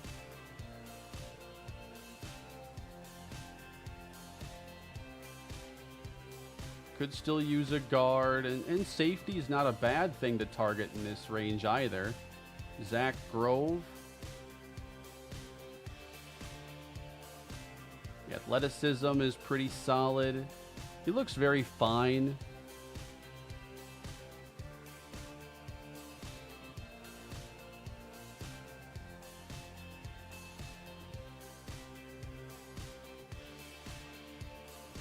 Chris McGee is 21 years old. Very fine. You know, these guys could start, maybe not be spectacular unless you get lucky.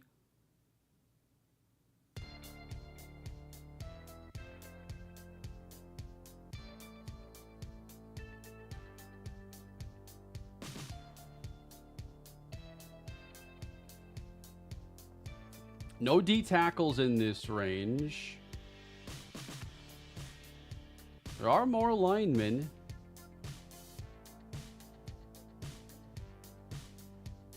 Carter Thompson's a guard.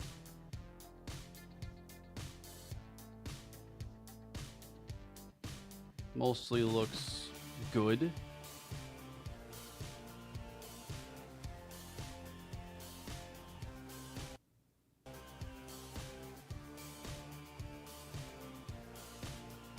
Yeah, nothing's really standing out as like a need to jump up right now. I want to build up the line, but I think we can sim it a couple picks.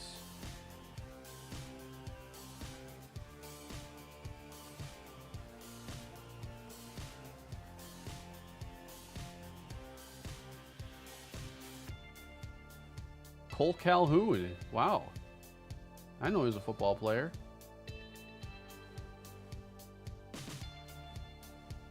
Chris Carter just went.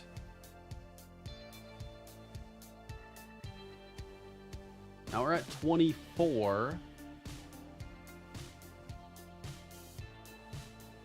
Steven Vanover is now the best rated player available.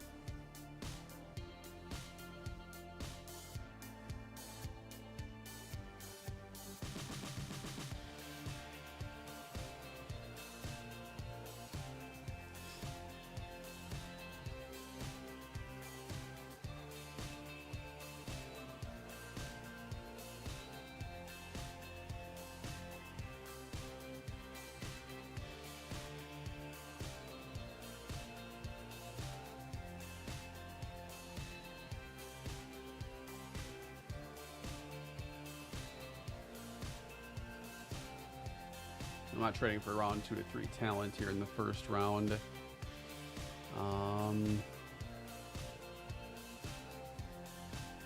Carter Thompson. He's a power guy, big guard. Run block finesse isn't bad. His run block power is going to be A to C.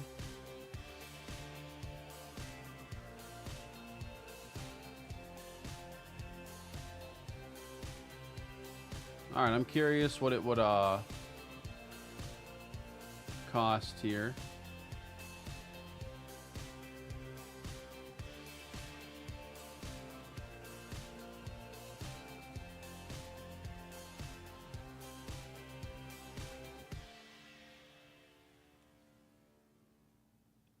Yeah, it's not going to be the cheapest move up.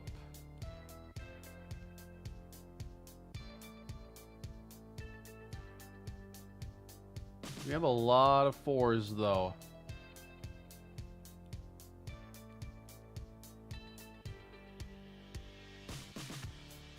This is just a tough spot to try to move up this much with only 4s as your ammunition. I don't know if it's going to be worth it. Maybe we take it a little easy here then.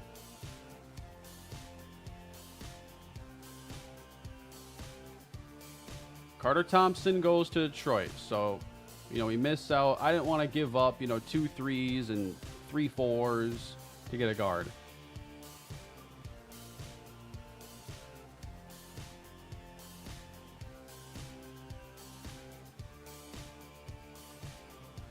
Now, Kansas City at 30.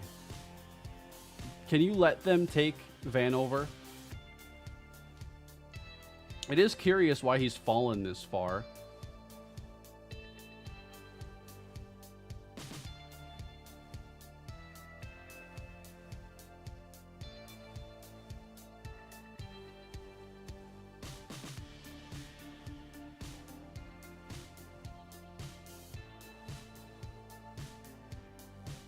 Comparing the safeties right now, because they might make sense for a move up still.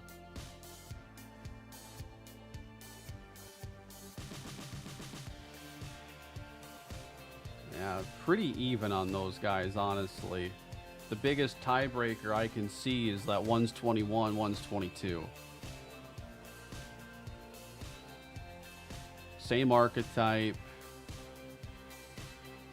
Maybe Chris McGee.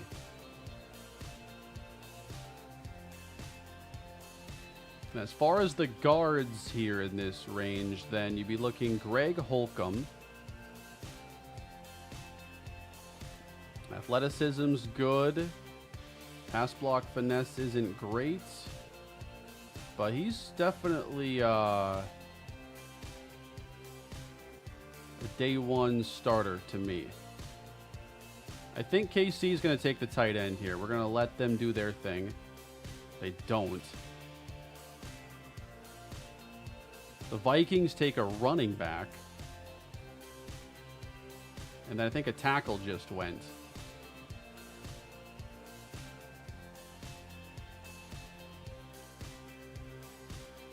So I'm going to try to move up here with Denver.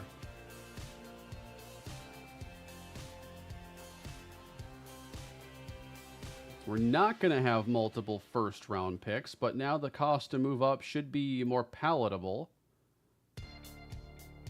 For a 3 and a 4 now, we can move up. First pick of the second round.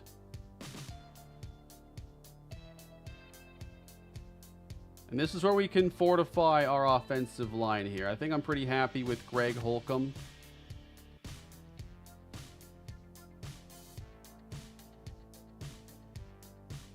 We're going to get the 72nd player? Man, that hurts. 2 normal dev offensive linemen. They can start, but it's not going to be a big boost.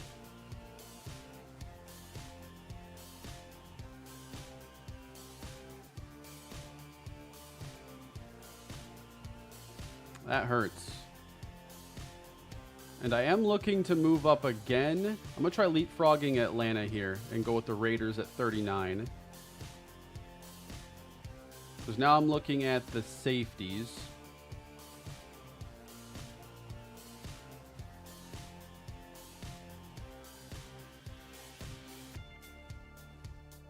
Yeah, that hurts. That's a big reach. His ratings look solid.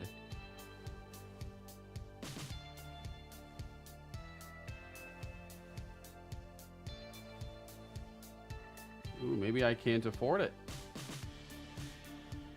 Yeah, 81 to 39 is a long way to go. I'm not in the neighborhood right now. They go Vanover. I'm really curious about his ratings with how long he stayed available. And he just looked like he'd be an easy hidden dev guy there.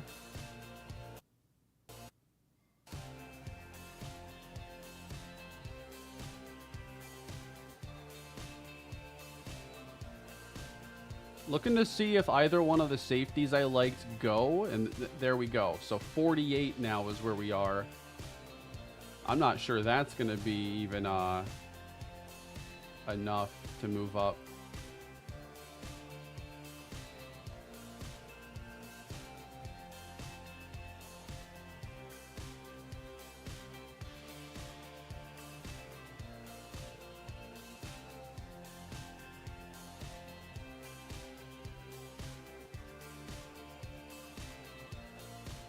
Nope. So no deal there. Man, I thought we were really going to do a lot more damage in this draft.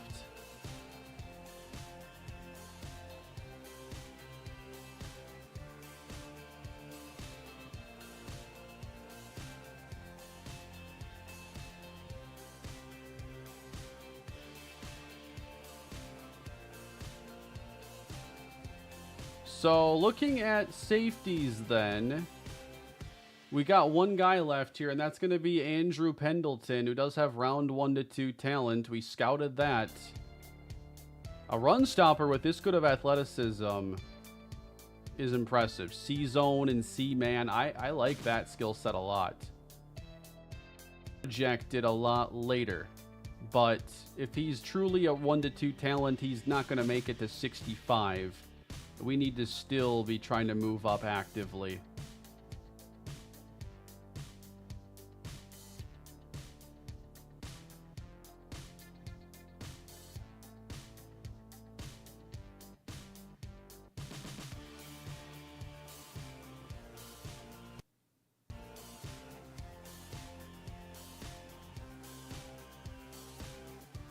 All right. I think what I'm going to do here is I'm going to be willing to give up something in the future.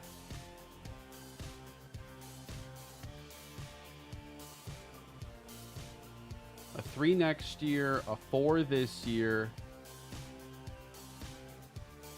and maybe a 6 could get it done. All right. So we're going to move up, and we're going to be able to get... I think he's going to have hidden dev.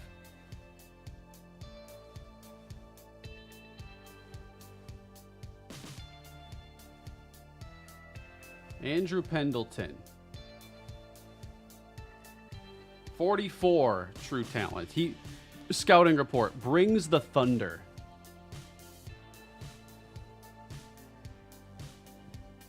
I don't like storms. Would you change that about me? Hidden dev. I mean, this guy has way too good of athleticism for run support. This guy's a freak. That's a really good pick, considering how badly safety's gone for us in this stream.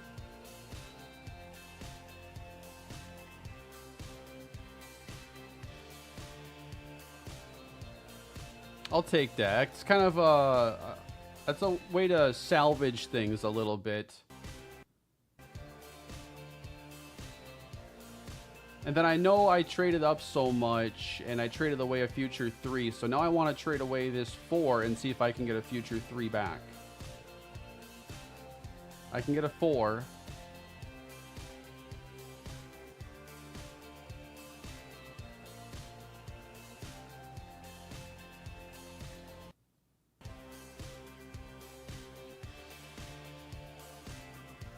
I'm going to take the 4 and the 5. That'll help make up for the loss of a 3.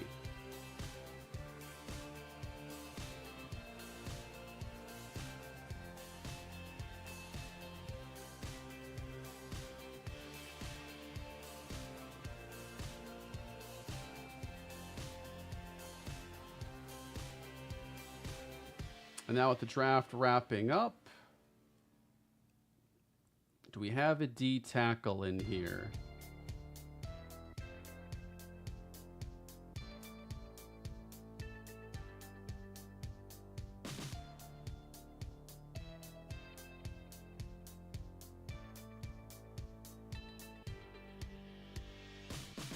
Maybe Dion Blake.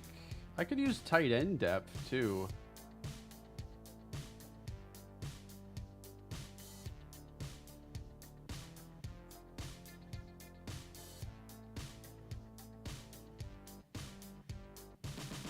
We'll take Kenny Weber.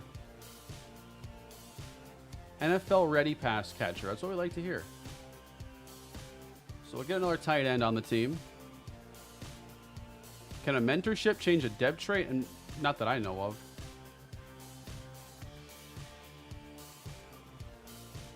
Mentorship helps out just getting them extra experience to develop overall quicker.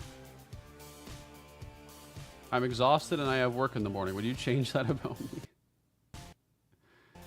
God, this game is something else. What a gift it's given us, though.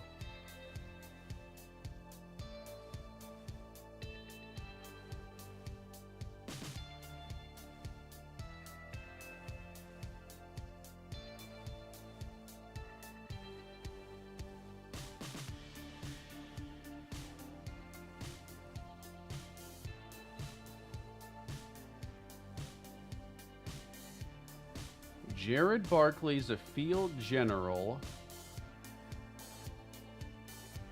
Doesn't look that great.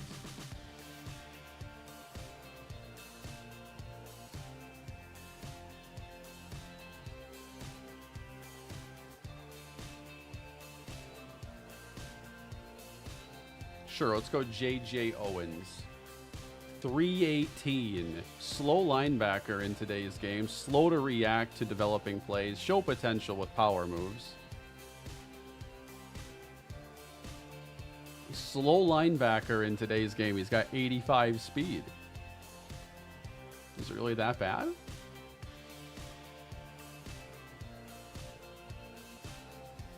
All right, so we upgraded some spots in the draft. We do get a 75 overall tackle, and then a 72 overall guard, and a 73 overall safety. Pendleton does have the hidden devs, so he's the most intriguing, but Holcomb and Byrne can also start. A couple players I was interested in this class. One, how good was the quarterback? Julian McCollum goes to the Falcons. That would have, not been ideal to get a normal dev quarterback to replace Bryce.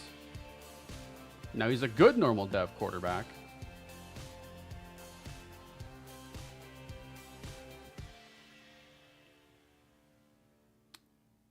And then I traded up for Byrne.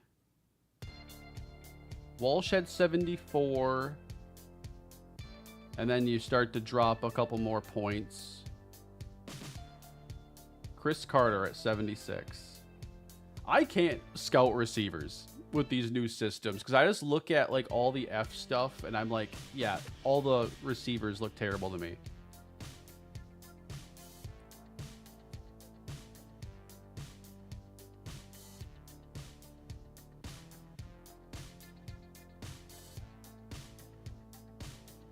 And how good was that tight end that fell? Like, to me, him falling had to say there was something wrong I couldn't see. Not really. But yeah, I'm happy sticking with our current tight end. I thought it'd be faster.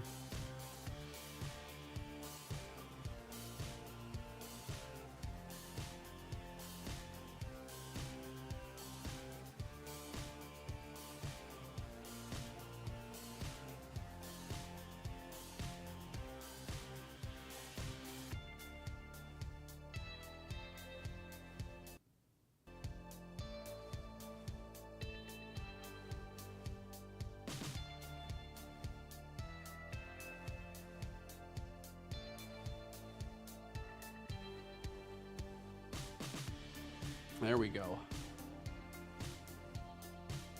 A little bit of an upgrade there for Jonathan Brooks.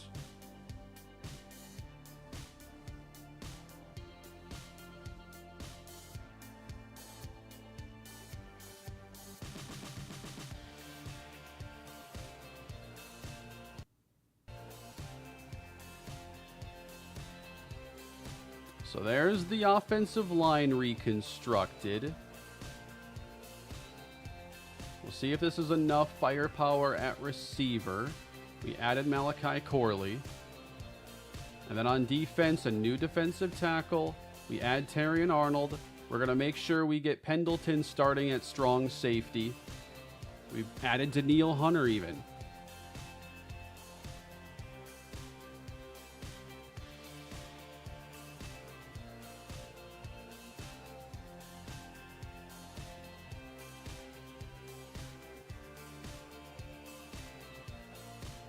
I just want to make sure we got Marv as the slot.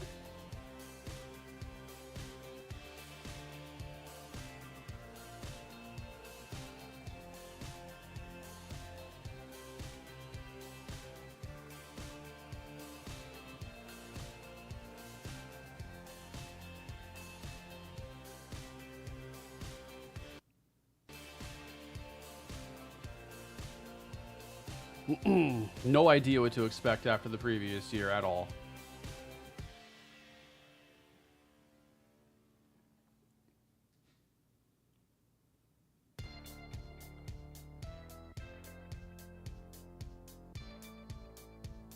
Coach, my agents are telling me my personality could be a problem sometimes.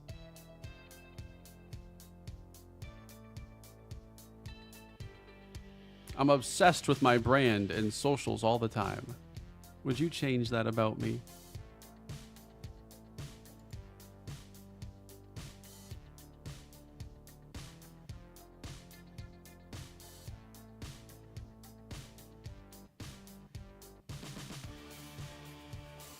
That's Jaden Wall, whose personality just changed.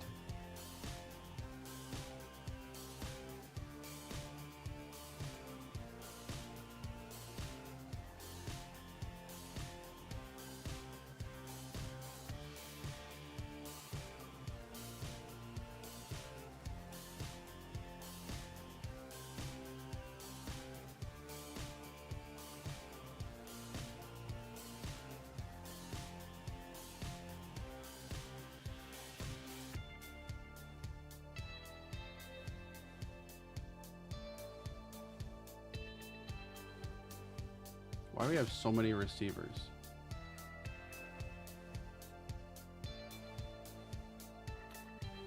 All right, guys, I'm looking to wrap up the stream here soon, but I at least want to see, you know, what kind of year the Panthers have. I think I'll be streaming this probably again. You know, it's been fun to just do a little rebuild like this, and looks like it might be a little more work to do with this team. And I think that if it doesn't work out this year, maybe we look for a new quarterback, and this is the class to do it.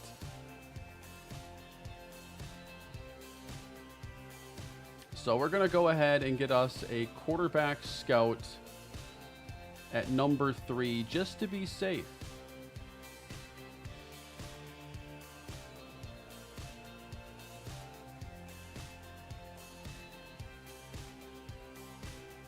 I'm still cool targeting D tackles. For the 2, I'm gonna look at receiver.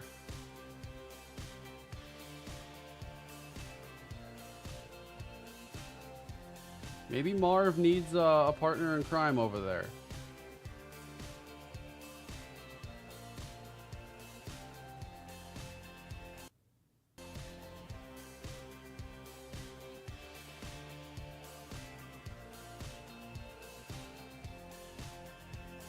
So let's dive into the year and just see what this all turns into.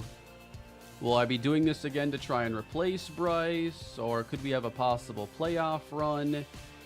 The first game, definitely a good sign, 38-14. Then you get the reality check game against Mahomes and the Chiefs. That's a dominant win again. Ooh, 36.5 points a game.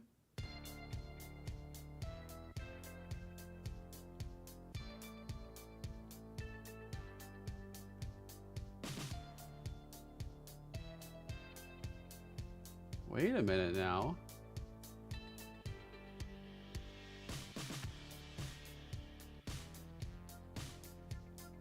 Could the Panthers be back with a vengeance this year?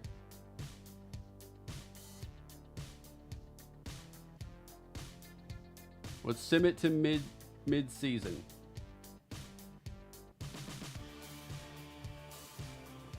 We'll try to stop it in week 8.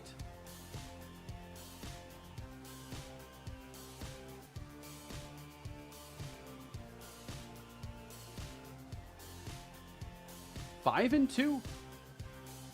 Okay, the points have dropped significantly, but look at the defense. Look what I did to the defense. So much better.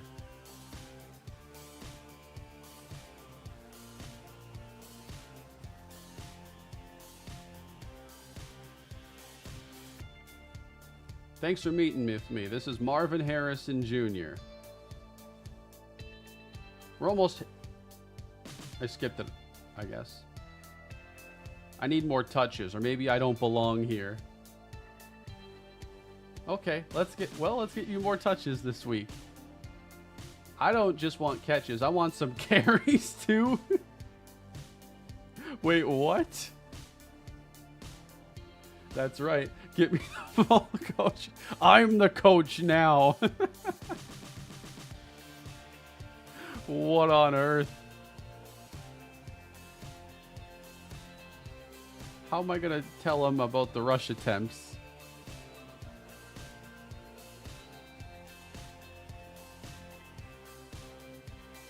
Hope you come through, coach.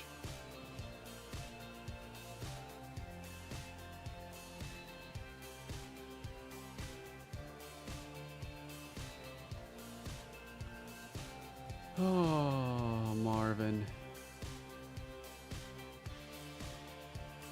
We can't make him a third down back.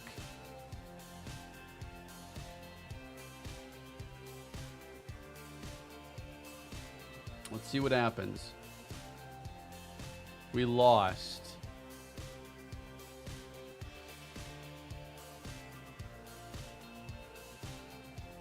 All right, we've lost 3 of 4. Did Marvin? We lost in overtime too.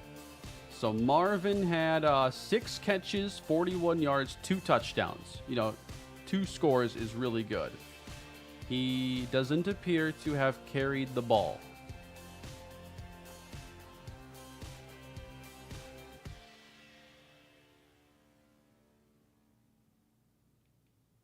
Let's see what Marvin says.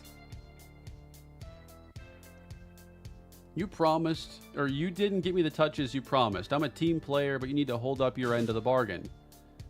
Not funny, coach. Actually, I'm giving you one more shot. By the end of the season, I'd better have 100 catches and 20 rush attempts. And what if that doesn't happen? You don't want to find out. Why are they doing this with the rush attempts?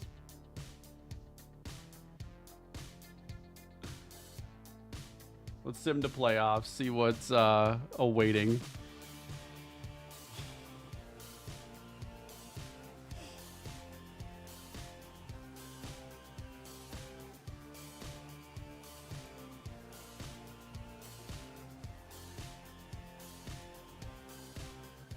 I don't know why they added in the rush attempts like that. He thinks he's Deebo Samuel.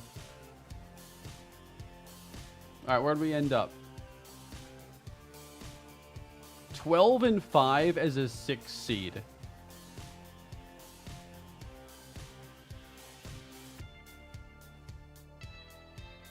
You didn't get me the touches you promised. The more I think about it, the more I think I overreacted. My morale has taken a hit, but I need to come back next year and prove it on the field. But you never know. I could be complaining about touches again next year, LOL. What is this game?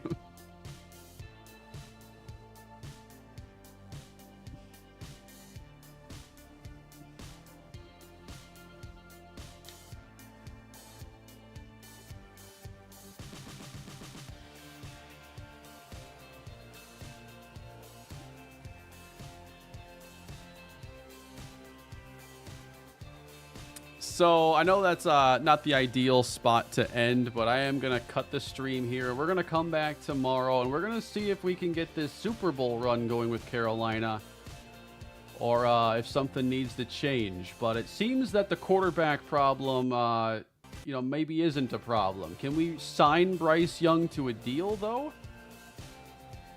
We got him up to a 90.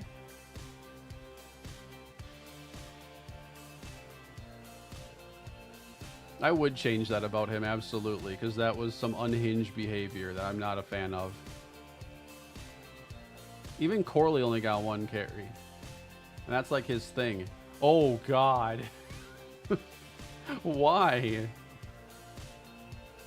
Tyrese Randall is the new wide receiver 1.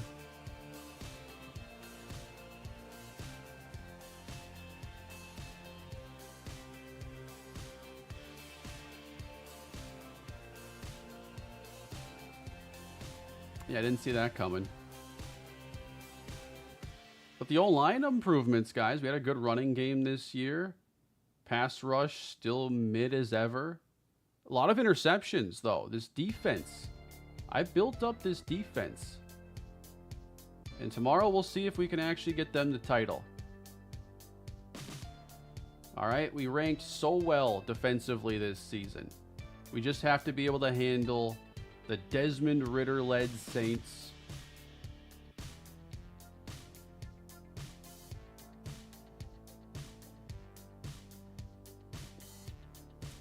If you want to see more of this, please leave a like on the stream.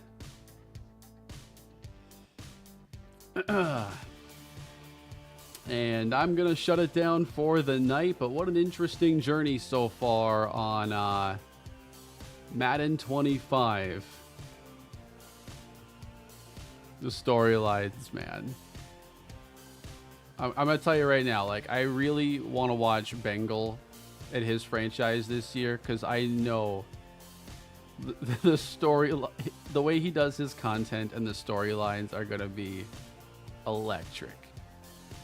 The reactions and just everything to do with it. I can't wait to watch that.